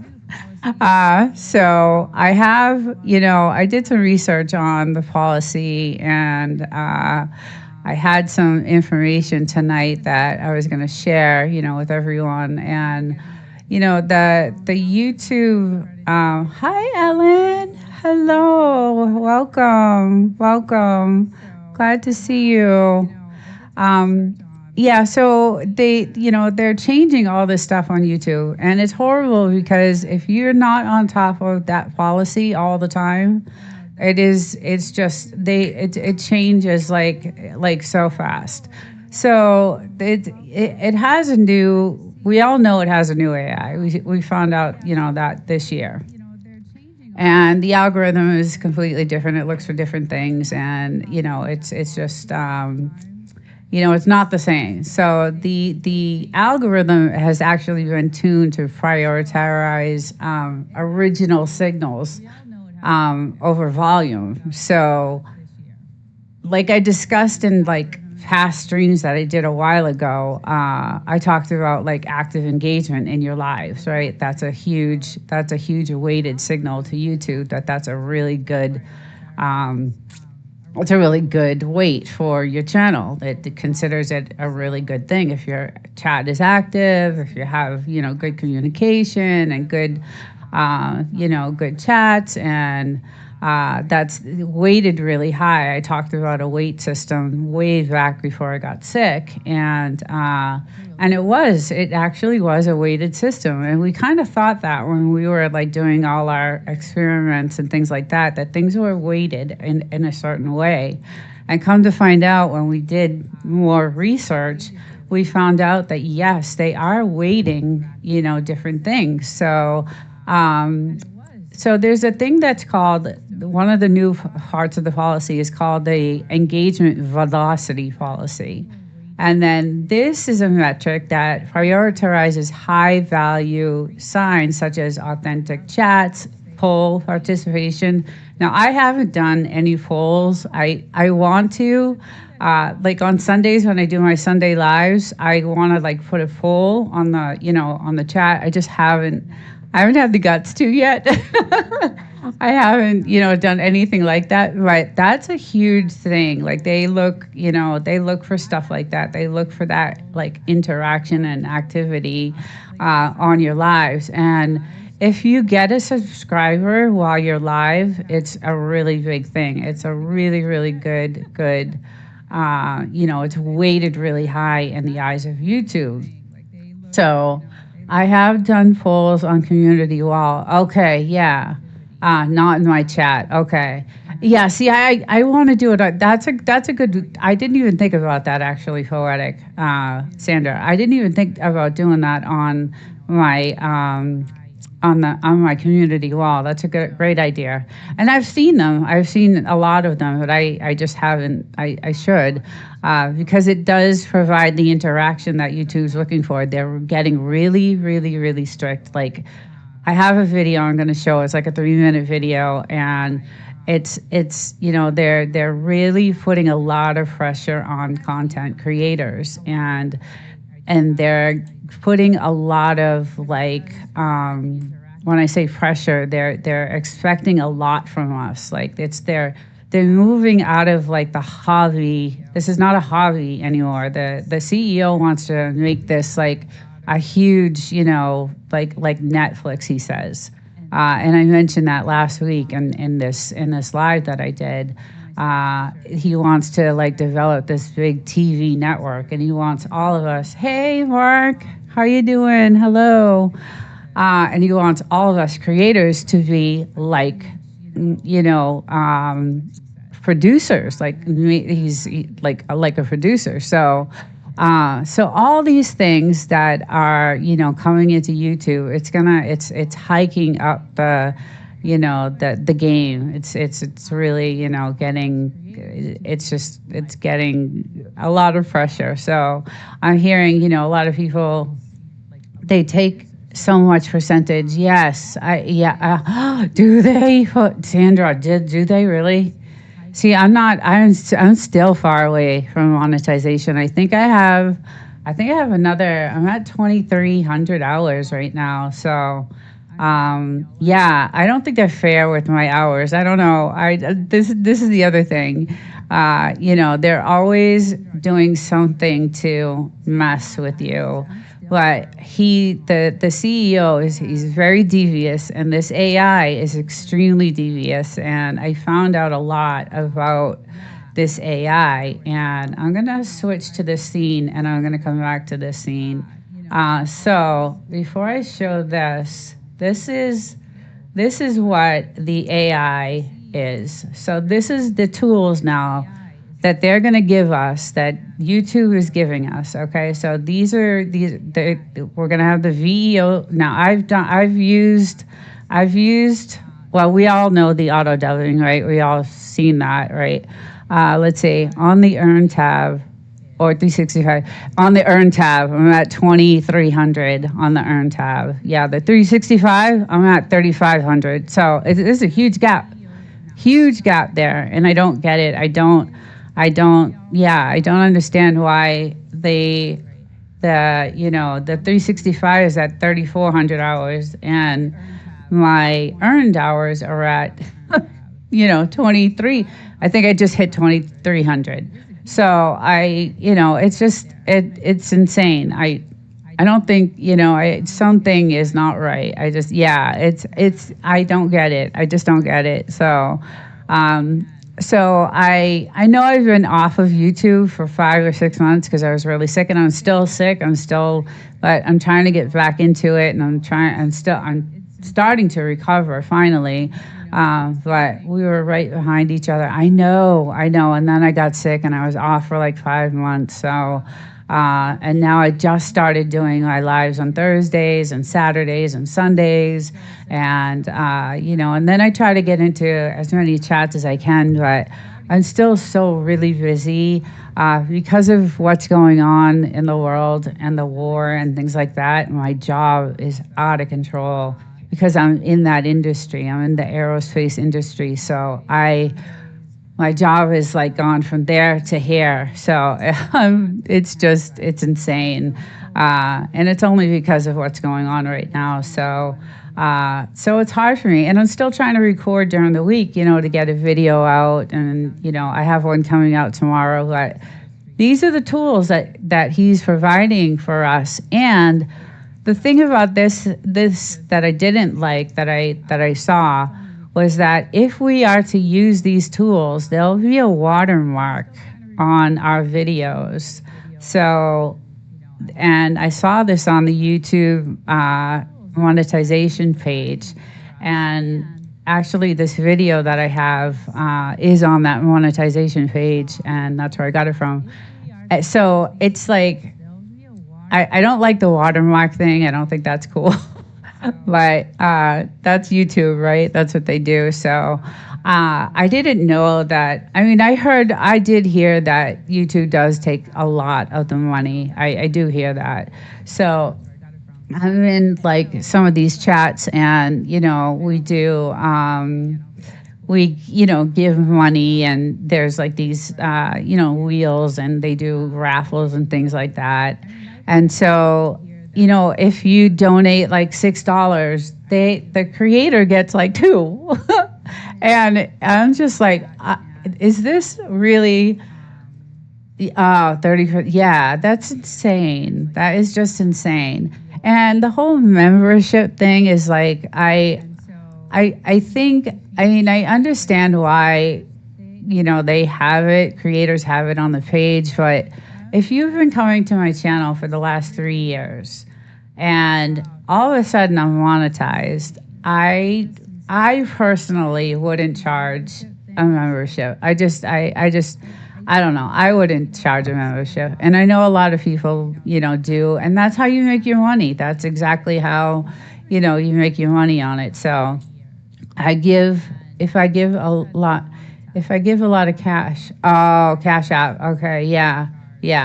It's just insane. But these are really good tools, because I see a lot of thumbnails now. I don't know if you have, Sandra, and Ellen and Mark and Orphan Snort and all you guys in the chat. That's why mine is just 99 cents, right? See, that's, if I were to do anything, that's what I would do. That's exactly what I would do. And you get what, 30 cents? I mean, it's just, is it all worth it, guys? Is it really? I love making videos, and I love doing this, but it's just crazy, the money that they take. So, but again, he's also implementing all these high-end things for us to use and create, better content. And I know. And it costs money. It costs money. VEO3, that's huge. That's a huge thing. Now Dream Track for music, and just it's insane. Actually, no, I looked back on channels I donated to, and when they added, I remember shipped, the amount I donated fell 90%. Oh my God. They added, I never shared the amount I donated fell 90%. Yeah, it's just, I just don't think like it's fair. Like, I just don't think it's fair at all. There are ways to make money outside of YouTube. Yes, absolutely, 100%. Yeah, and I am on other platforms, but I'm finding that Rumble is a disaster. I'm not there. When you upload your content to Rumble, it's like watching it in the 60s. It's not a good they haven't developed, a good platform. X is, it's okay. Use YouTube to promote yourself, yes. For instance, I was donating $20 a month. When they added a membership, I stopped donating because there was no need to. There was no need. Yeah, right, exactly. It's just, some of the things that they're doing with YouTube, and then I heard a couple of people got demonetized for,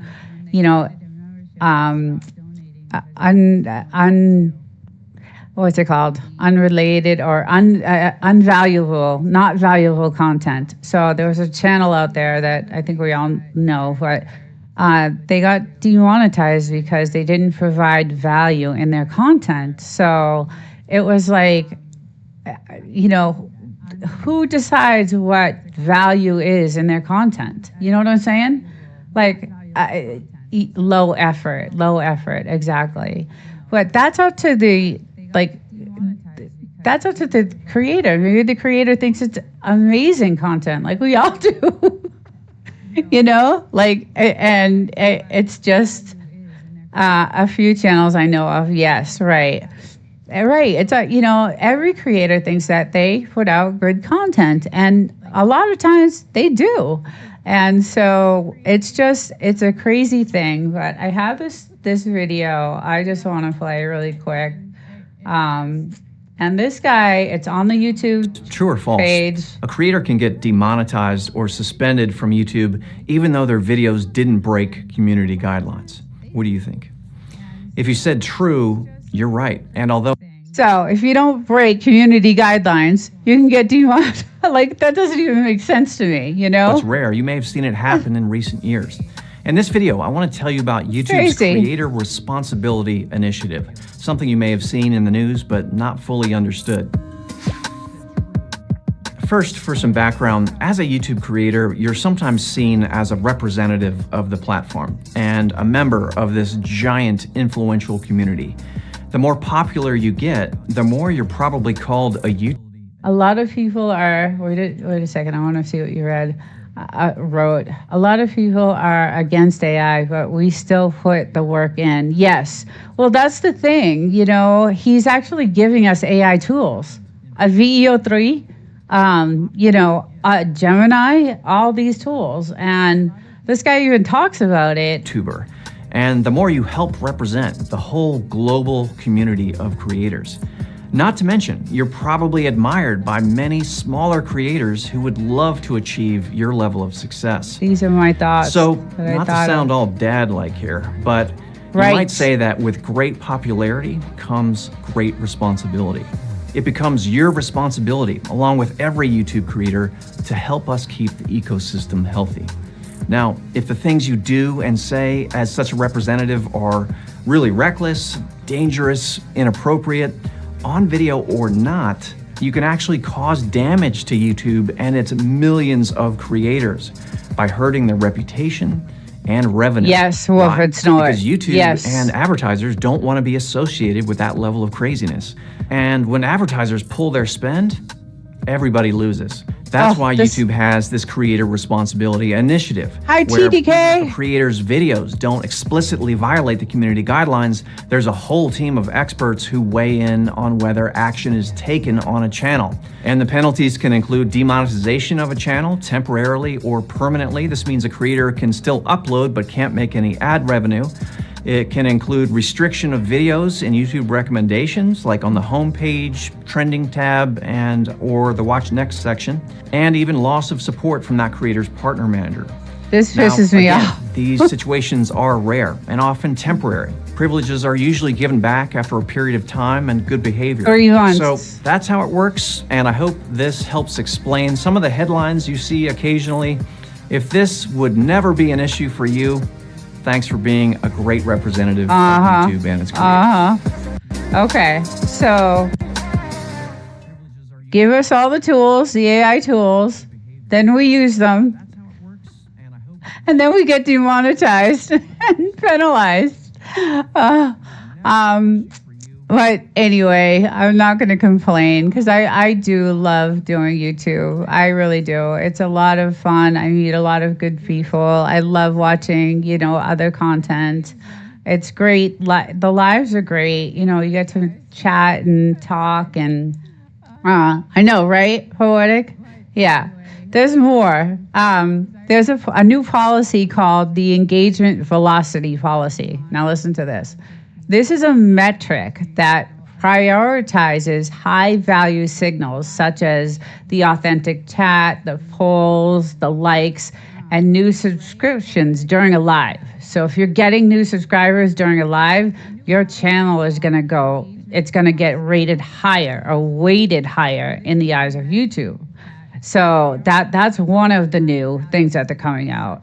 Of course, the core viewers, the super fans who, are there for hours and, they act as, the primary seal of approval in YouTube's eyes and the algorithm, which, that makes sense. If you have a viewer that's on for hours and hours and hours, of course, it's going to be seen as, great content and the algorithm is going to see that. So there's another YouTube new policy called inauthentic content. Now I'm reading my notes. So YouTube has rebranded its repetitive content policy to the inauthentic policy.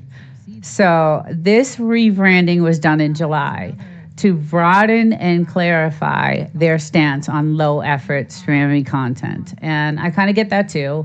That kind of makes sense. I get subs, then a few days later, I lose more than I got. Yeah, for some reason, I cannot subscribe to anyone because YouTube telling me I am subbed to more than sub to me. Who else said that? There was someone else in the sources chat that was in the chat that said he had the same problem. I don't understand that. I've never heard of that before. Like except from this guy, and I forget what his name was, and you know him, Sandra, because he was in our chats with oh God, what is his name? That's gonna kill me. TDK, you might know this guy too, because he was in chats, and I remember you in those chats when this was happening. Anyway, that doesn't make sense to me. I don't know what that's all about. I don't get it. It doesn't make any sense. Yes, between it's 2,000, I believe it's 2,000 subs. Oh, okay. Brandon, it might be him. Because he was like, I can't sub, I can't do anything with my channel. I can't sub, I deleted a lot, like people that don't ever come over. Yeah, see, I cleaned up my channel too. A lot of people right now are cleaning up their channels because of what's going on. And if you're not up on this YouTube policy, like I check it all. I have a bunch of friends that help me with my channel. My husband is the main one, but I do have a lot of people that are up on all that, all the information about YouTube. And if you're not constantly on that policy page, checking out new, what's changed, because it changes constantly, and they don't tell you. But if you watch my last week's Thursday Night Live, I had the CEO talking about it, and I have videos of him talking about his dream for YouTube and what he plans on doing with creators. So he wants us to be producers. He wants us to have the tools to produce a film, a movie, a great content, video, which is really good. The tools are great, but if you're gonna penalize us for using them, Gemini said it's 2,000 subs or 75 a day. Oh, okay, good to know. That's good to know. Thank you. That's one of my husband. He definitely has done his research, and a lot of the stuff that I'm giving, out tonight is actually from a lot of research that he has done. So YouTube's signal to flag a video as low engagement or inauthentic. So this is their signal to flag a video as low engagement or inauthentic. If a stream has 1,000 viewers, but the chat is moving slowly or is entirely empty, the system flags it as low engagement or inauthentic. Which again, that it makes sense, right? You don't have anything going on. It's gonna flag it as inauthentic. But what it also, hey, hey, what's up? How you doing? Thank you for showing up. We're talking about YouTube and their policies and what they're doing to channels and demonetization and all the new rules and all the new policies and what's going to happen to channels and what the CEO is really actually doing to YouTube. He actually wants to make it like the next Netflix, and he wants it to be it's really interesting. You just missed the video I played from. It's on the monetization page anyway. If you wanted to see this video, it was really interesting. But they are this AI that they have, and I'm going to go back to that because what they're doing is they're giving us. Let's see if I can give. So these are the new AIs that they're giving us to use to create videos. And I don't know if you guys have seen all the great looking thumbnails now. Like those thumbnails are really they're crystal clear. They're, movie style production.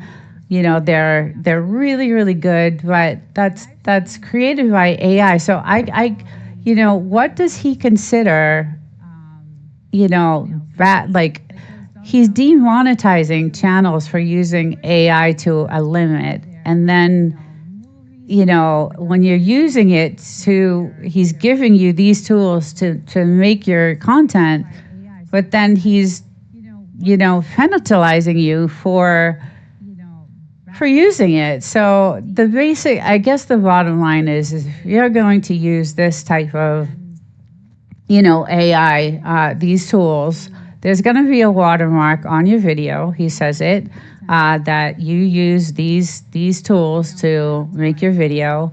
And then he's, going to make sure that there's some sort of you in the video. There has to be a part of your personality or your outlook or your something that is comes from you. It can't just all be AI generated. He's going to give you the tool to make it, but there's got to be your impression in it and your personality in it. So so let's see. Gemini says no, it's not for sale. It has 125 million paying subs. I just, I am frustrated because, I love the fact that he's giving us these tools, but when you use them, like I said before, who is to determine what is, where is the line? Where is the line on the AI thing, right? I personally don't like AI. I don't use it. I don't really, I've done a few things with AI. It's good, it's good for it's good for video creation, but if you don't put your own flair into that video, forget it. You're gonna, like I said, this channel that was a part of for a long time just got demonetized for repetitive, undervalued content, and I didn't see that in the channel. I had been a member for a long time, and I didn't see that in his channel, and he got demonetized. So it's just there's no consumer protection, and that's the thing. That's Wolfensnort said it. So President Trump took away the consumer protection bill that was in place. So there's no protection for us if we purchase anything, or there's no consumer protection for anyone now. So we are fighting a battle we can't win. So But this YouTube claims, this is what they claim is safe. And now this is what they say is safe content, but you need to do your own research on this because, like I said, YouTube changes constantly. It's a constant changing, it's constantly changing the policy. We are on this policy constantly. Me and my team are constantly looking at all the, changes. And like I said, it changes constantly, but it says that this is what YouTube claims as safe content, but do your research because you never know when YouTube will change a policy unless you're reading that policy on a daily basis. And, I'm lucky that I have, a team to work with that actually does look at the policy often. And so to remain a qualified channel, you're going to have to. You have no choice but to read the policy because they change it so often. And at a snap of a finger, your channel will be gone or you'll be demonetized or your content will be considered, not valued and, there's no value in it. And, they're doing this a lot with the silent lives now. Which I kind of get. I kind of get that. If there's no value in the content, I get that. Taxes are easier than reading the YouTube policy. I know, because you read it all the time. I know you do. But if you're looking to keep your channel safe, the following types of content are considered authentic. Now, this is what they're saying, but do your research because I don't trust YouTube at all in anything they say.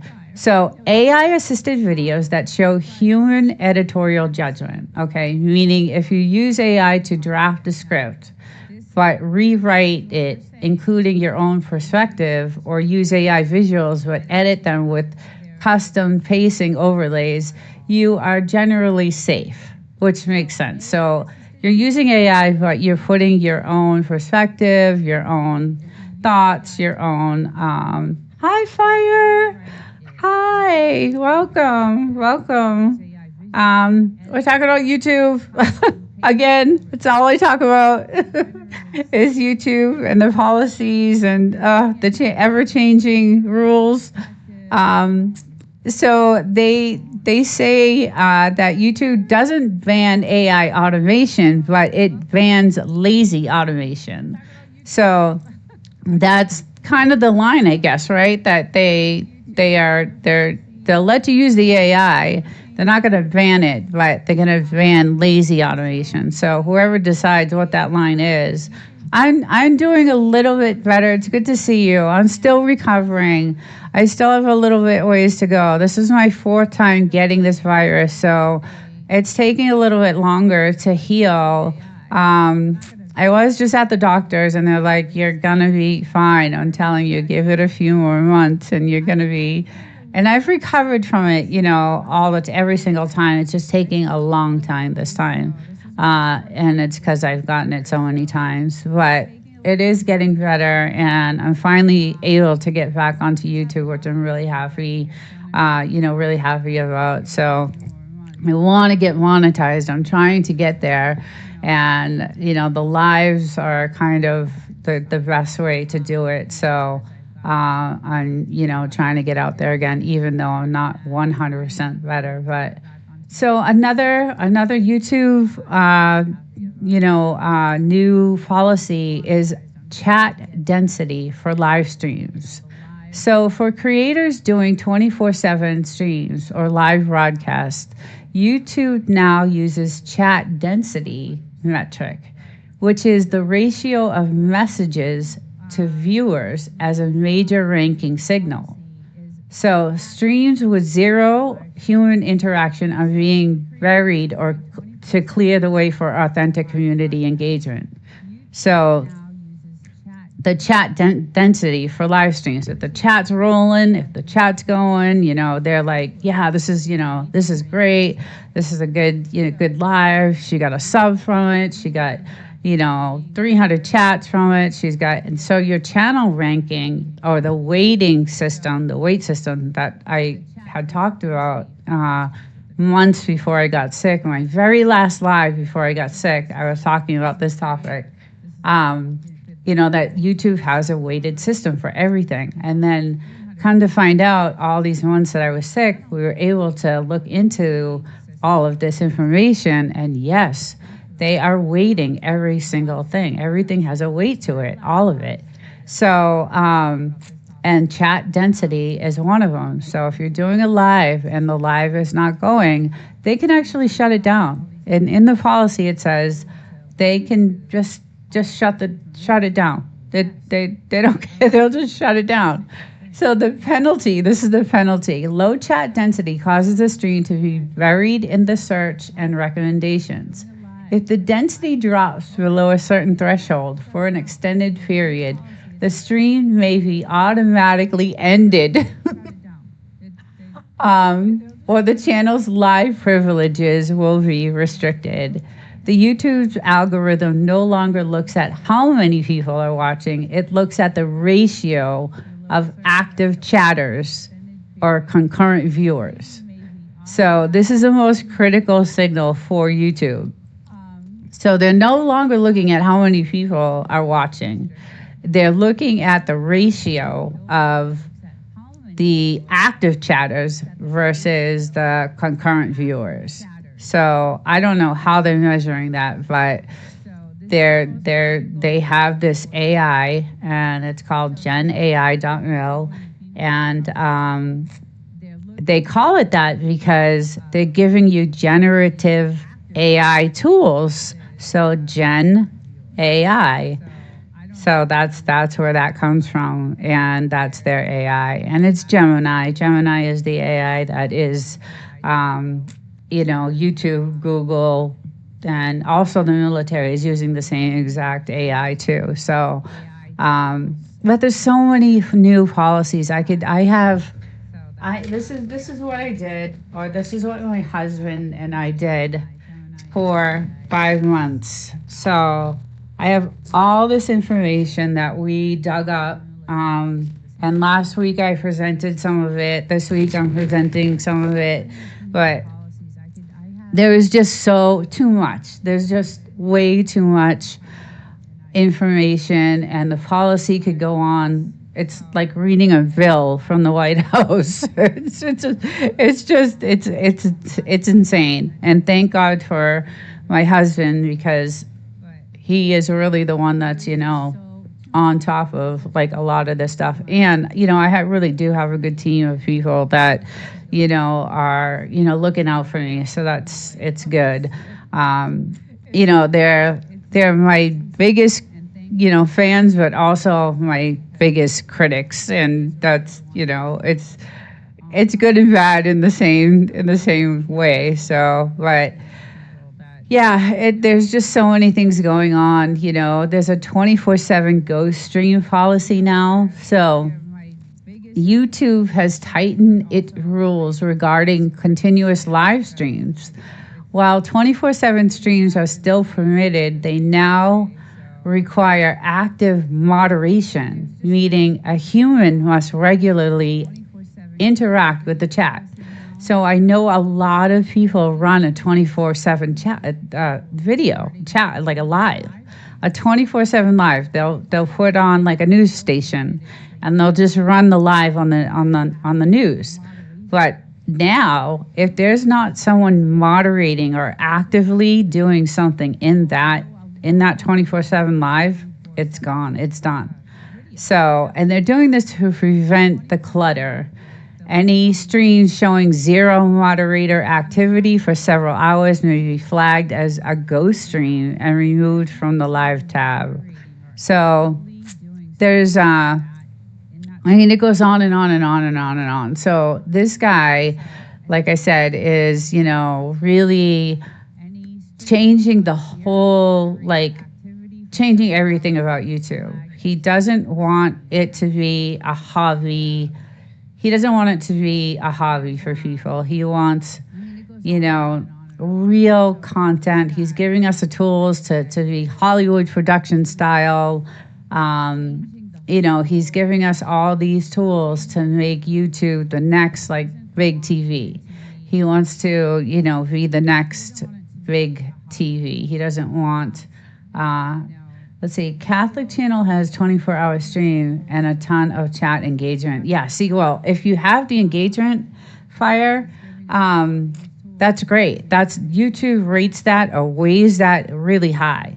So that channel probably is going to do very well. You know, if that chat is going and, you know, it's 24-hour and it's going, then they're probably doing really, really, really good. Hi, Winstone. Hi, I didn't see you come in. How are you? It's good to see you. I hope you're doing well.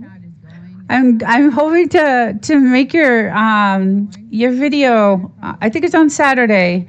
I saw it. I saw your thumbnail for it. So I haven't been able to get it. I've been working so much that I haven't been able to get into a lot of chats lately. But I'm hoping to get into your. I love your chats. I love your videos. You have good conversation, and it's always so fun to be in them. So I hope to get it in over the weekend. And there's some other lives that I want to get into this weekend. So hopefully I'll be able to, if I'm not too sick and don't have a lot of stuff going on. But it's good to see you. Thank you for coming in. There's also a 72-hour rule. So if you receive a warning for inauthentic content, the concurrent 2026 recommendation is to freeze all uploads for 72 hours. So this allows the system to reassess your channel rather than flagging new uploads as denial spam. So I guess, you know, is that a good thing? Is that a bad thing? You know, just who knows? Let's see. I hear the Catholic channel has been having issues with a troll. Oh, no one knows who it is on the other. They are located in Washington. How do you know that, Orphan Snort? Interesting. I didn't even know that. Winstone, it was really cool. I had Jamaican shore fishing on my live on Sunday. It was really awesome. It was cool to have him in there, and I love that guy. He's really cool. Everybody's really cool. I love Reds and those just awesome people. So, but we're talking about all these new. I'm gonna flip over to this scene because there's some new people in here. Let's see if I can get my mouse over there. Yeah, so this is the new AI tools, and I know a lot of people are using the thumbnail, right? The thumbnail tool is great. Those thumbnails look, they're perfect. They're like crystal clear. They look like Hollywood production did it. You know, they give you it makes it so easy for you, right? To make a really great thumbnail without looking like clickbait, right? There's a lot of them that, you know, that's what I think the issue was, and that's why the CEO did what he did, is because people were creating these thumbnails that were just clickbait, and it was really frustrating. You would think it would, you know, you'd think the thumbnail has to represent what the video is about. The thumbnail can't say something and the video be something completely different. It just, that's the click rate. And that's why I think the CEO is cracking down on all of this stuff. And now he's actually giving you the tools to make a good thumbnail that represents what your video is about. And I think that's just really good. You know, it's just amazing. But this video that I showed, and this is on the hey creators, true or false? This is on the creator web page, the YouTube creator website page. Can get demonetized or suspended from YouTube even though their videos didn't break community guidelines. What do you think? If you said true, you're right. And although it's rare, you may have seen it happen in recent years. In this video, I want to tell you about YouTube's Creator Responsibility Initiative, something you may have seen in the news but not fully understood. First, for some background, as a YouTube creator, you're sometimes seen as a representative of the platform and a member of this giant influential community. The more popular you get, the more you're probably called a YouTuber. Yeah. And the more you help represent the whole global community of creators. Not to mention, you're probably admired by many smaller creators who would love to achieve your level of success. So, not to sound all dad-like here, but you might say that with great popularity comes great responsibility. It becomes your responsibility, along with every YouTube creator, to help us keep the ecosystem healthy. Now, if the things you do and say as such a representative are really reckless, dangerous, inappropriate, on video or not, you can actually cause damage to YouTube and its millions of creators by hurting their reputation and revenue. Why? Because YouTube and advertisers don't want to be associated with that level of craziness. And when advertisers pull their spend, everybody loses. That's why YouTube has this creator responsibility initiative, where even if a creator's videos don't explicitly violate the community guidelines, there's a whole team of experts who weigh in on whether action is taken on a channel. And the penalties can include demonetization of a channel temporarily or permanently. This means a creator can still upload but can't make any ad revenue. It can include restriction of videos in YouTube recommendations, like on the homepage, trending tab, and or the watch next section, and even loss of support from that creator's partner manager. Now, again, these situations are rare and often temporary. Privileges are usually given back after a period of time and good behavior. So that's how it works, and I hope this helps explain some of the headlines you see occasionally. If this would never be an issue for you, thanks for being a great representative of YouTube. Okay, so thank you for that. So, again, they're giving us all these tools. We have to use them in the right way. It's got to be, and again, where is that line of what is right and what is not? Because I think all us creators think we create good content. We all have a part of creating content that we think is valuable. But there's a line, obviously, that the CEO, and like I said in my last Thursday Night Live, he's actually the one that is looking at all this. He actually says this in the video that I had on last Thursday Night's Live, that it's Neil Moham, our boss, the CEO of YouTube, that is looking at all this stuff. So he has implemented all these new rules, all these new guidelines, and if you're not up on all of it, it's gonna, it's gonna affect your channel. And a very good channel that I love got demonetized recently, and I didn't see why. I really didn't understand why. He came out publicly and said, what, he actually read the letter that YouTube sent him. And I still was like, I don't get it. So where is that line? Rare. I don't think so. Happens all the time to political and conspiracy content. Basically near everything. So see, that's the other thing. I have another channel called Desert Living 2.0, and that is a very controversial channel. I like a lot of conspiracy theories, and I like a lot of behind the scenes of what's going on with AI. So like, for instance, with Sam Altman and Elon Musk and Donald Trump, and there's a lot of that, just what you said, content like that now I'm looking at, if that channel gets monetized, they're going to go through that channel and be like, okay, I don't know if this is, I don't know what's going to happen to it. I have 12,000, well, a little under 12,000 people on that channel, and it's not monetized yet, because this is the channel I'm trying to monetize. I'm very close to it, and the other channel is quite a bit away, but I have more subs on that channel because it's controversial. And it's like, okay, is this real? Does this really? Hey, Bushcraft, what's up? How you doing? Good to see you. You know, it has a lot to do with questioning, you know, is the government telling us the truth? Is this really happening? Is this, you know, real?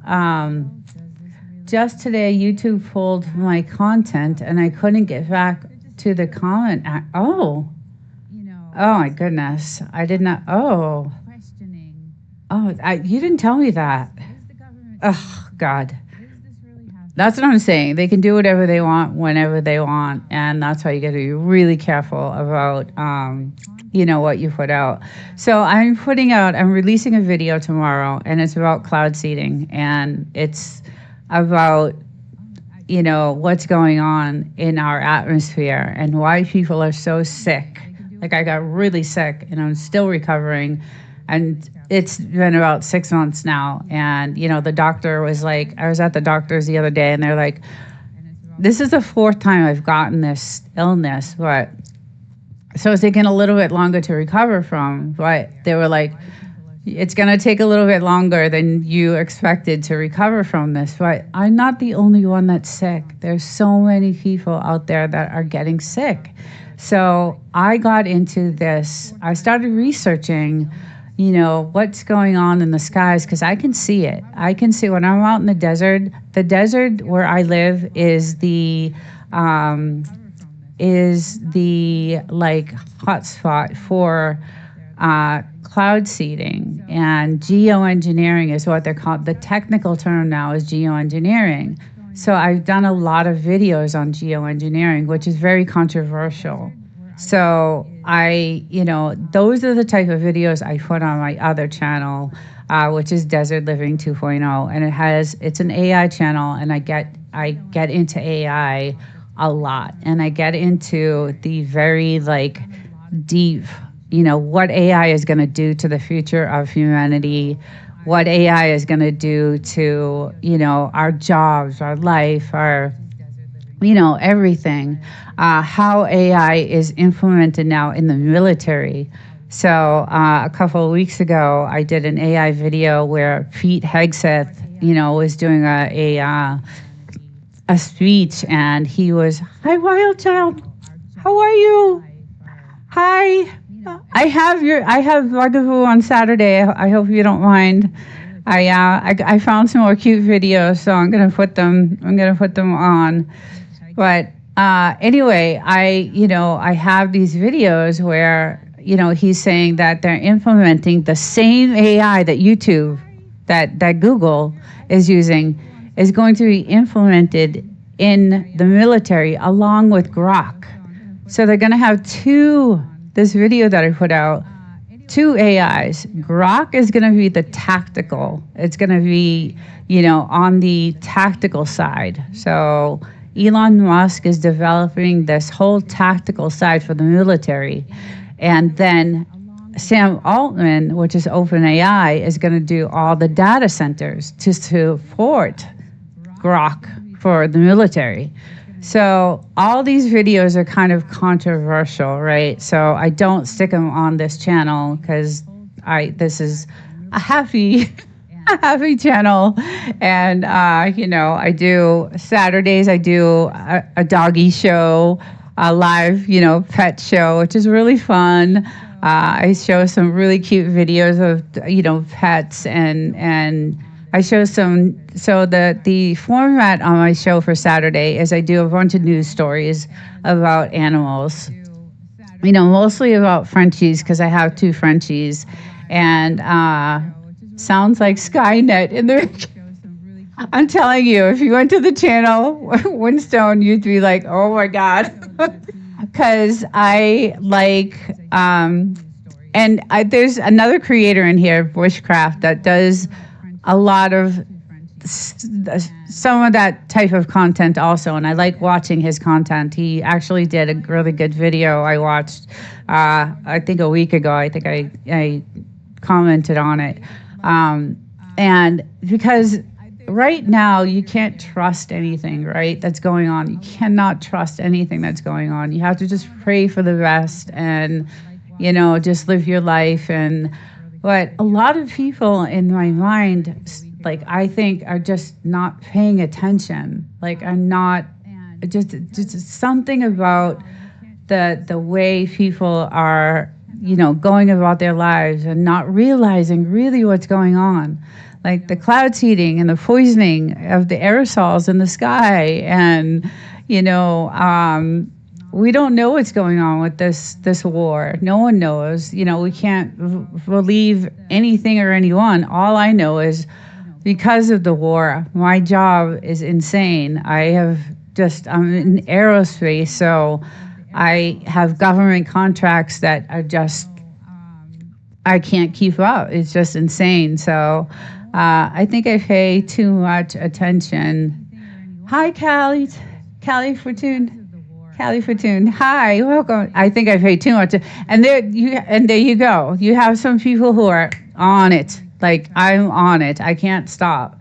And sometimes it's kind of a bad thing too, because I'm scared, and it worries me. It just kind of, it kind of worries me. But, I do a lot of prepping. We have protection for ourselves. We have cameras all around our property. The only problem is that I live 2.5 hours away from my house in the desert because I work during the week. So it's really tough to have that, being away from my husband, being alone as a woman, although I have protection here too. And I'm not afraid to, not afraid to use it if I have to. I've had to accept I can't control or know everything, but I come close. Yes. Yes. Yeah, you got to be up on things. You definitely have to at least know a little bit of what's going on, because something's coming, and I don't know what that is, but something is coming. And I remember Tucker Carlson. I listen to Tucker all the time. I don't know if he's another one that's in a lot of my videos that I cover, because he did an interview with Dane Wigington, who is the CEO of the Geoengineering Organization. And that video just shook me, like the information he came out with. And that video is on the AI channel also. Or actually, it might be on this channel. I'm not sure which one I put that on. I think it's on this one, because the geoengineering is done in the Mojave Desert. So, and some of those storms that come in, like in 2 seconds, I'll see all the aerosols, because you can see the dust in the sky. You'll see the grayish clouds. They're not white, fluffy clouds. They're gray, and you can see it. To be honest, one of my problems is I've known something is coming since the 80s. So far, USA always able to pull a rabbit out of the hat, which is good. I'm hoping. The video I put out tomorrow is actually really interesting, because I had no idea that, I'm going to give it away, that this whole geoengineering or cloud seeding actually was developed in the Vietnam War. They used this as a weaponization against the Vietnamese troops. But I'm not going to say any more than that. But tomorrow the video comes out, and it's really interesting to me, because it's happening where I live. And it's, it's making people so sick.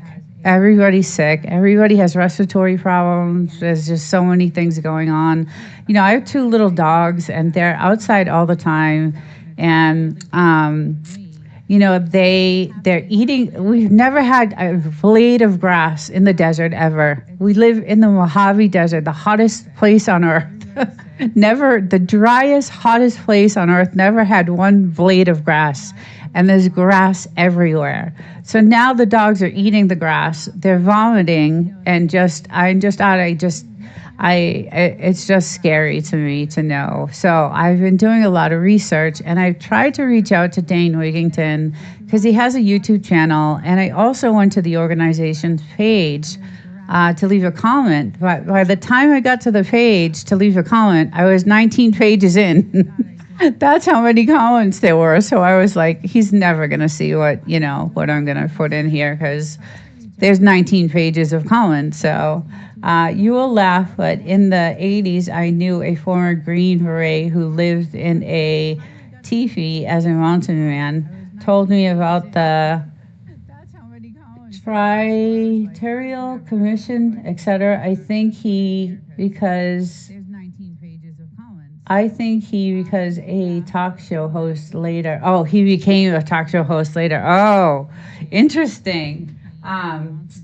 Yeah, the video tomorrow that's coming out is actually, I was just like, oh my God, I can't believe that the military actually developed this weather weaponization against in the Vietnam War. I was really shocked that this has been going on for 60 years, and we're just noticing all this stuff going on right now. So, but that channel also covers, like I said, everything that I don't like about AI and everything that I'm afraid that AI is going to hurt us as a humanity, as society.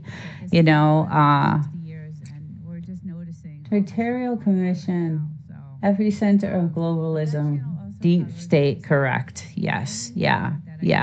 And I know a lot of, there's a lot of people that don't like to get political and, want to keep politics out of it. And I understand that. YouTube is looking at that too. They're flagging all kinds of stuff right now. So there's two sides here. There's the left and the right. So you gotta, that's what happens. Make sure you say allegedly. Yes. Okay. Yes. And I have done that. I have said, this is, my opinion, or this is, do your own research. And I always leave the link. So in the video tomorrow, every link I used in that video is on that description, so that, I'm covered. And I actually got the story from my sister, because she was just so, she knew I was into, covering geoengineering and covering, the cloud seeding, because we're ground zero. And I have a geoengineering map that I'm going to be using, and I did show it in a couple of videos ago, that shows where they're actually doing the spraying, and shows the air quality, like the percentage and the danger of the air quality in these certain areas where they're spraying. So, I've done videos on that, and, those are controversial, so I get it. I get why people just, don't. I just think the world is so miserable right now that people don't want to hear anymore doom and gloom. So, but I want to know why. I want to know what's going on. How much do I have to prepare? Am I, prepped enough for what's coming? What do I have to do? So I work in hardware company at Center of AI. One thing I know is they were trying to take hardware away from consumers. We only want to deliver to data center. Yeah, well, that's what I was talking about. Because of Grok now going into the military, Sam Altman is going to be doing all the infrastructure, all the data centers for that. Remember Apple, Steve Jobs, yes, idea that regular people need to have access to hardware. If all in the cloud, we will be in big trouble. Yes, and that's the other thing. Yep. Quantum technology spiked this week. Oh, yes, and I know that. And that's the other thing. We're all being, I don't know if you guys know of Palantir. Go to my AI channel. You'll hear all about them. They are the main spy company for AI. Everybody uses them. And check out the bottom of my video description on how I protect my channel, even posting links. Okay, I will definitely, I'll go to your channel because I actually go there and I watch a lot of your stuff. I know you don't probably know it, but I like and I watch a lot of your stuff. I just watch it on TV, so I can't comment. But there was a video that you put out that I really, really liked, and I went to my phone and I was like, I'm going to comment on it because it was really good. You do some good stuff and stuff that I like because I'm not going to say controversial, but it's making people think, of what to do and how to get ready, and, something may be coming, hopefully not. Hopefully this will all just, work itself out, but nothing will stop AI and the robots and things like that. That's still, unless this war gets completely out of control, nothing is going to stop that. That is going to be a definite, in my opinion, it is really important people get involved with running local AI. Now is the time. So yes, I mean, as much as I don't like AI, I don't know if you've heard of a program called N8N or 8N8. I think it's N8N, that's what it is. And it's a program where you actually can create an AI, and I've done it.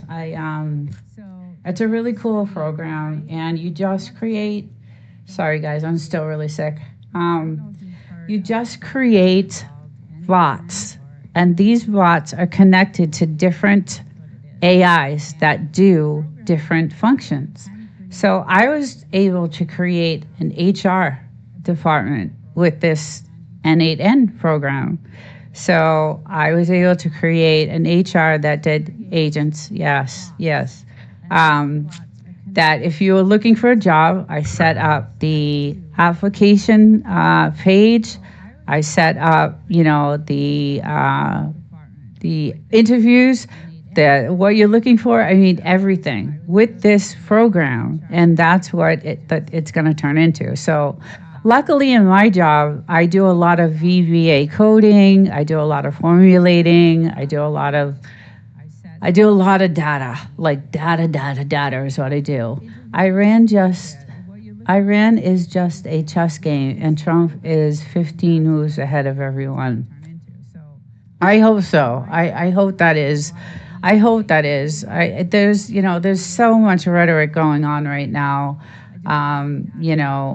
with everyone, and you just don't know who to believe. But I hope that is the case. I really do. I think, I'm all for the U.S. I always been for the U.S. So I hope that we, get our shit together and get this done, because it's gotta, this is a 40, 50 year battle with these guys, and it's getting exhausting. And I know the world is on edge. Everybody's on edge. And that's why everybody is just so miserable and just so stressed out and tired. And like I said, because of the industry I'm in, I have government contract after government contract after, it's just, the aerospace industry is booming, just insane. So I'm working constantly, and it was busy before, but now with this going on, it's gotten even more,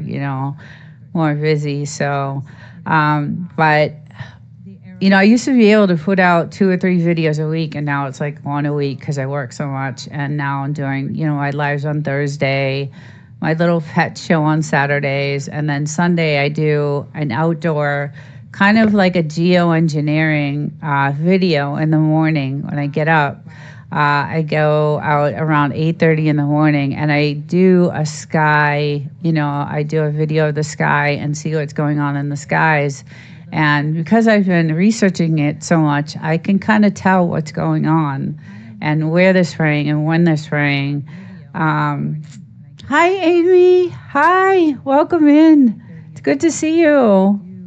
Good morning. Oh, you must be where are you? You're in Asia? Where are you? It's nighttime here. You do quite a bit, lady. Yes, I do, Wild Child. I do. And that's another reason the doctor was like, really, I should have been not working through this whole entire time, but I had to. I couldn't. I just had to work. I had to. So, it's a stress-related illness, and it is what it is. It's the 4th time I've gotten it, so it's going to take a little bit longer to heal, but at least I can talk. In the first few months, I was not able to even talk at all, like nothing. So at least it's coming back to where I can actually talk somewhat. So I'm grateful for that. It's definitely much better than it was. So, but it still bothers me. I still get sick during the day. My job is stressful. I do, like I said, I do a lot of coding, VBA coding and formulating, and now it's just the contracts are just nonstop. Like I can't keep up with it. So I end up working long hours, and then I drive to the desert on the weekend to de-stress and, to just chill out, and I love it there. And I actually, can't wait till I can retire. Almost there, almost. I have a few more years to go. I'm 57 this year, so I was hoping to, get to 59 and a half and be out, but we'll see. We'll see what happens. I'm not sure if that'll happen, but Amy, I hope you're doing well. I haven't seen you in a while.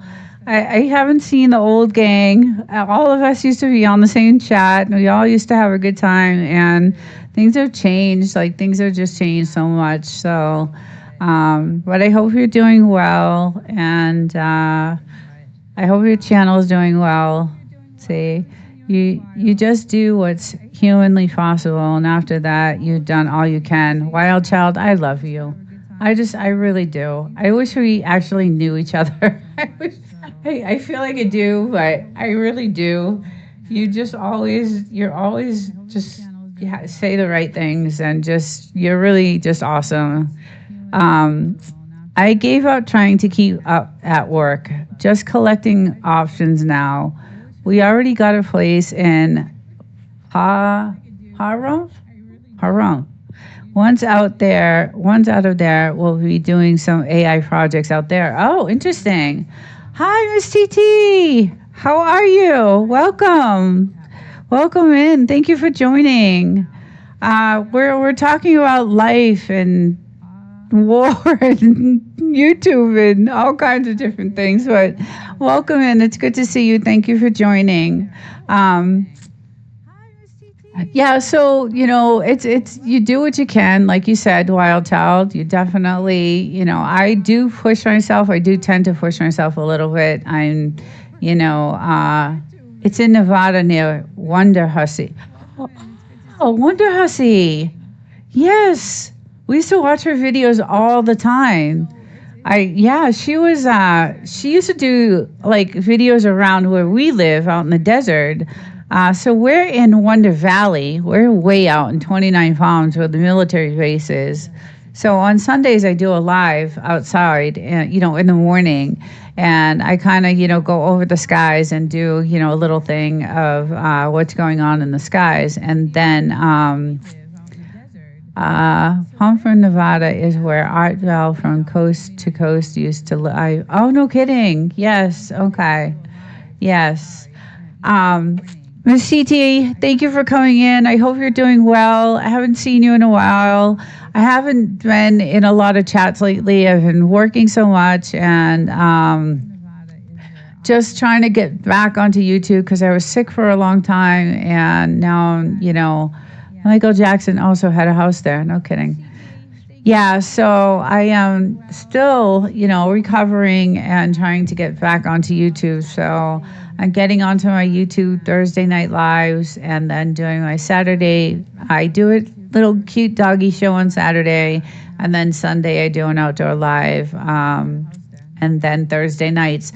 Now, Thursday nights is all about YouTube and their new policies and their new rules and what to look out for and what to not look, what's good and what's not. And so it's really for content creators to, kind of give their ideas on what's working. Thank you. And it's going to be a few more months before everything is back to normal, but at least I can actually talk.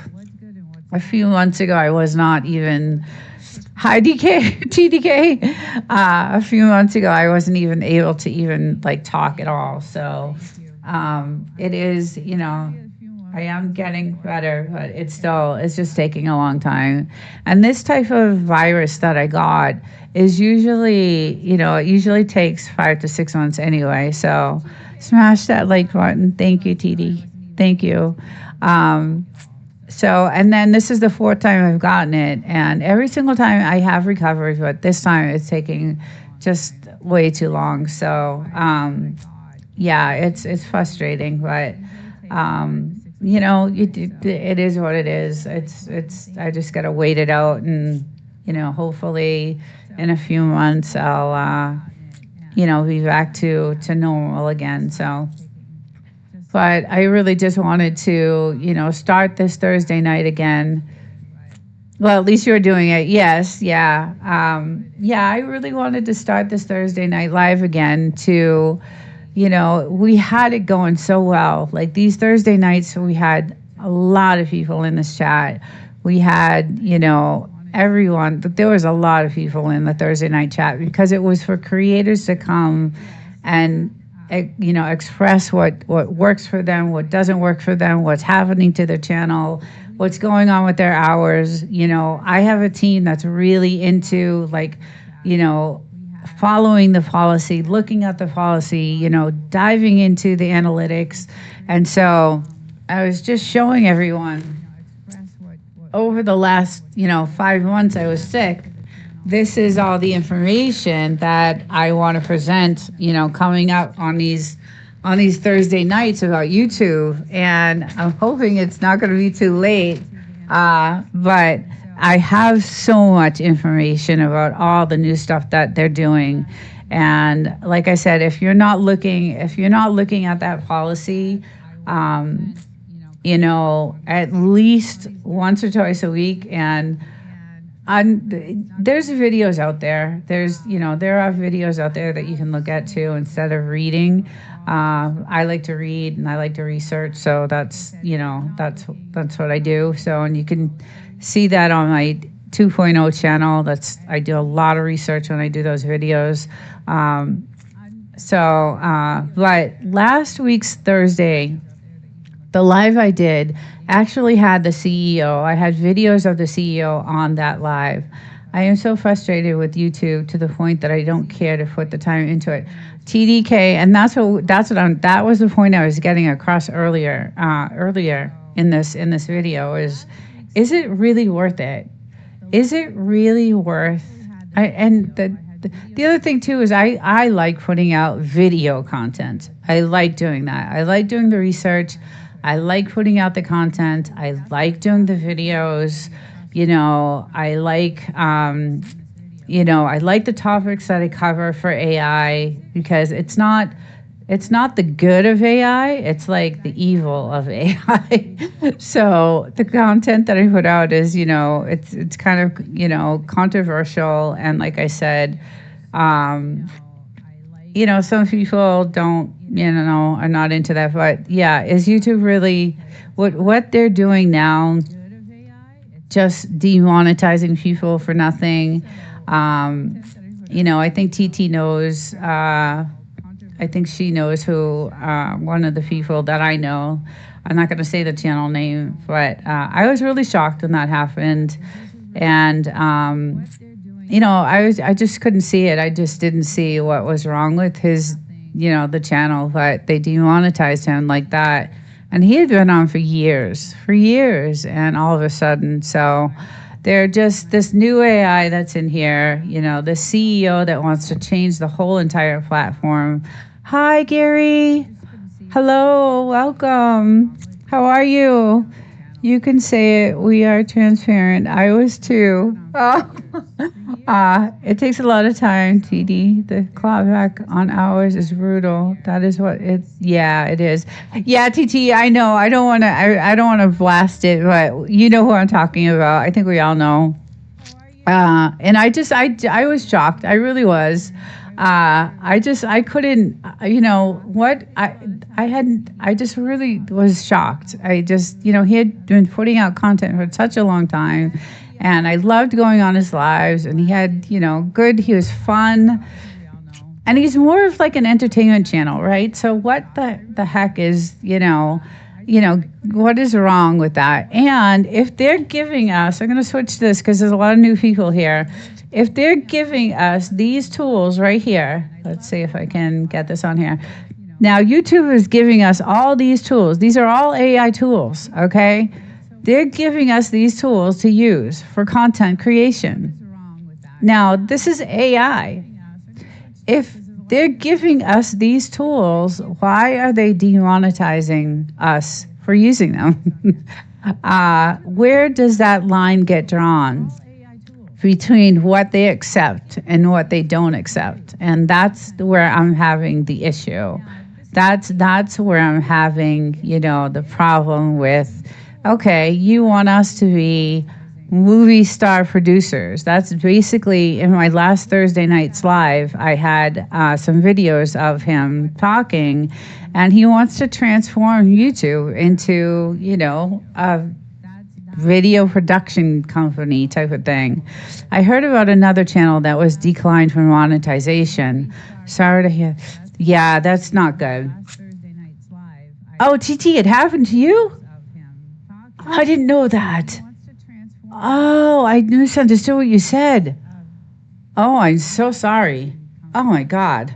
Netflix, barf. Yeah, that's what I said. That's exactly what I said. Who the hell want? I canceled Netflix. I don't even know how long ago.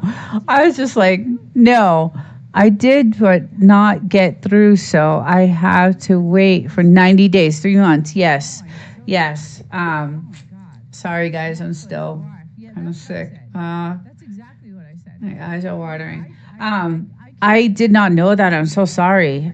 That's not good. So that's where I'm talking about. Where does that line get drawn? If they're giving us these tools to use, there should be no problem with us using them. So it's frustrating because, again, I don't use a lot of AI. I don't really use AI. As a matter of fact, my Desert Living 2.0 channel talks about like how I hate AI, really. It's good for certain things. It's good for, video creation if you want to do some fun stuff. I know there's a channel, Poetic. She does great stuff with AI, and she does it the right way. So, she's definitely, she knows she's down with the policy, obviously, because she does a lot with AI, and she's been fine. So I did not get through.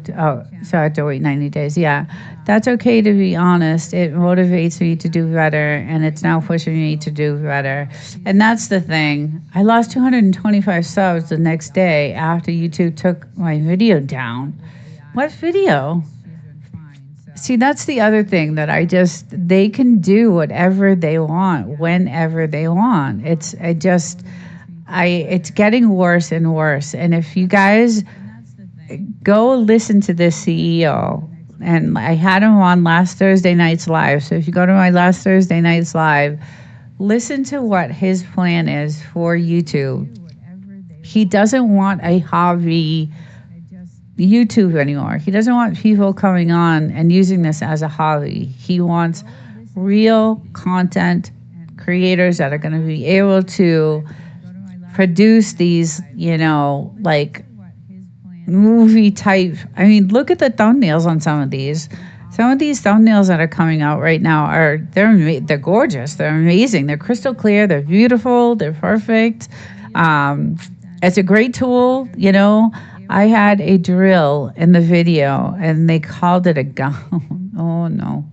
Now, I can't even say that word. So when I talk about, like, on my Sunday live, you know, we're out in the desert, and we get to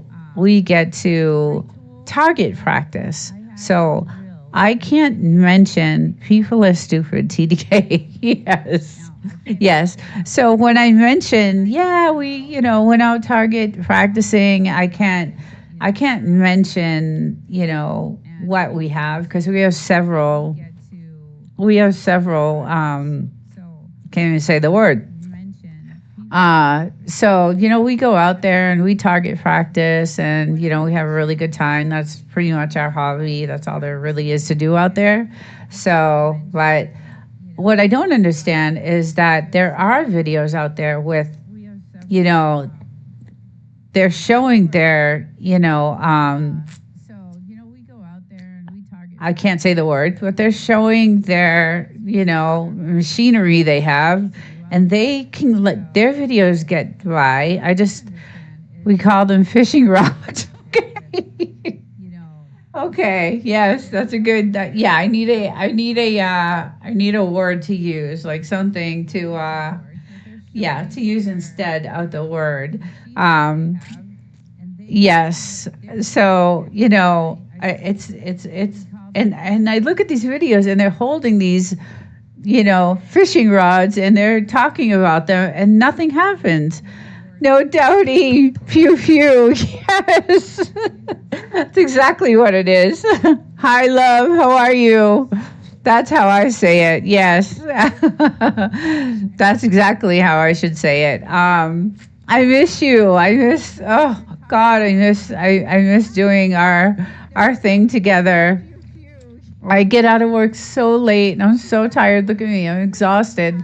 But I wanted to do this live and keep this going, because it's really, you know, I call it a cordless hole puncher. Oh my God, that is awesome. That is Gary. I mean, that's too good. There's, all kinds of names, but, you know, I just don't get where that line is drawn, because some channels can get away with it and some channels can't. And it's just, you know, where is that line drawn?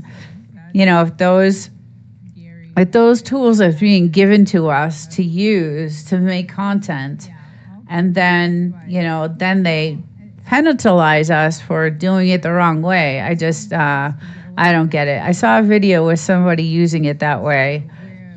That was very interesting. Yeah. You know, there was times where I actually wanted to, like, show videos of us, you know, doing our target practice, because I got really good at it. I was so proud. I got really good at it. You know, we have several different types of, you know, fishing rods, and I was enjoying it so much that I actually, you know, let's see, the Milkman's Kid, where is the #1 mountain biking area in the Southwest Desert? So if you go to Joshua Tree, there's tons of trails there. There's a ton of trails there. There's also trails on the, forget the name of the mountain. It's in Temecula, I think. But other than that, Joshua Tree is really a great place to do a lot of, you know, hiking and biking. But this is rattlesnake stands. And I was talking to Dowdy about this the other day, last week. It's rattlesnake season, so please be careful. Muggy magic wands. There you go. So April starts rattlesnake season in the Mojave, and I know this because my little girl got bit last year by the most deadliest rattlesnake and almost died. And I have a video of that on my channel, and it was really, really, really traumatizing. Upstate Arizona has some crazy trails. Oh, I'm sure they do. The Milkman's Kid. Sounds awesome. Thank you very much. Yeah, you're welcome. Yeah, Joshua Tree is gorgeous. Absolutely gorgeous. No shade anywhere, though. You're going to sweat it's hot as hell, And the best time to go is probably around this time of year. But again, there's rattlesnakes everywhere. So you got to be careful. As a matter of fact, like now I go out, like I think I was telling Dowdy too, like I'll go out before I let the dogs out in the morning, and I'll go out with a rake, and I'll be out there, you know, like high boots on and a rake, and I'll be, you know, looking around for snakes. And it's just, yeah, because I can't have a $6,000 bill again for my dog. I remember who you are, and you dug that pit in your backyard. How are you doing? Yes, yes. I'm glad that your dog survived, that I heard your story. You told me, actually. I asked you about it one day. Yes, okay. Yeah, she is doing better. The only thing is that the poor little thing, she has never gotten rid of the bite mark. Like she still has the scar. And every time I look at her little face, and I see this on her face, I'm like, oh, you poor thing. I can't, it was so traumatic that I'll never forget. I've been through a lot in my life, but that was one of the most traumatic things I ever went through. We went through the dog thing 2 years ago. Oh, God, TDK. It was just, I could not. My dog got bit by a pack rat last night. Oh my God. Do they have rabies? Those pack rats? Oh God, Dowdy. You poor thing. Oh my God. Yeah, those pack rats, I had issues, we had issues too. They would get up in my engine and they would eat the friggin' wires. And so I was driving home. Now I have a 2.5 hour drive from the desert to my apartment where I work. And the rats ate through all my electrical wires. So another, $3,000-$4,000 to get the truck fixed. And just now we have to hook up all this stuff. We keep the hood open at night. We stick a light underneath the truck. There's all kinds of stuff we have to do out there because those critters are just, they'll ruin everything. Quite absolutely, our pets are our heroes. Yes, they are. Pack rats are vicious. Probably not rabies, but every other disease. Yeah, I hope not. Oh, Dowdy. Oh, God, I feel bad. I'm sorry. Yeah, just watch. Just keep an eye. If he's vomiting a lot and not eating, and yeah, you gotta get him some help. I knew right away. There was something wrong with her. Obviously she was bleeding like profusely, and she just couldn't. I picked her up, and she just started vomiting everywhere, and the blood and the vomit. And then I tried to put her back down, and she couldn't stand. And I was just like, okay, I knew exactly what happened. I didn't even have to I just didn't know what type of snake bit her because there's several different species out there, and she actually got bit by the most poisonous snake there is, and it's the Mojave green. And there's every other type of species of snake, but she happened to get bit by the most deadliest snake. And I had 2 hours to get her to the hospital because it was so far out in the desert. And we get them vaccinated. So every year they get the rattlesnake vaccination, but it only buys them a couple of hours. That's it. So by the time I was getting her to that hospital, she was dying in the seat next to me, and she couldn't breathe. She was. I'll never forget it. It stays here the whole time. Let's see. How far was the vet from you? Yes. It was about 100 and it was in Palm Desert. I had to drive. Oh my God. I had to drive to Palm Desert. It was an hour and 45-minute drive, and I got there in an hour and 15 minutes. So I put my flashers on, and Willie, hello, it's good to see you. I'm sorry I haven't been over to see you. I'm back to work now, and I haven't been on a lot of lives. I haven't been able to get on a lot of lives, but it's good to see you. I'm happy to see you. There were a few people that came in on my Sunday Live, and they were talking about you, and I was telling them to say hi to you for me, and I miss coming to your channel, and you always had a fun hangout, so I guess it's lucky that the rattlesnake anti-venom can also work with the other green snakes. So that's the thing. The anti-venom bags, for one bag is $1,000. So she needed 2 bags of anti-venom. So it was 2 bags for that, $2,000 for that. And then all the antibiotics, all the blood work, all the other care for her, the bill was $6,000. So I didn't have $6,000. So I had no credit card debt. And now I have credit card debt. But she was my love of my life. I had to do it. I did some, on that video, there was another story inside of that video, and one of the people, their dog got bit also. And all they did was give him Benadryl. And they gave him Benadryl, and the dog was like, it was sick for a long time, but it got better.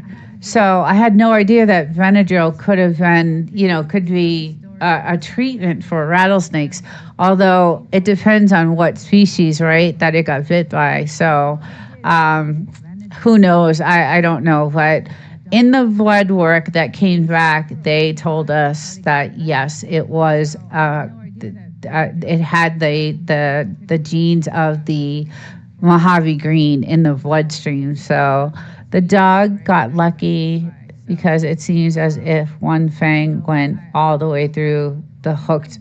Yeah, and that's the scar she has. That's exactly the scar she has. And that it was so deep.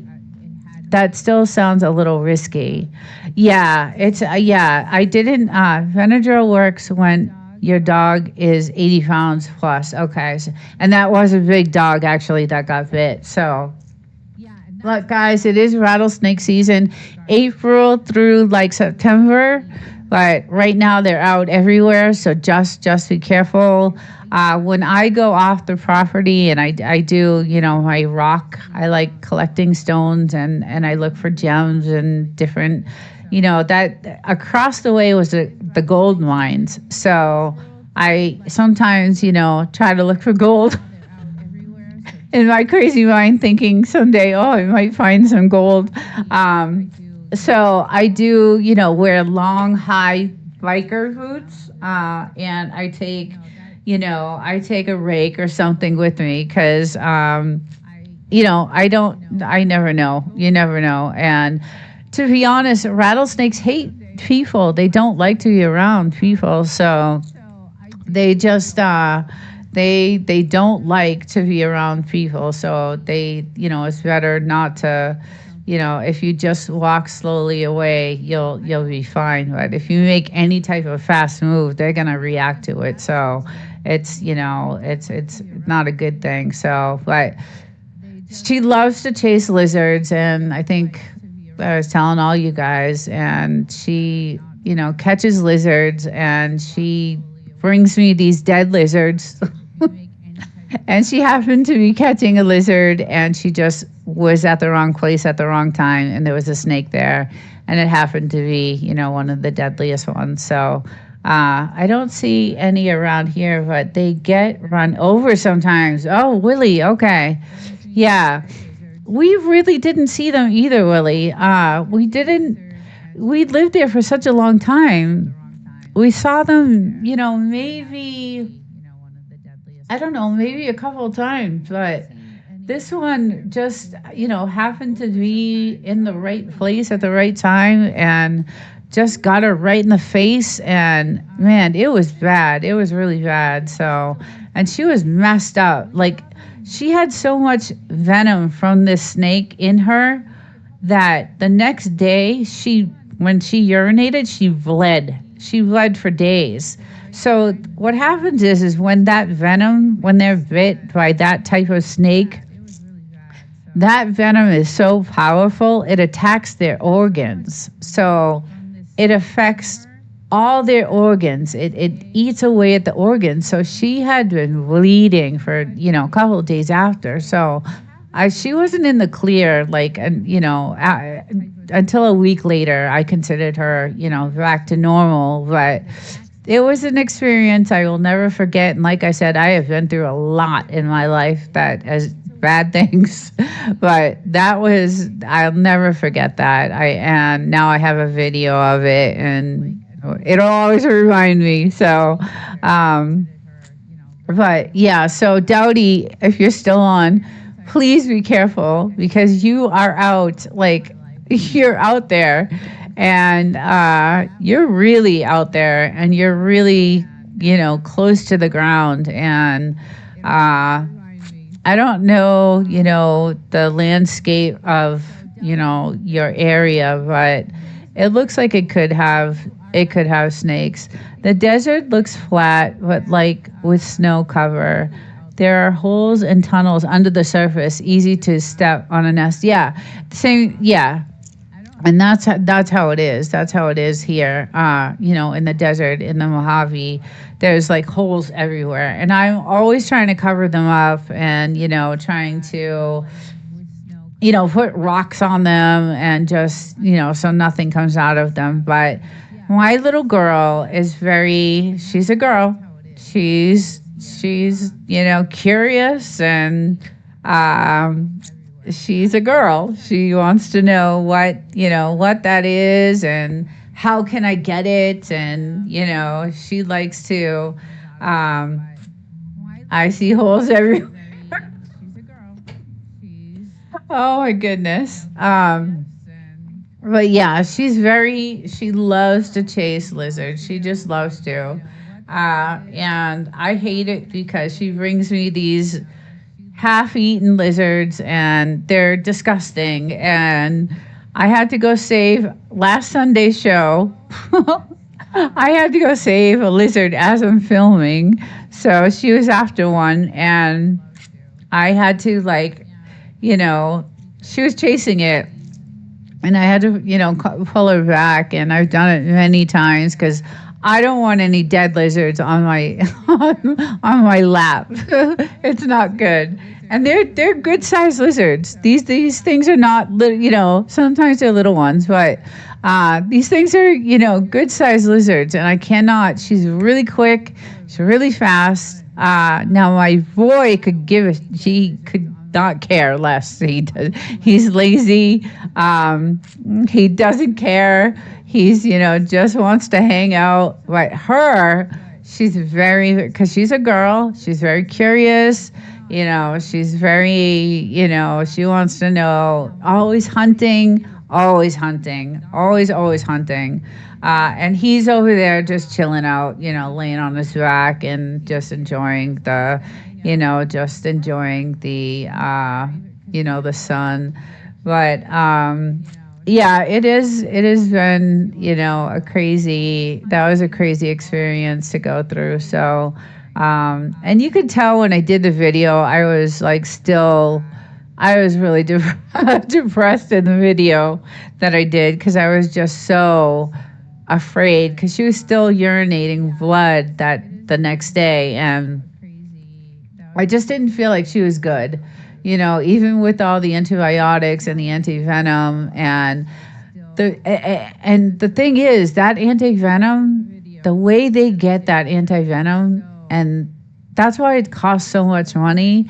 I have a bunch of shorts that I did on how they actually get that anti-venom for rattlesnake bites. It's amazing. It is amazing what they do. And I could see why it costs so much money for that. I saw a nice big desert iguana one time riding my bike near Phoenix. Oh, yes, I've seen an iguana too. Not on that desert. Actually, it was, I think it was in Joshua Tree that I saw it. Joshua Tree is really gorgeous. They have all the yucca trees, and it's just a beautiful national park. And we live on the other side of the park. I don't think we're actually part of it, but we're on the outskirts of it.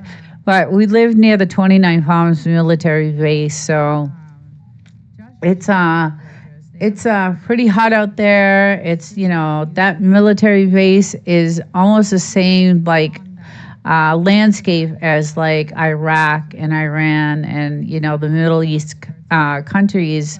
And that's why the Marines train there and they get deployed from there before they go over, overseas. So that's the type of terrain I live in, is exactly that. It's, 120 degrees in the summer, hot, hot, hot. It's dry. It's a dry heat, so it's not, it's variable, but not for long. So, but anyway, I'm going to say goodnight to everyone, and I really appreciate everyone coming in tonight and joining this live. This live will be every Thursday. What do you have? Fields of poppy everywhere. Oh, I wish. I don't have those. I wish I did. Yeah, we don't have fields of anything. It's all dry sand. There's nothing but mountains and dry sand. But anyway, I want to say goodnight to everyone and thank you for coming in. I hope to see you again. I have another live on Saturday, which is a cute little, doggy show, a cute little live about pets and animals. And then Sunday mornings, I do my outdoor live of the desert. So everyone have a great night. Have a great weekend. Yay, it's Friday tomorrow. Thank you. Thank you. Thank you. I'm ready for it. So I'm going to say goodnight to everyone. And we'll see you guys soon. And thank you for joining. Take care, everyone. Test out a new broadcasting program that I'm using. So I have a guest with me tonight. She's hiding right now, but yeah, we're it's gonna be my hair. There she is. There she is. No doubty. Yeah, so we are, just testing out things. I'm gonna go to the dynamic scene first, and then let's see if like my chat can. Okay, so we can stay on the dynamic scene. Dowdy, can you hop on this scene for a second? There we go. Okay, I just want to see if you're able to. Hey, YouTube police. Hello, welcome everyone. Hi guys, welcome. First time back in a long time. And I decided to invite a really good friend of mine and someone I'm doing a podcast with. And it's No Doubty Homestead. And that's No Doubty. There she is.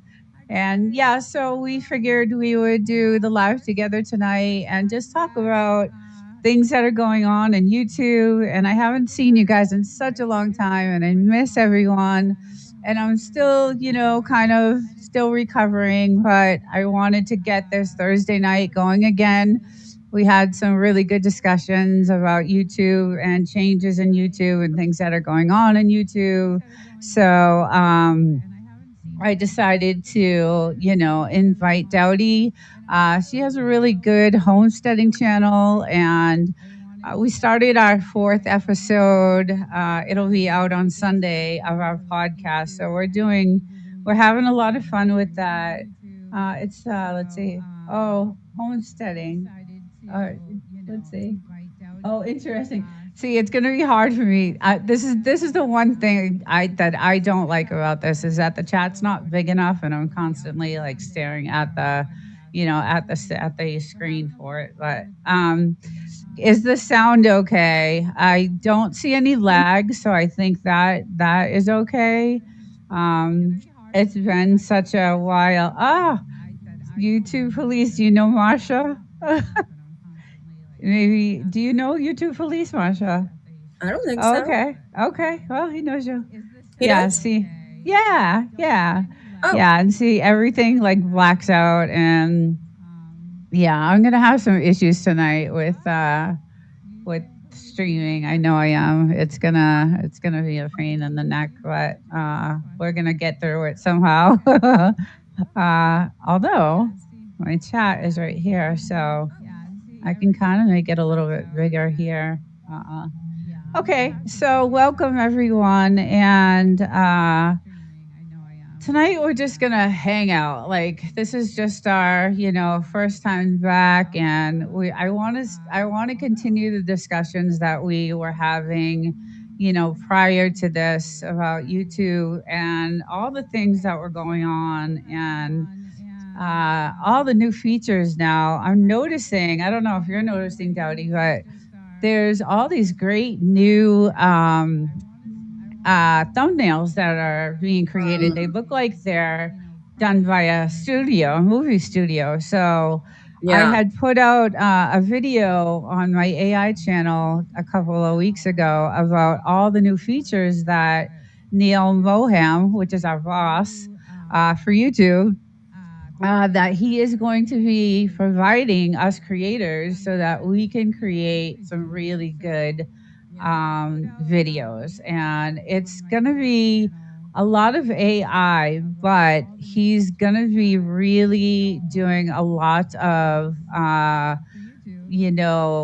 quality control on that because he doesn't want AI slop created. I guess there's a lot of channels that have gotten taken down because of repetitive information and yet they're using the same, AI stuff. And so there's some channels that actually have been taken down. And let's see what's in the chat.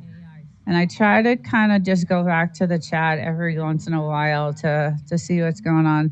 You can adjust the chat. How do you too? How Gary? How do I adjust the chat? Because I have, like, if I go to this scene, I'm not in EVMux at all. Like, I'm not a good, if I go to this scene and I have the chat, right? But where is the chat? Like, it's not, I don't see it, but I really don't know her. We've been using EVMux too quite a bit with you. I saw a channel today that we're getting ready to. Oh, super. They got a warning from YouTube. Oh, okay, another channel. Yeah. Yeah, there's a lot of channels right now, and I've been doing a lot of research. So I had, I'm gonna actually just not even. I don't know how to use that yet, so I'm just gonna use the chat from YouTube and just go with it for tonight. So I don't know if you, Dowdy, have experienced any or seen or heard of any channels being taken down that you like. Do you know of anybody personally that you have had? Their channels taken down because of AI or AI sloth or any type of thing like that happening. I don't, but I also don't follow any channels that are kind of using AI for the most part. Right, because it's just not, I mean, you can tell when they mispronounce something or the voice is off, and it's just, I'm not a big fan of those channels. Yeah, right. And I'm not loving the thumbnails look great, but they're so AI generated. Like, I'm one of those people that likes a thumbnail where it's a scene from your video. Yes, me too. I do the same thing. Then I watch these AI and I'm like, well, that's not even a scene from the video. I don't like that. Yeah, I do the same thing with mine. I use either, a headshot or, like I said, I'm still kind of recovering. Sorry, guys. Or I use a scene from the video, and I think, so what this is, what I think is going on is that, hi, Chris Lee, welcome. Good to see you. I'm trying to get back on my Thursday Night Live, so yeah, so we can start going over YouTube and all their new stuff that's going on and their new integrations and all their new AI tools that they're adding. I did a video on my Desert Living 2.0 channel with the CEO of YouTube, and what his vision is for YouTube is that we are all going to be our own Hollywood creators.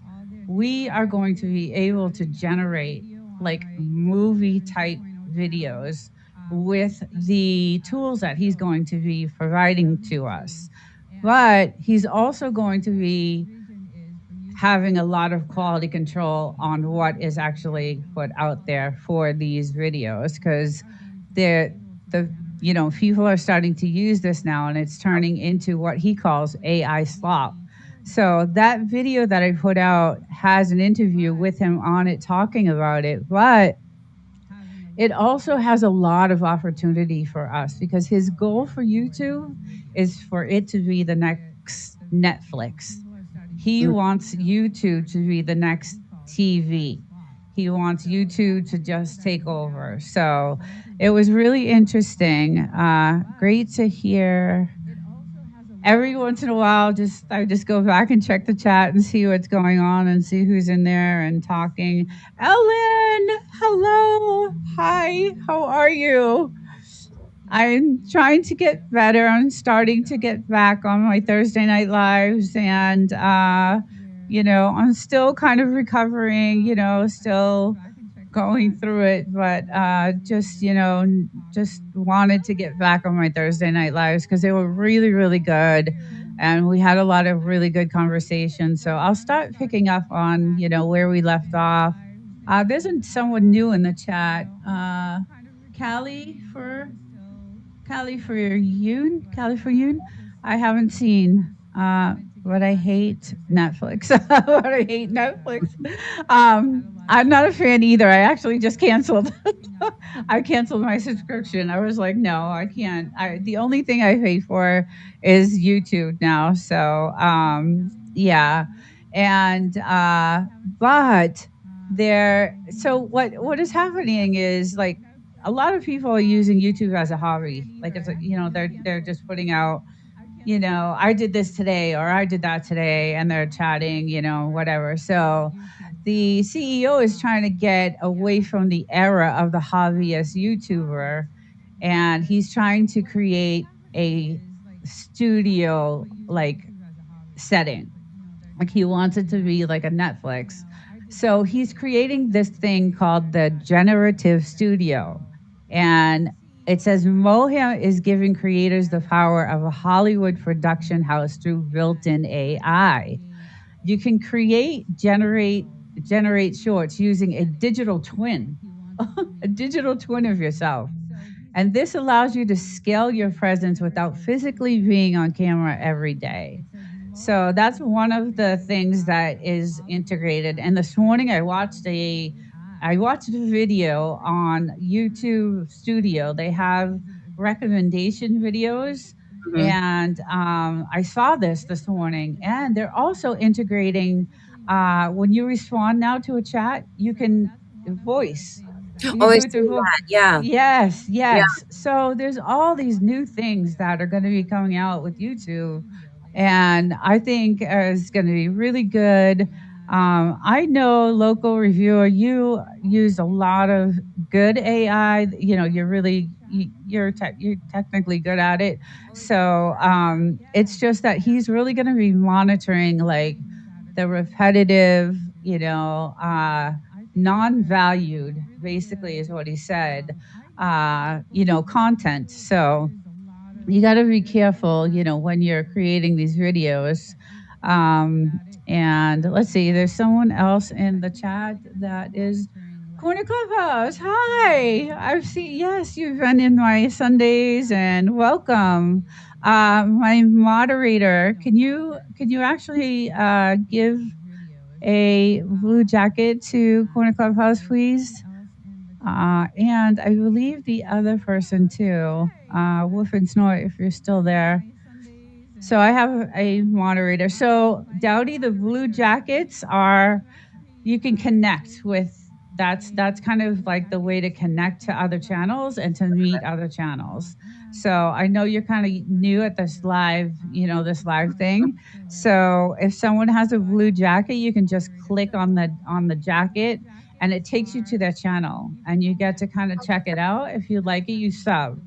And it's really good because if you get subs from a live, it's a good.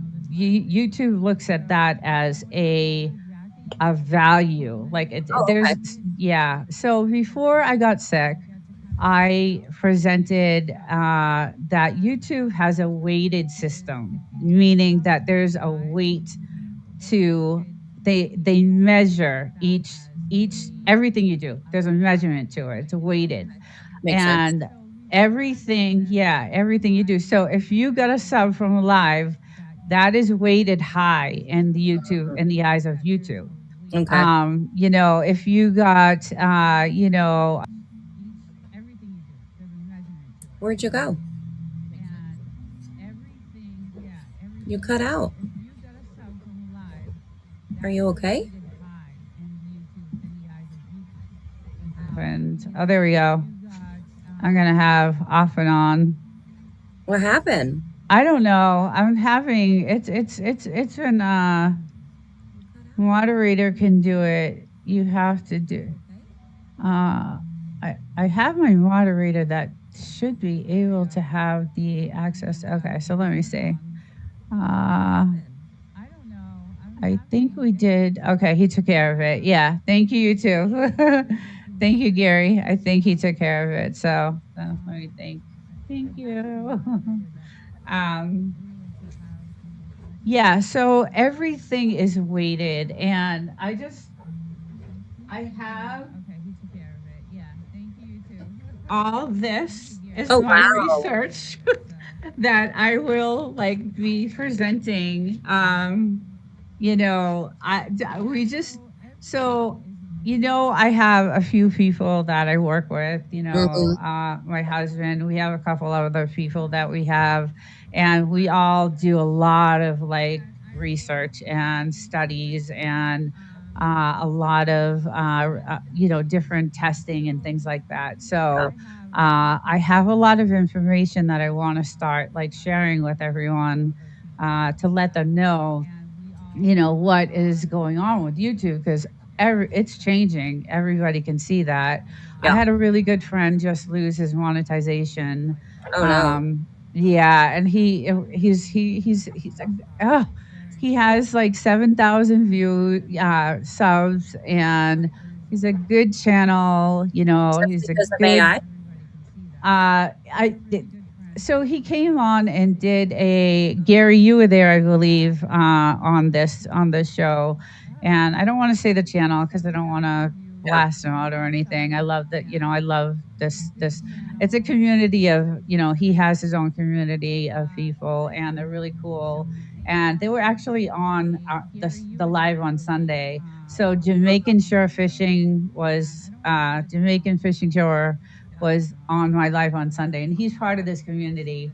Okay.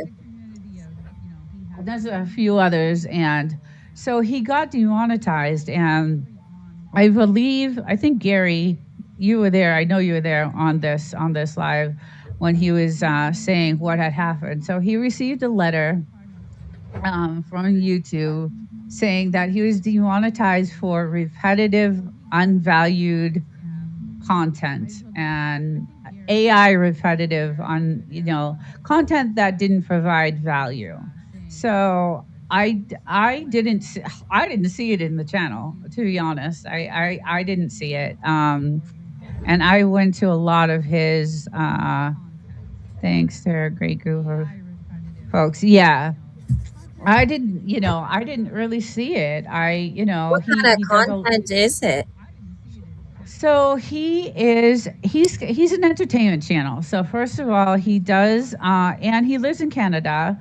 And I just lost you. So I'm here. Oh, okay, you did that. Okay, cool. Yeah. Okay, cool. Just as long as I know that. And he lives in Canada, and he has a lot of Jamaican, subs. Like a lot of his people that go to his channel are from Jamaica because I think he is originally from Jamaica. I'm not sure. Okay.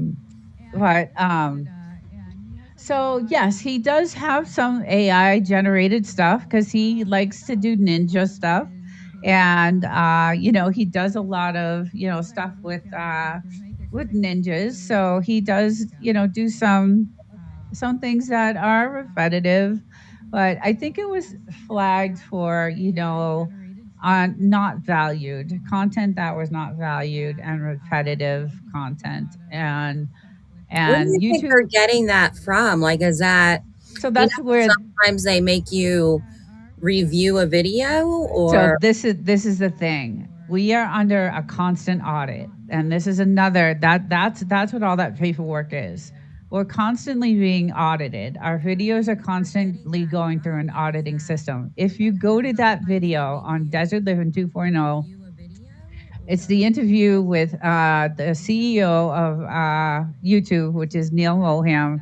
He breaks it down on how he's doing the auditing, what he's looking for, what he's looking for us content creators. And technically we work for him. He pays us. That's our boss. He's the CEO.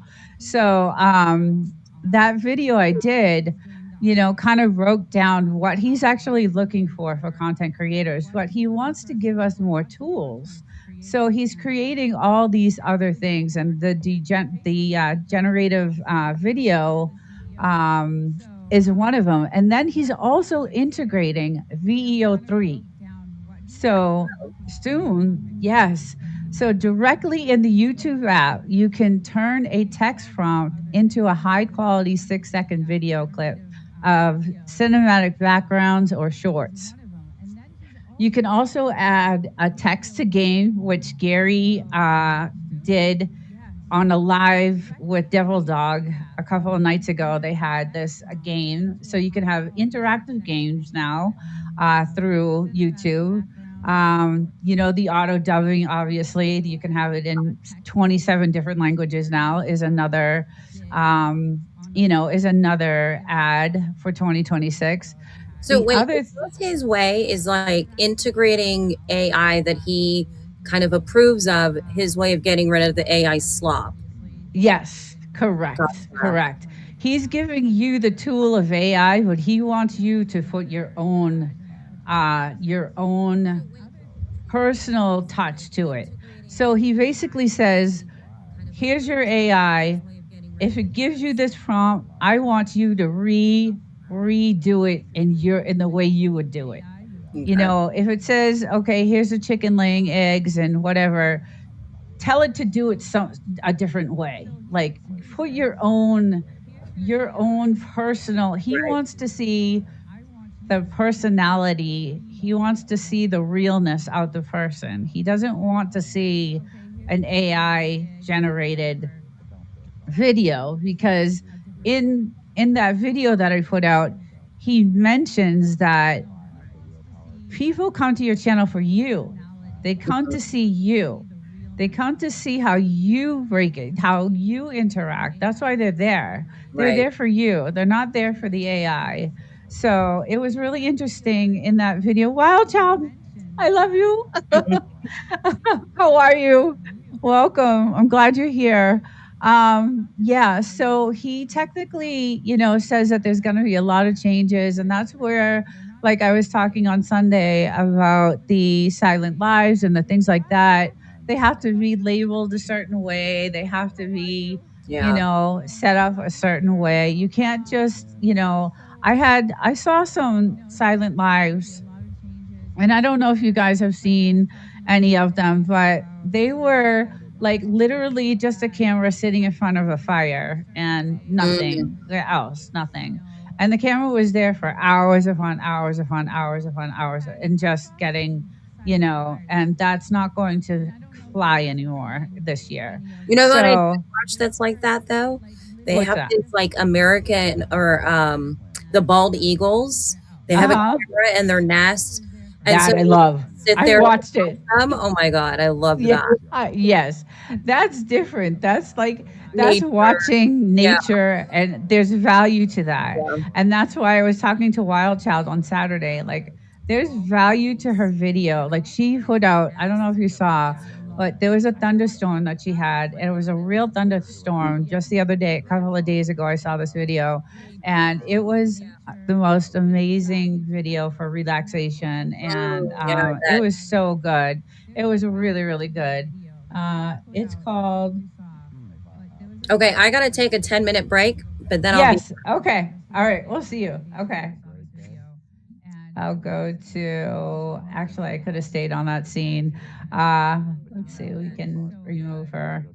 Yeah. So anyway, there's a lot of good things. The other good thing that I read about in the YouTube policy is that if you have a backlog catalog, um, it's a gold mine, because what he's going to allow you to do now is he's going to, this is like one of the biggest shocks that YouTube is doing. If you have a backlog of videos from like 3 years ago, YouTube is helping creators squeeze more money out of those videos. So you could now swap out sponsored segments in your old videos. And this means you can sign a new brand deal today and put it into a video you made 3 years ago. So turning the entire library into reoccurring revenue. But also, again, there's going to be a lot of quality control on that. And, that is, he's going to be, you're going to have to switch out the video and, do some editing to it. But he's going to allow you to actually use content that, you made years ago. So the video I put out, again, it was on Desert Living 2.0, my AI channel, because it was all about AI. And I have a few interviews of, our boss, Neil Moham. And he seems like a pretty cool dude, really laid back guy. But he is really looking to transform YouTube out of like a hobby type of thing for people. He wants to turn it into the new Netflix, the new Hollywood, type of, TV. So he wants it to be the next big TV. And he says in the video, the next Netflix isn't going to be a TV channel. It's going to be a creator. So I thought that was really cool that he said that. It was really interesting. But he did make it clear that YouTube is providing.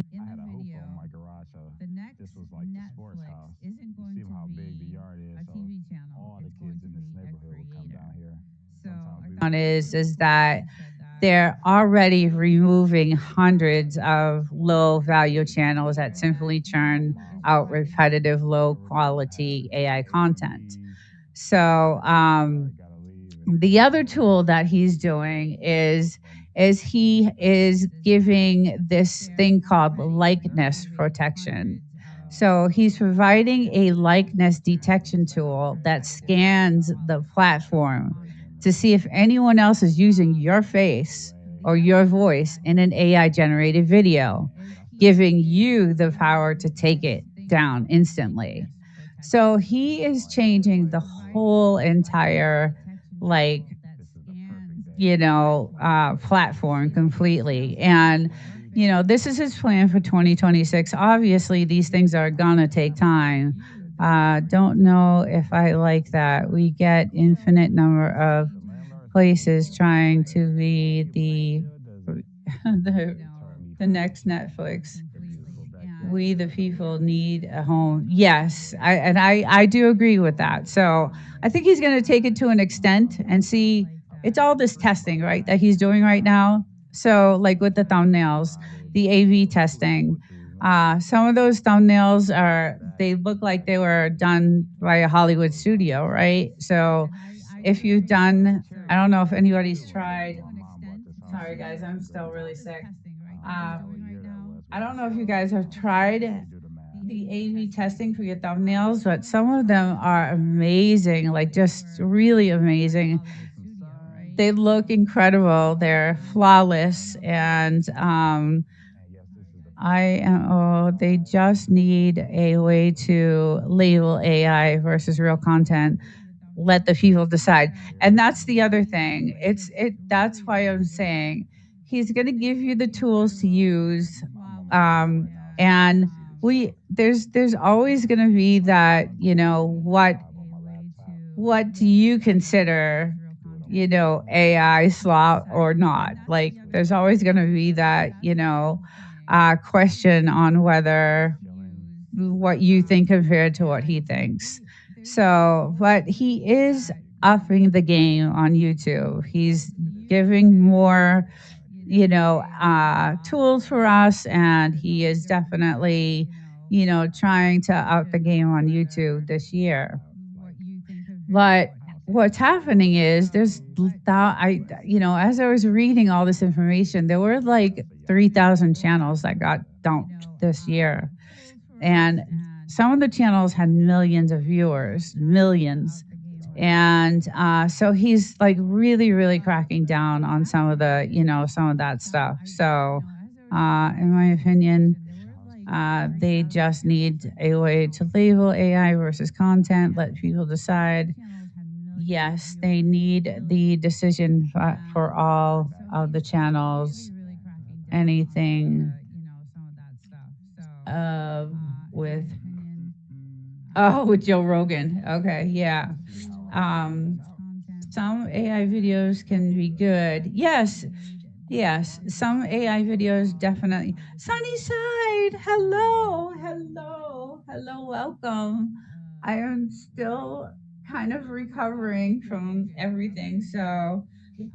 But I really wanted to get this Thursday Night Live started again because it's just been too long, and I wanted to share a lot of things that are going on with YouTube and the changes that are being made. And I love tapping into all this stuff. I love reading the policy. I know that sounds a little crazy, but I am into, knowing what's gonna, what he's definitely, looking out for. And like I said, there's so many channels right now that are being demonetized, taken down, cleaned up. And a really good friend of mine just got demonetized, and I was just like, oh my God, I got to look into this. I have to, check this out. So that's what I did. I went into the policy, and I'm like, oh, okay, I can totally, I totally see what's happening. Um, so yeah, he is, he wants creators to think that of their own channels as TV networks, providing tools like customizable multi-view for fans to watch multiple streams at once. And I know a lot of people are doing that. I know we have the vertical, and the horizontal streams, and that's very helpful for, you can stream both ways, and you got two streams going, and it's really good. And I've been on, there's one I prefer better than the other, so I tend to stick with that one because I'm used to it. But there's a lot of new things coming out on YouTube. But he says the bottom line, Moham is providing the tools for you to act like a CEO, not just a cameraman. And he's betting that the next Netflix isn't a company, that it's a creator. And so that's kind of what's in that video that I just put out. And, personally, I think that the creators, who win will be the ones who use these tools to work smarter, not just faster. And I do say that in the video that I put out. So it's going to be interesting to see how this year turns out. I still see a lot of good content, a lot of good natural content, like a lot of good, a lot of good content is still out there. And AI is used, they use AI. So it's going to be interesting what they can do that with. Okay, let's see. They can do that with NVN executive. Oh, exactly. Yeah. Yeah. I don't know. I know the monetization is going to change for silent lives. I know that. If it's not labeled right, if it's not, done in the right way, they're going to start, changing. You'll start getting letters. And like I said, one of my good friends just got demonetized for, um, I really didn't get it, to be honest. Really just didn't get it. And Gary, you were there. I really didn't get it. He had a great channel and I was on it all the time and I had a great time on it and he had a good following. But, they saw obviously something happened and, I'm not sure what that was, but, um, they hopefully, he'll get back to where he needs to be. And I know he's got the skills. Obviously, he has the skills to do it. So, but the thing I did like, and I haven't tried it yet because, like I said, a lot of my thumbnails that I do are of something in the video because they provide you 3 different choices of a thumbnail that you want to use in your video, and that's what I usually choose. I don't do the A/B testing and all that stuff. So, but I know Winstone uses it, and he does a great job with his thumbnails, like just amazing. And I know a lot of Gary. I've seen some of your thumbnails are really, really great. Um, so I know people are using it to the good and they come out excellent. They look amazing. They look like they're studio quality, and that's what he wants out of us, out of the creators. He wants that professional, he's upping the game. Like he's really upping what he's expecting from us. And that video that I put out on my channel really kind of breaks it down on what he actually, is looking for. So I think the other thing too that is going on, obviously, is the money situation right now isn't really good, good right now anywhere. Everybody's hurting for money, and I don't think YouTube is one of those. I think that it probably is affecting them too. So the AI that they're using is called GenAI.mil, and that GenAI.mil is Gemini. And YouTube, that's YouTube. It's Google, right? Google is YouTube. And that GenAI.mil is the same AI that the military is using. So it's the same exact AI that the military is using. So I kind of was thinking, it's kind of, a coincidence that it's a weird coincidence that, Google and the military and the government are all using the same AI, Gen AI.mil. So it was really interesting the things I learned from what I read on the policy. So just kind of interesting things to look out for. Just watch out for your channel. Keep an eye on all the stuff that you do. Read up on the policy. I know it's a pain in the ass. I know it is, but I always do like to desert shorts, vertical formats make up 92% of YouTube. The thumbnails are for horizontal. Okay. Desert shorts, vertical format make up 92% of YouTube. The thumbnails are for horizontal. Okay. I didn't know that there was a difference. I thought you could use it for both. I didn't know that you could use it for one or the other. What's the... Okay, let me look at this. No doubty. What's the know your creator model? Know your creator model. Yes.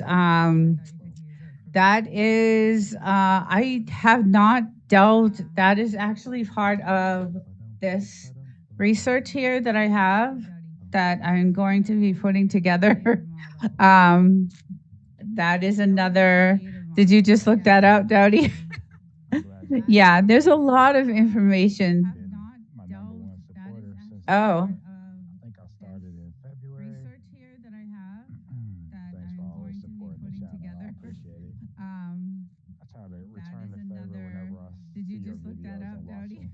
Yeah, it could be. I don't know.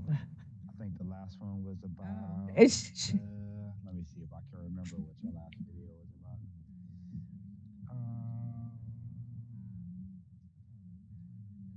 I I will say that in the video, in this interview, now if you go and watch the video I did, it is him. It is Neil. It is the CEO that is watching every single video. He is the one who's deciding whether you get 1,000 views or whether you get one view or whether you get no views. And he explicitly says this in this interview that he has. And I have that on the video I did on my Desert Living 2.0 AI channel. So it is him. It's all him. We work for him. He's our boss. He is the one that is really, really, determining what how many views you get. And obviously he's basing it off of all the weighted, the weighted things like the views, the looks, the likes, the how many subs you're getting off your lives, how many, everything has a weight to it. And, before I got sick, we that's what we were talking about. There's a weighted system in YouTube and everything is weighted. And he says this, everything has a weight to it. So it's all, it all varies and depends on what that is. Let's see. Let's see what's going on. No Daddy's Homestead. I just made that up. Oh, I see. I'm just reading the chat. Sorry guys, I'm still kind of like still recovering. It's been 5 months now.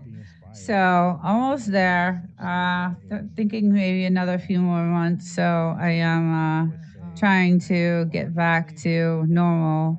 The KYC model is based off a rank. When you're monetized, you add your AdSense account, and that is verification. Okay. Yeah, that's the other thing. When you're monetized, it's completely different, right? So, um, let's see. I want to build a system that goes around YouTube also by moving links to a different site. Yes. Like a TV guide for YouTube. Oh, that's a good idea. That's interesting. That's interesting. I think he's going to be able to give us the tools that we're going to need to actually like go beyond, way beyond um, what we ever thought we would be able to do. So, he also goes into saying that he wants to, like I said, avoid the AI slop trap. Following recent updates from Neil Moham, YouTube is cracking down on AI generated thumbnails that are misleading or poor quality.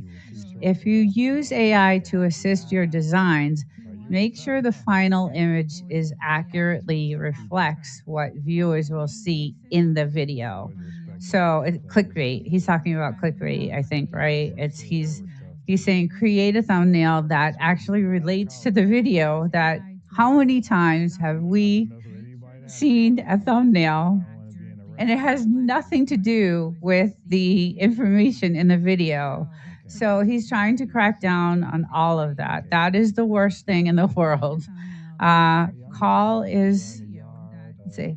Callie is talking about the guide, aka the team of calendar. Okay, that's yes. Okay, so again, before I got sick, we developed a system where it's called the team up calendar, and I will do a presentation on that. That is actually part of that whole entire mess of information that I want to get off, but this is called the Team Up Calendar, and it is a calendar of all the lives. And I know YouTube Police, he is part of a community that uses one of these calendars with a whole bunch of other people. And this calendar tells you when the lives are on, you know, what days. It gives you Eastern time, you know, it does the time zones. I wish I was on my other uh, uh, broadcasting channel. I have two different things I'm broadcasting from, and the other one has all the information on what you're talking about, Callie. Um, it's a calendar that you can actually set up and you can put on your channel, and you can put the people who you follow on there. And hey, Demoose, I didn't see you in there. Hi, how's it going? And it's a calendar where you can set up where all your lives are, the lives that you follow, you know, all the things that you want to see. And it's a great calendar. It's called Team Up Calendar. I did a video on it. I didn't release it because I got really, really, really sick, and I'm still, you know. Thank you, Sunnyside. I am trying to get better. Close, but I'm still, you know, I still have a little ways to go. So, but almost there. Um, anyway, this Team Up calendar is really good because it lets you enter all the lives that you want to be part of and want to see. And then you can also integrate people on your channel. Like you can create like your own ecosystem, right? The people that you follow. And it's a really good thing. And I will do a presentation on that eventually at some point, maybe on the next Thursday night. But Thursday nights are for content creators to share their thoughts, to share their experiences, to tell us what works for you, what doesn't work for you, what you liked, what you didn't like. If YouTube is, did you bad, and that's kind of what these Thursday nights are for, is basically for content creators to express themselves and to, provide any type of, we all kind of like brainstorm together, and, figure out, what's going on. Now, I have a good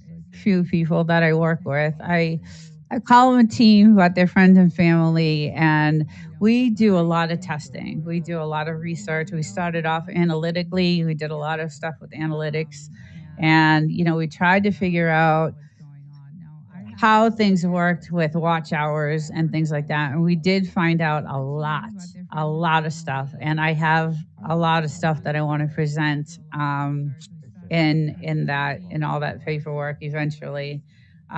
But tonight was just I'm back. I'm going to be doing these Thursday nights. And I want to talk to, content creators. I want to, ask them, how have you tried the A/B testing? Have you tried these different tools?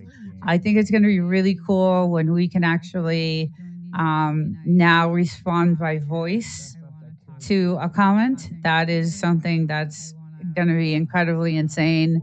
So that was a really cool thing that I saw. And there's going to be a lot of good things that are coming, but there's going to be a lot of monitoring too. So that's the other thing that, is really going to be a lot of quality control. And he says this in the video, and that's the video that I recorded on my AI channel. I was really I watched a lot of his videos. If you go to YouTube and you type Neil Moham, he has a lot to say about YouTube and content creators and what he's looking for, and what he wants it to look like, what he wants the platform to turn into. And it's going to be a lot of I think he's expecting a lot from us, and he's changing monetization, obviously, and I think things are going to be monetized differently, and it's just going to change. Everything is going to change, and we knew that. We kind of talked about that way before, this when I was doing these Thursday nights. So I haven't tried the A/B testing since October last year. I tried, I did it once. Sorry guys, I have just I'm still not ugh, right. Um, I tried it once, okay, and I hated it. I hated what they came back with. I did not. I wasn't happy. I think it was because I didn't set it up correctly. It was probably my bad. It was probably something I did that, because there's specifics to it. It says, let's see if I can get back to it. It says how it works is you upload 3 different thumbnails and titles for one single video. And then YouTube has a metric. And this metric is unlike third-party tools that often focus on the click-through rate. Instead, YouTube uses watch time per impressions to determine the winner. That's how that works. That's how that whole AV testing works. So it used to, instead of using a third party that watches the click-through rate, okay, I don't like this thumbnail, I don't like this. It now is, the metric is that it uses a watch time impression to determine the winner of the thumbnail, which is really interesting. So, and that this ensures that you're not just using clickbait that viewers will immediately bounce from. So that was the reason for that. And it makes sense to me that, it makes sense. But I did try it, and I think I just didn't load the correct information, and it didn't come back, the way I liked it. Hi, Winston. Hi, welcome. Welcome in. I am still kind of like a little sick, so a little cold and watery eyes, but welcome. Good to see you. Jamaican shore fishing was in my Sunday live, and I was like so happy to see him there. So it was really cool. He was out fishing, I guess, with some of the girls, and he said they whooped his ass with the fishing. So I thought that was really funny. But we're talking about YouTube and all the new AI features that YouTube is going to be presenting and letting us use to be better content creators. And one of them is the thumbnail creation. And, even though he's, giving us all these tools for AI generation, he's also not wanting us to lose that creator connection. He wants that he wants the creator to be present in that creation. So he doesn't want AI slop is what he's considering it. And like I said, the video that I put out on my Desert Living 2.0 channel has the interviews with Neil Moham, the CEO of YouTube, and he, breaks it down on what he really is looking for out of creators. And he's also giving us tools to make like Hollywood studio videos, but he still wants us to have our own personalities in it, because ultimately people come to the channel for you. They come to see you. That's why you have the people you have, is because they're there for you. They're not there for AI content. So the originality that you have, and he says this word for word almost, the originality that you can give to your audience is what really matters when you're, making videos and, doing your lives and things like that. So, but the whole thing with the games is pretty cool. I thought that he's adding.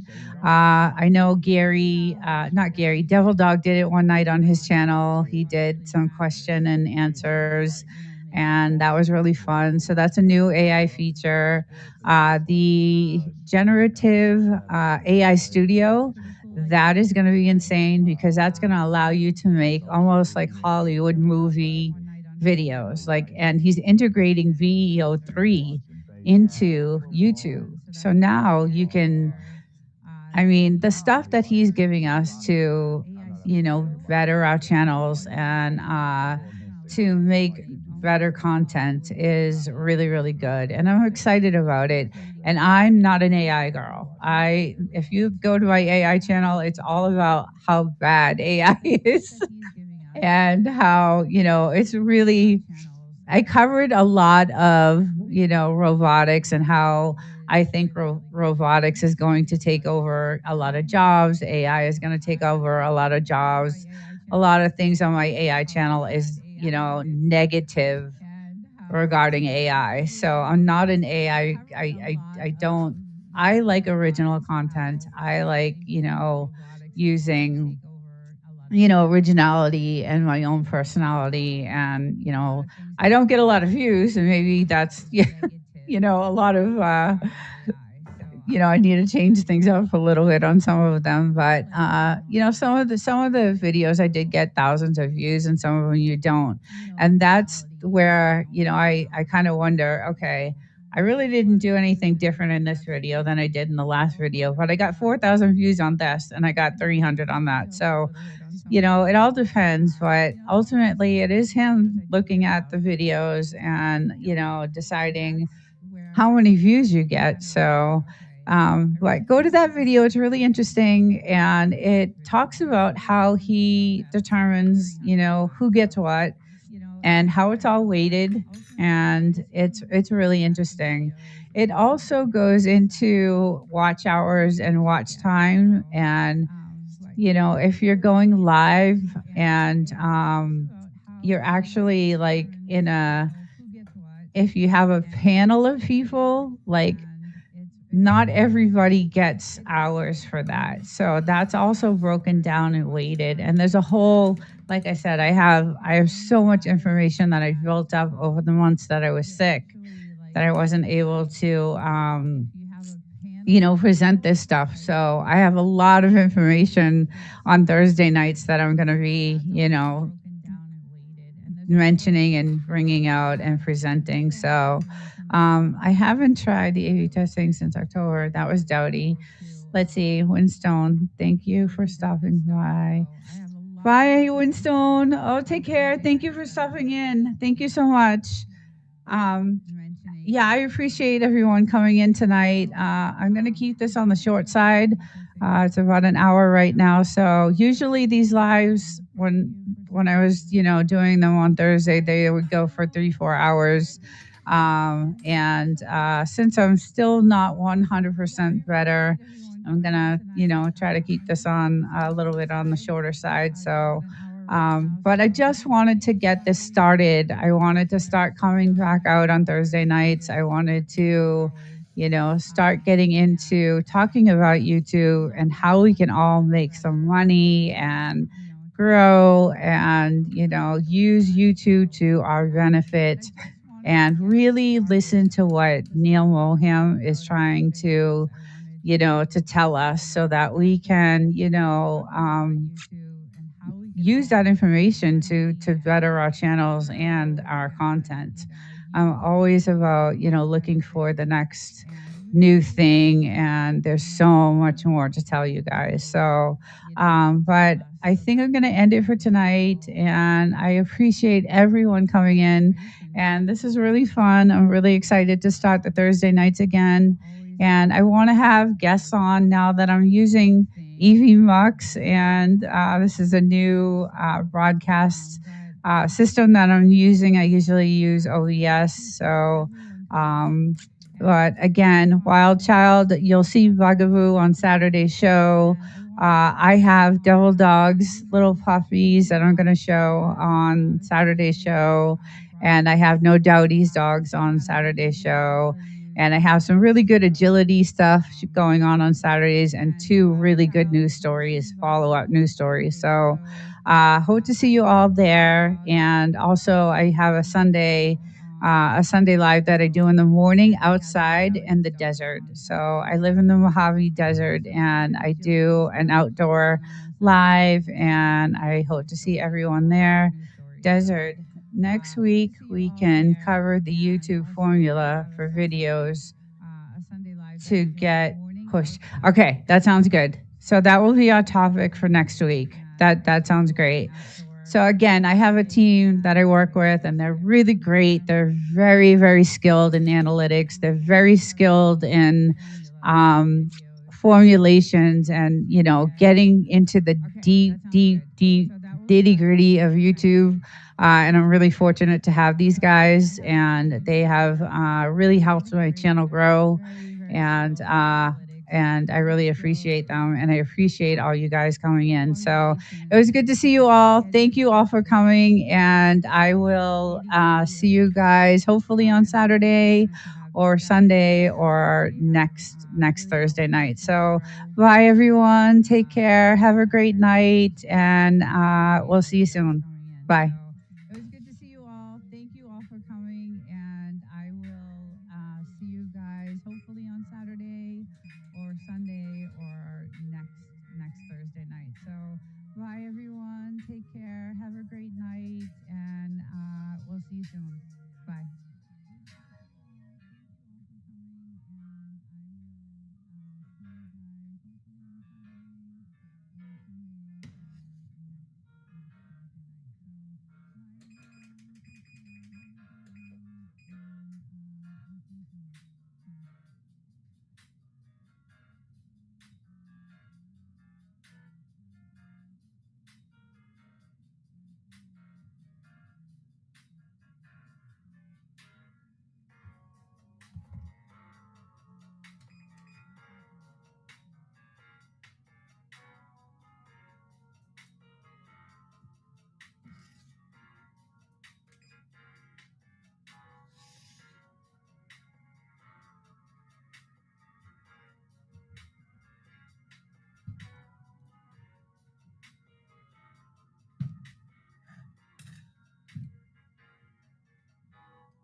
Getting it all covered with the melted butter.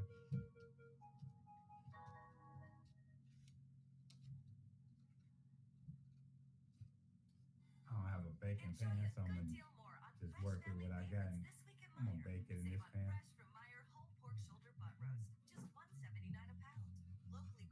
Got it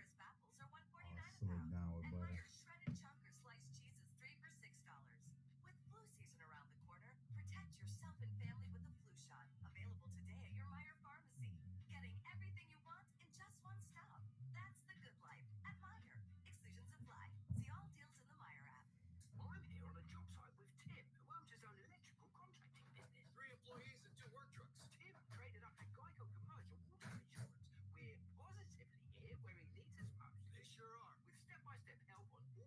Oh, some holes in the potato.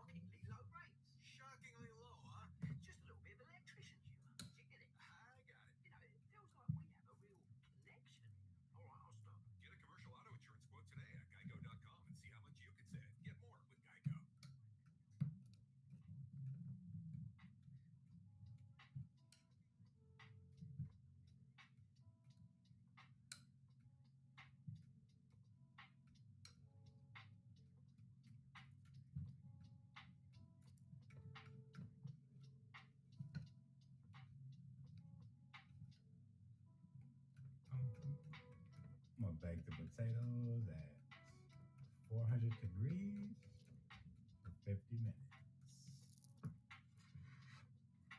I don't have a baking tray in case you're wondering, so I'm gonna just make do with what I got.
Cooking 4 eggs. I'm gonna scramble them.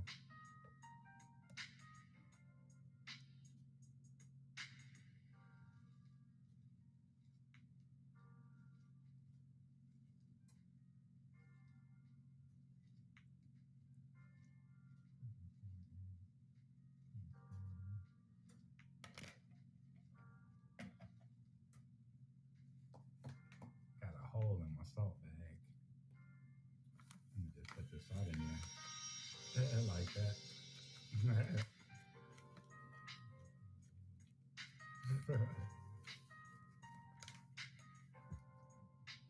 That's gonna be messy later. Oh, it already is.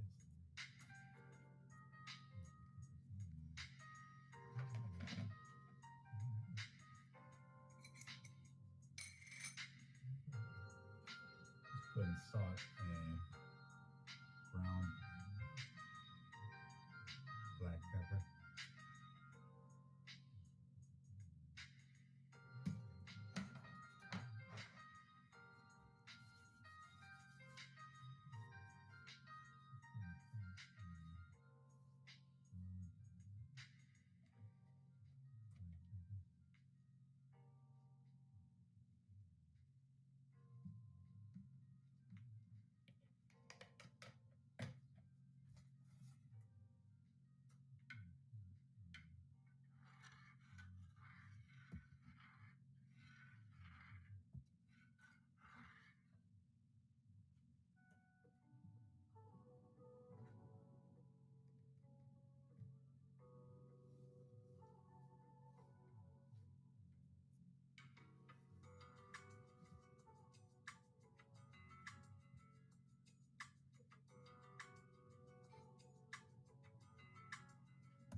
It seems to be okay for me. Okay, good, good. Okay. And bulldogs and okay, cool, awesome. It may get better. I'm not sure. They should be.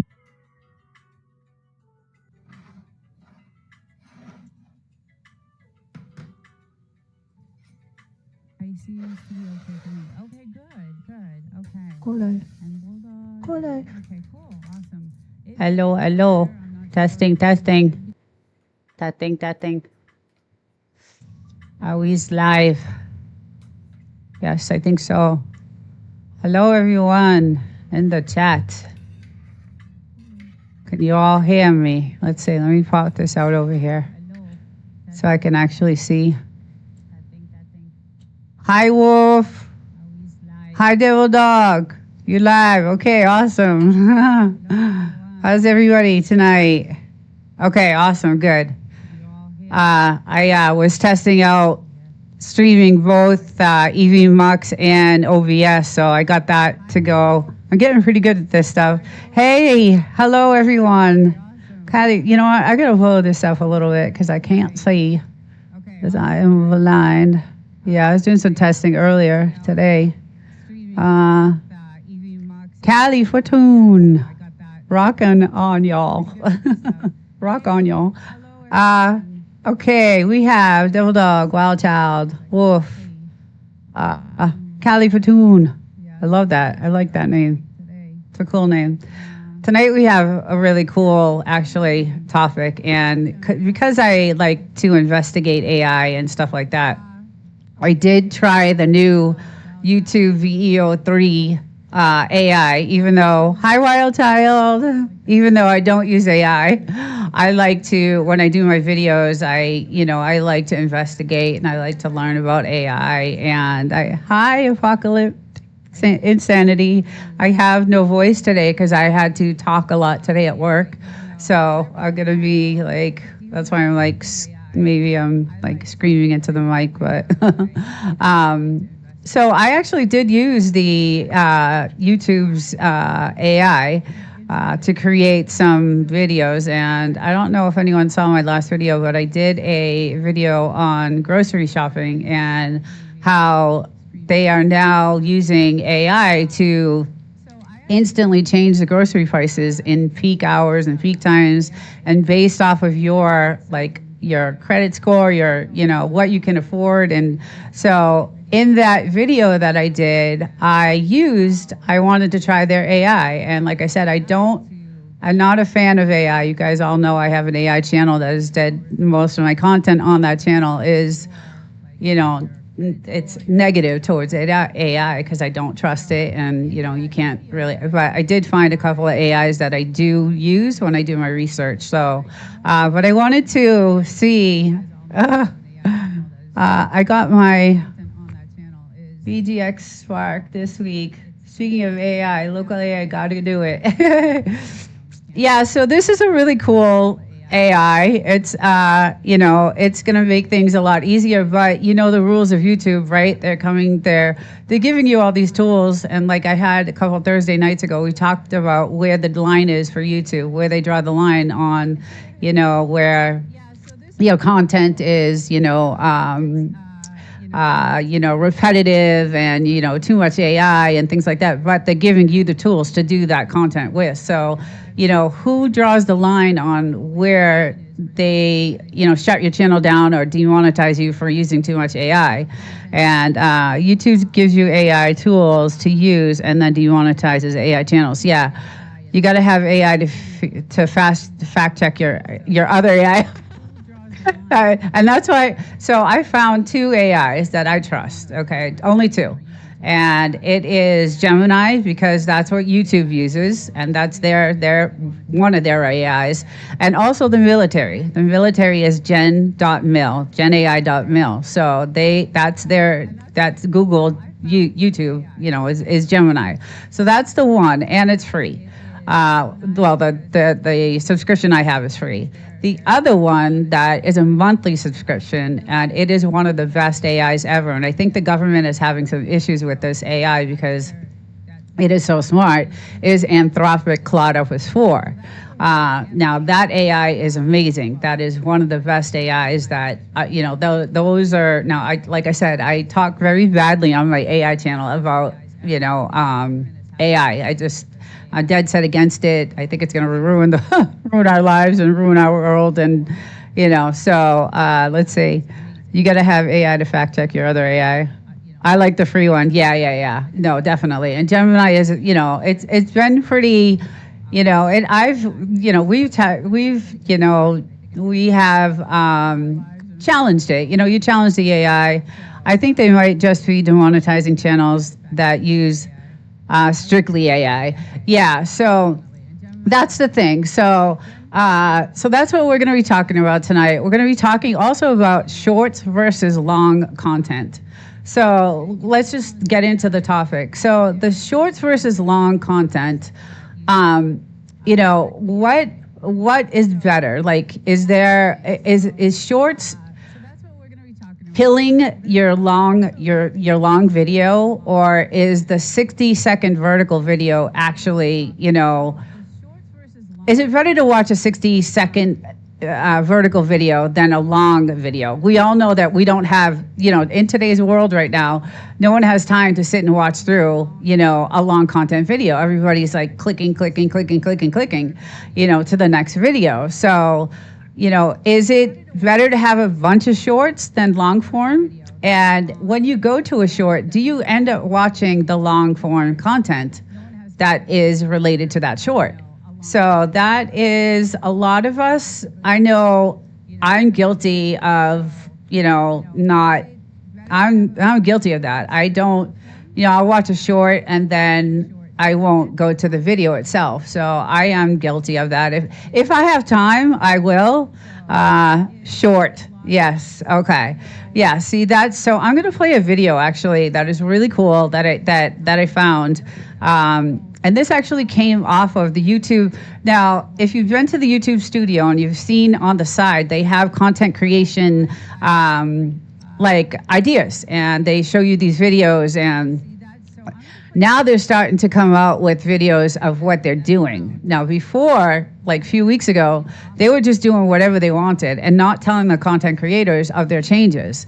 And now today I saw, because I do a lot of research on that, the YouTube studio page, and now there's a thing off to the side where they have actual videos of what they are changing and what they are doing. So that is a good thing because, I just don't think it's fair that they can just change their rules whenever they want and then demonetize channels for it. And I just don't think that's fair. There is one creator I love that does 1 to 5 hour talk every day. So I put him on when I go to bed. I do the same thing, Callie Fortune. So I do the same thing, and I don't know if I should say his name because I don't know if it's Tucker Carlson. I listen to him. I listen to his podcast all the time. And then Jay Bravo is another one I listen to his podcast. And then the Conspiracy Files is another channel I constantly watch. I think it's not just AI, it's how AI is being used. If it looks like copyright, a copy paste, yes. And especially if it's produced in unhuman speed. Okay, so I'm going to cut to this because I'm going to show you what I did with it before I get into like what I discovered. I'm going to show you what I made with it, and I did a video, and like I said, it's about grocery shopping, and I used this. I used their AI just to make a few like B-rolls in this video. So I'll show you what I made, and let's hide this here. Let's hide this, and then so this is a video I made. Now, be kidding me. That can't be right. So what I did is I uploaded 3 pictures of me, and then I text a prompt. So, I text it because the video I was doing is about food shopping and how prices are changing. And look at the price tag. I said, put $599 on the eggs.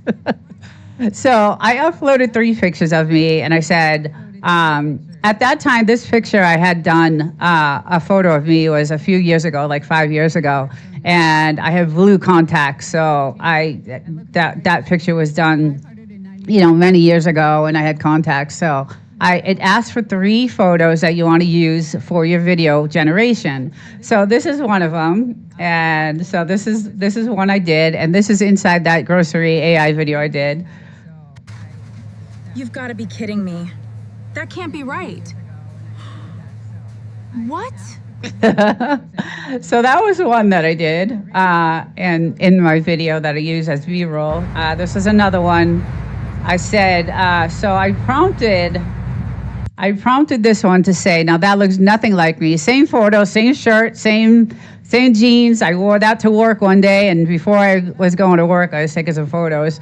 And but the face does not look anything. The AI is definitely.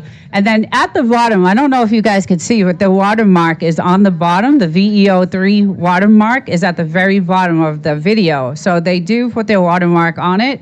So played by Golden Chicken. Our analysis shows that less than 1,001 chance someone views a short and clicks a link to the long. Exactly. That is true, and that's why YouTube is changing. And I'm going to play a video, but I just wanted to show you what this AI, this VEO3, can do. So this prompt was, show me walking down Fifth Avenue in New York City, because I grew up on the East Coast, and I used to go to New York, on the weekends. So, and the photos I uploaded were the same photos. So the blue eye contacts. And so this is what it generated. Okay, so that's that one. And then This is another one. So this I created in the VEO3. I said, I want you to show me a digital price tag changing in a supermarket. I want the noise of it. I want the sound of it. So you're typing this in as a text or prompt in the VEO3 app. It's really cool. It worked in my video as a good B-roll. So, but, you know, when you upload the video, you definitely have to, you know, check the box in YouTube that you use altered content, right? Again, the VEO3, that VEO mark is down at the bottom here. Their watermark is there.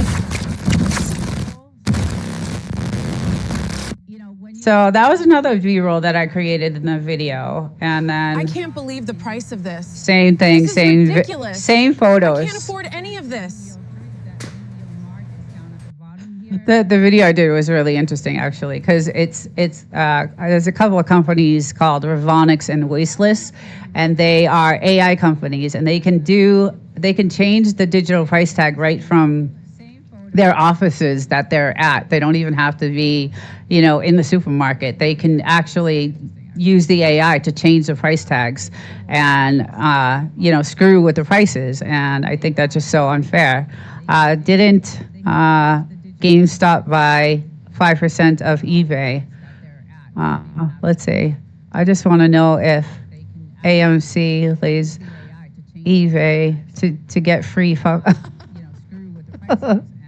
Oh my God. All right.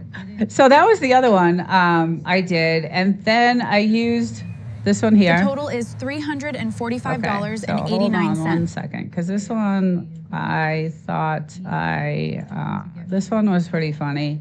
I thought this one, so I prompted it to, okay, let's see if it The plays total it. is $345.89. Oh my God, is that right? So I mean, it is cool, you know. And this is the video I made with.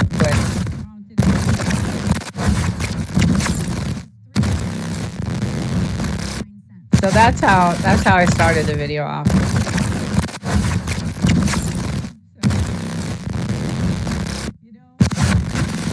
That price you hear is the price changing automatically in the store as you're shopping.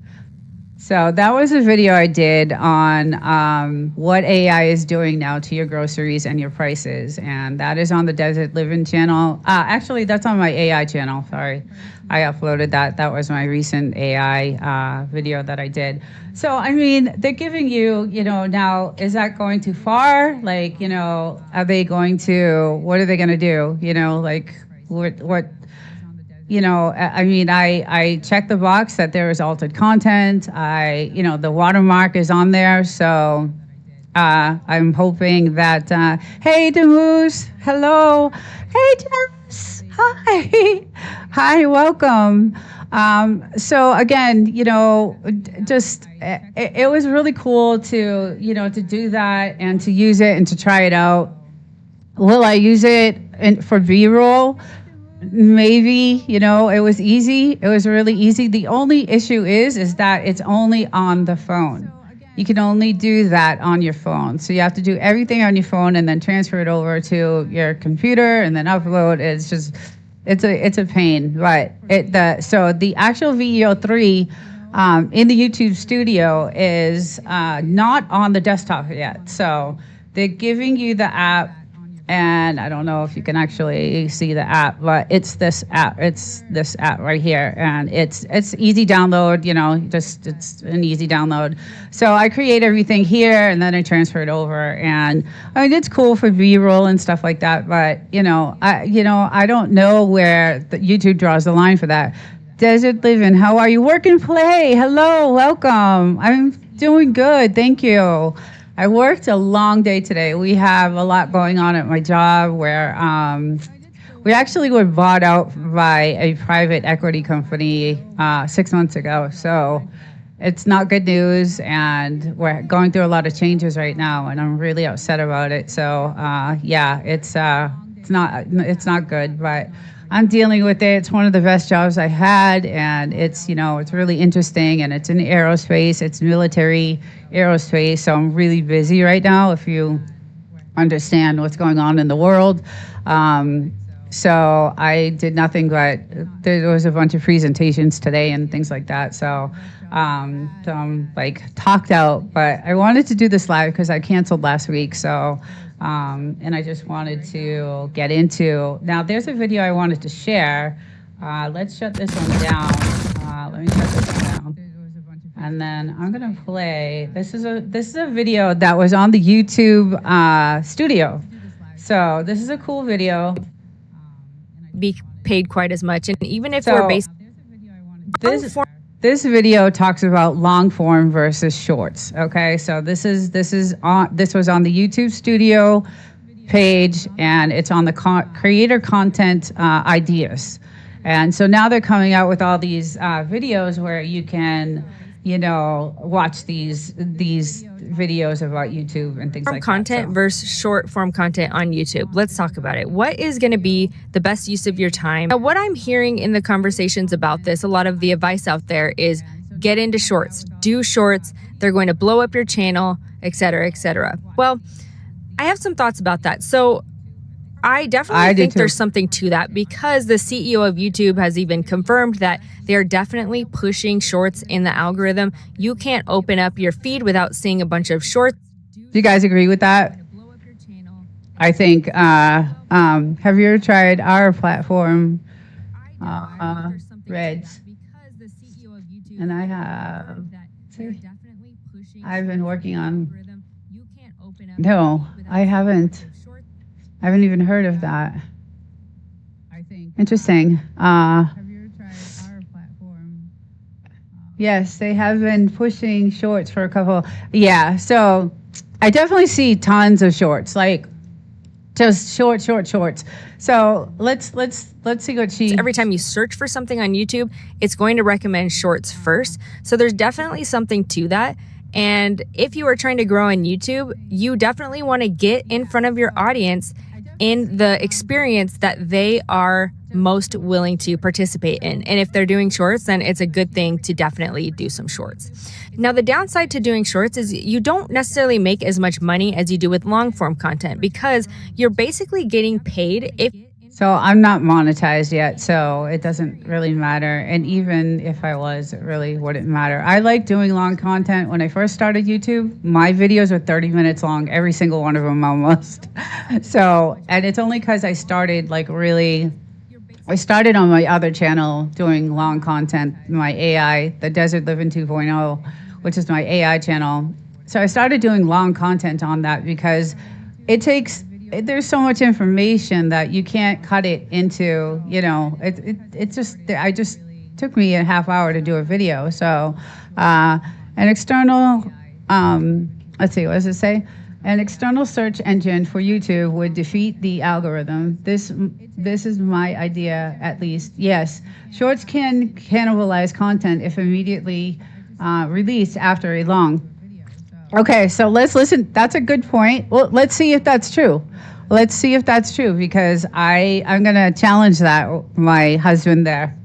If you are in the revenue sharing program with YouTube, you're basically getting paid mostly for your watch time hours. So the longer somebody is watching your videos, the more you're going to get paid. And with shorts, obviously they're shorter, so you're not going to be paid quite as much. And even if we're basing it based on views, you're going to see a really high view count for shorts than you will for long form content. And I have found that. That's not necessarily going to result in more money. You actually, even with way less views in long form content, you're going to see higher revenue from that long form content over thousands of views from a short. Now, which one should you focus on, shorts or long form? Well, I would say that if you are a beginner YouTuber, what you should do is really just test out everything. And if you need some place to start, shorts are a good place to kind of test out your ideas if you don't want to commit to like a solidified, well thought out video yet. I think shorts are a great way to test that out, because people are just. Now, my shorts come from my long content video, so I wouldn't just go out there and make a short of something. I don't know. I need to know this one. I'm glad I'm here. Oh, local. I have some AI stuff we're going to cover tonight too. So, because I know you like using that too. What is worse is when people take one sentence worth of content and stretch that out into 15 minutes. Refeeds and you got AI content. Yeah. So that is, that's one of the things that happens. It's that the video's drawn out. And, I had issues with that when I first started YouTube, I had issues with that. Like I had issues with, getting, and, for my AI content videos, there's so much research that goes into it. And, I use a teleprompter because I want to make sure I stay first on point. Second, I want to make sure that my message comes across clear. So, I make sure that because I put so much work into the research that I do on these videos, I actually use a teleprompter for when I'm recording. So, and sometimes, sometimes it doesn't. I think a lot of content creators or a lot of viewers want to see the natural and I try to be as natural as I can. But that's what the CEO, what she was talking about, and I did a couple Thursday nights ago, maybe about a month ago, I did everything on the CEO, Neil Moham. I did a lot of content on him and what he's expecting from us creators and what he wants to do with this platform. And it's really, really interesting. But let's kind of see what else. Scrolling past it, there's not just like a huge commitment. It's just a different vibe than the long form content. Long form content is always going to be what YouTube is about, though. YouTube is about really creating deeper connections with community and really building a loyal platform. And I always see like the most loyal subscribers and loyal followers coming from long form content because that is a place where they can actually dive deep. See, I don't know if I agree with that. Do you guys agree with that? Hi, the source. Hello. Welcome. Because who watches long content, right? We were just talking about how no one really watches long content. So I don't know if I agree with that. Again, this was taken from the YouTube Studio help. There's a help center now, and they have all these videos for content creators to go to look at. And so I found this on there. Deeper into issues. There is more resistance to long form content than there is shorts, which naturally that's why shorts go viral so easily, just like on other platforms like Instagram and TikTok. But the long form content, I would say that's where relationships grow. So a strategy could be you do your long form content and you need to get more eyeballs on your long form content. So you could be doing shorts are fun, can get new people into you. Yeah, so that's what they're saying. They're saying that so this is what YouTube says. YouTube has fully decoupled the shorts and long form algorithms to analyze the platform's evolution. It's important to note that the correlation between shorts performance and long form reach has shifted significantly since 2024. And I think we all know that. I think everything has shifted in YouTube since 2024.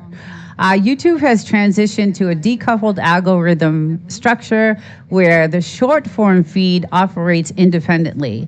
This system prioritizes high frequency engagement metrics, which we talked about a couple weeks ago, specifically your swipe through rate and your loop rate, effectively isolating short form distribution from the comparison, which is Shorts is a discovery engine. It's for the cold audience who doesn't know you exist yet. So that's just like the source says, you're grabbing an audience. The shorts, and she actually mentions it in this video, that shorts are used to actually grab your audience.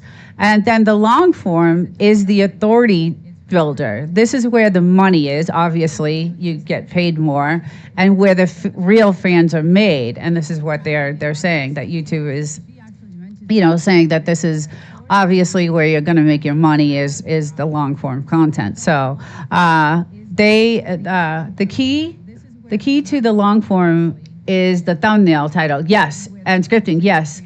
And that is so true, because they also changed the platform from a subscriber-based to a title-based. So now they're focusing more on the titles than your subscriber count. So there's a huge shift in YouTube. We all know, we're all seeing it happen. And so the question that I had is the shorts killing your long form? But the data says no. In fact, hybrid creators who do both are growing 3 times faster this year. That's what YouTube says. But here's a trap. The shorts to long form bridge is still a bit unsteady. Only about 8% of people who see your short will click over to your long video, and that's what we were just talking about. So let's see, and that's why I was asking, do you guys, when you watch a short, do you actually click on the long form content? I have when I have time, and I really like the short. I will go ahead and click on the long form, and I'll watch it. You know, if it's if it's nothing that I enjoy, then I won't. But I do. You know, I'm old school. I like watching TV, so I don't mind sitting there watching a 3-hour podcast with Tim Dillon or, you know, Joe Rogan or, you know, Tucker Carlson or I really love podcasting, and I like to watch, you know, I just watched Nexus AI last night for an hour and a half, and it was all about all the new robots that are coming out. So that was an hour and a half video, and I watched it, and it was really interesting, actually, all these robots, what they can do, and the robot that won that race there, and just, oh my God, it's insane what these robots are going to be able to do. So we didn't find that without analytics, Desert. Out of 300,000 short views, we had 20 people click the link to view the long video. I know that. Promotions are different story. They are mainly for fake views and subs. Tim Dillon is hilarious. Yes, I love him, Jess. I would rather see whole video. Okay, yeah. Y'all join our new Dream Life Collective. Oh, yes, I saw that. I just put up 1-minute videos inviting you. Awesome. I have been so busy, like I said, with what's going on in the world right now, and I'm in that field. So I'm in that military aerospace field. So I have done nothing but work, and it's hard for me to get on live. It was even hard to come to this live tonight, to be honest. But I just want to see what else she has to say. In order to kind of build recognition for your channel. And when people start to come visit your channel, they'll discover your long form content and then maybe ultimately decide to subscribe to you. The other thing I would say is if you're a beginner, you also want to just experiment with how you like creating content. Do you like creating more long form content, or do you like creating more shorts content? I like creating long form. I think with more shorts content, a lot of it is more B-roll with some text. You know, those are the types of things that like to go viral on TikTok and Instagram and things. And of course, that also does really well on the YouTube Shorts platform. You can do talking head videos on there too. I've experimented with doing 3 parts, you know, because when I'm doing talking head videos, I'm super long-winded. So I'm like, okay, I just cannot get this all out in 3 minutes, even though I try. So I break it up into 3 parts, and nobody really cares that like where one thing ends and where another thing begins. And that's kind of working out pretty good too. So if you wanted to experiment with your talking head content on shorts, you can definitely do that. Now, one thing to think about too is, you know, one of the main reasons you go on YouTube is more for the long form content. But one thing that I've noticed about shorts is I gain a lot of subscribers by posting shorts, and they do seem to kind of filter in. One thing I would say as a beginner creator is it's so good to experiment, because you need to figure out what you like doing the best, because that is what's going to be able to keep you creating content longer. And that's the thing. I think that's the key, right? I like creation. I like doing creative. You know, I've always had that in me. I've always had that type of, you know, my dad's an artist. That's what he does. He's been an artist since he was in his early 20s, and he owns a gallery, you know, in Connecticut. And so I have that artistic edge, and I have that creation edge to me. And so I do like creating. And that's why I did those little, like, you know, use that the new VEO3 that YouTube is giving us to use to create AI content. So And I'll go over those again because we have some new people and local reviewer. I think you'd be interested in this because it's really cool. But And let's creating just see content what else more consistently, she has to because that say. is the name of the game on YouTube. So whichever form of content helps you do that, that's what you need to be doing. I wouldn't have too many mental blocks about, oh, you should do one long form video a week, but I kind of have this short form. See, that was my thing. I wanted to be consistent, and because that's what YouTube tells you: be consistent, make sure you're on. Do this, do that, do this, do that. And so, but that has, kind of changed a little bit since the year. So I just got my year. I got a little thing from YouTube saying, oh, you've been here for a year. Good, congratulations. Okay, let me go to the chat. Let's see. If usually though lives that I find other people's shorts and long form videos, she's probably into shorts because she has a TikTok following. Yeah, that could be true too. Or if they leave a message on my channel, I will look through their channel as well. Yeah. So last night actually I started. So to keep my connections, right? To keep this, I have we all have many connections. Last night I went on to Making Shore Fishing. I went on the Hen Haws. I went on, a bunch of channels that I haven't gone to in a while. And, I just watched a couple because I want to keep those connections. I want to. And so I I think a new part of my strategy or what I'm going to do, because I'm still really far from monetization, guys. I still need like 600 hours, and it's going to be a while till I get that. So I still want to make sure that I keep, my connections. So, that's why I try on the weekends to get into as many lives as I can with the short time that I have, in the desert, because I'm also doing lives there. And so I think part of my weekly plan is going to be just rolling back through these channels and just, visiting and commenting and, watching a video. And so just to keep those connections, I hadn't seen Robert Carter in a long time, and that's the old gang, right? Local reviewer, Robert Carter, Poetic, me, I miss all that. I really do. It was really fun. Content idea, but I can't do that because I haven't done my one long form. Just do it. Do the short form, do the long form, and just keep yourself consistent by doing things that you actually feel like doing. I, for one, always have mental blocks about posting things because of what I just described earlier. But I find that if I just keep doing what I actually feel like doing, it all kind of works out in the end. Because again, YouTube is that long form game. So just create the content and the algorithm will figure out what to do with it.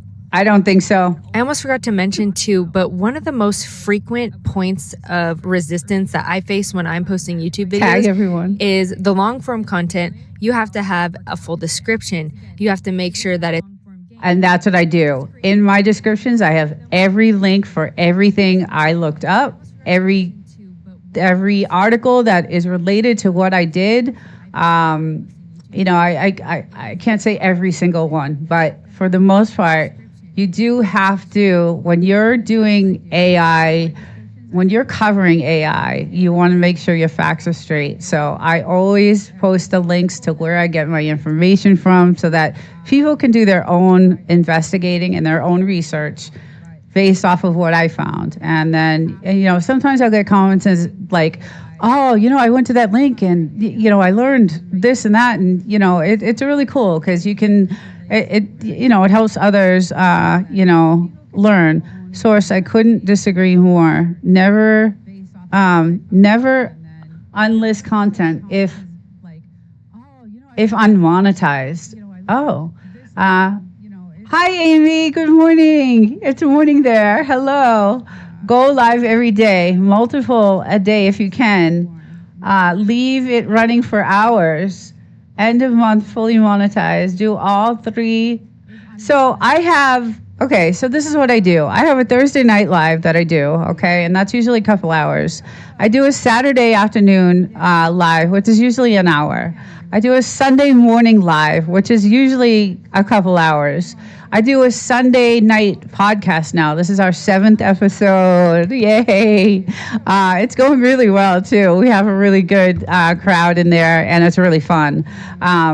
So I am live a lot, twice in one day, actually. And it's a lot for me because I also work a lot. So, and I enjoy it. You know, even when I get monetized, like I'm not worried about it. That's when I started YouTube. That was my focus: is monetization. What can I do? And that was all I was focused on: analytics and monetization constantly. And I was driving myself nuts because I would get the hours and then they'd take them away. And then I'd get the hours and take them until we did a lot of research and experiments and figured out what was really going on. You know, all this watch time and trade time and between content creators is not a good thing. And YouTube is onto that, and they'll strike your, they'll take those hours right from you, and they will.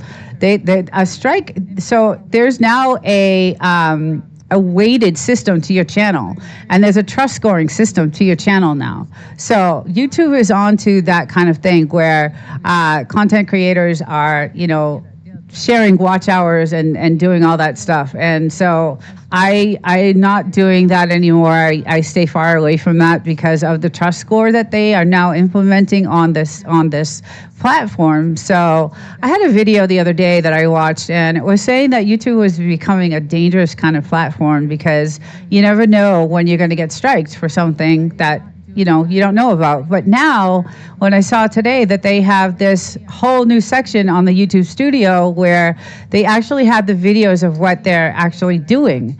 And that's the first time I had seen them come out with, okay, this is what's going to change, and this is what's going to do this. And so, and this is where I got that video. This is actually where this came from. So, let's finish this. Searchable. You have to make a thumbnail. You have to brainstorm a title. So that's one reason where if you're a new creator, you are trying to find the closest path to creating the video and getting it uploaded. And sometimes you're realizing, okay, I don't have enough time to do all this. And then your idea kind of dies before you even get the video filmed or get the video posted because there's so much external things around the video that you have to think about before actually uploading it. So that's one reason where if you are being realistic and you're like, I don't have time to make this video right now, just make the short, get that idea out there. It'll even give you a chance to solidify the idea, think about it a little bit more before you kind of commit. He does, almost. He is live all the time. You got it, local. You do those three steps, you'll be there. 600 to 800 hours a month. You do the math and you will know full monetization date. Oh, okay.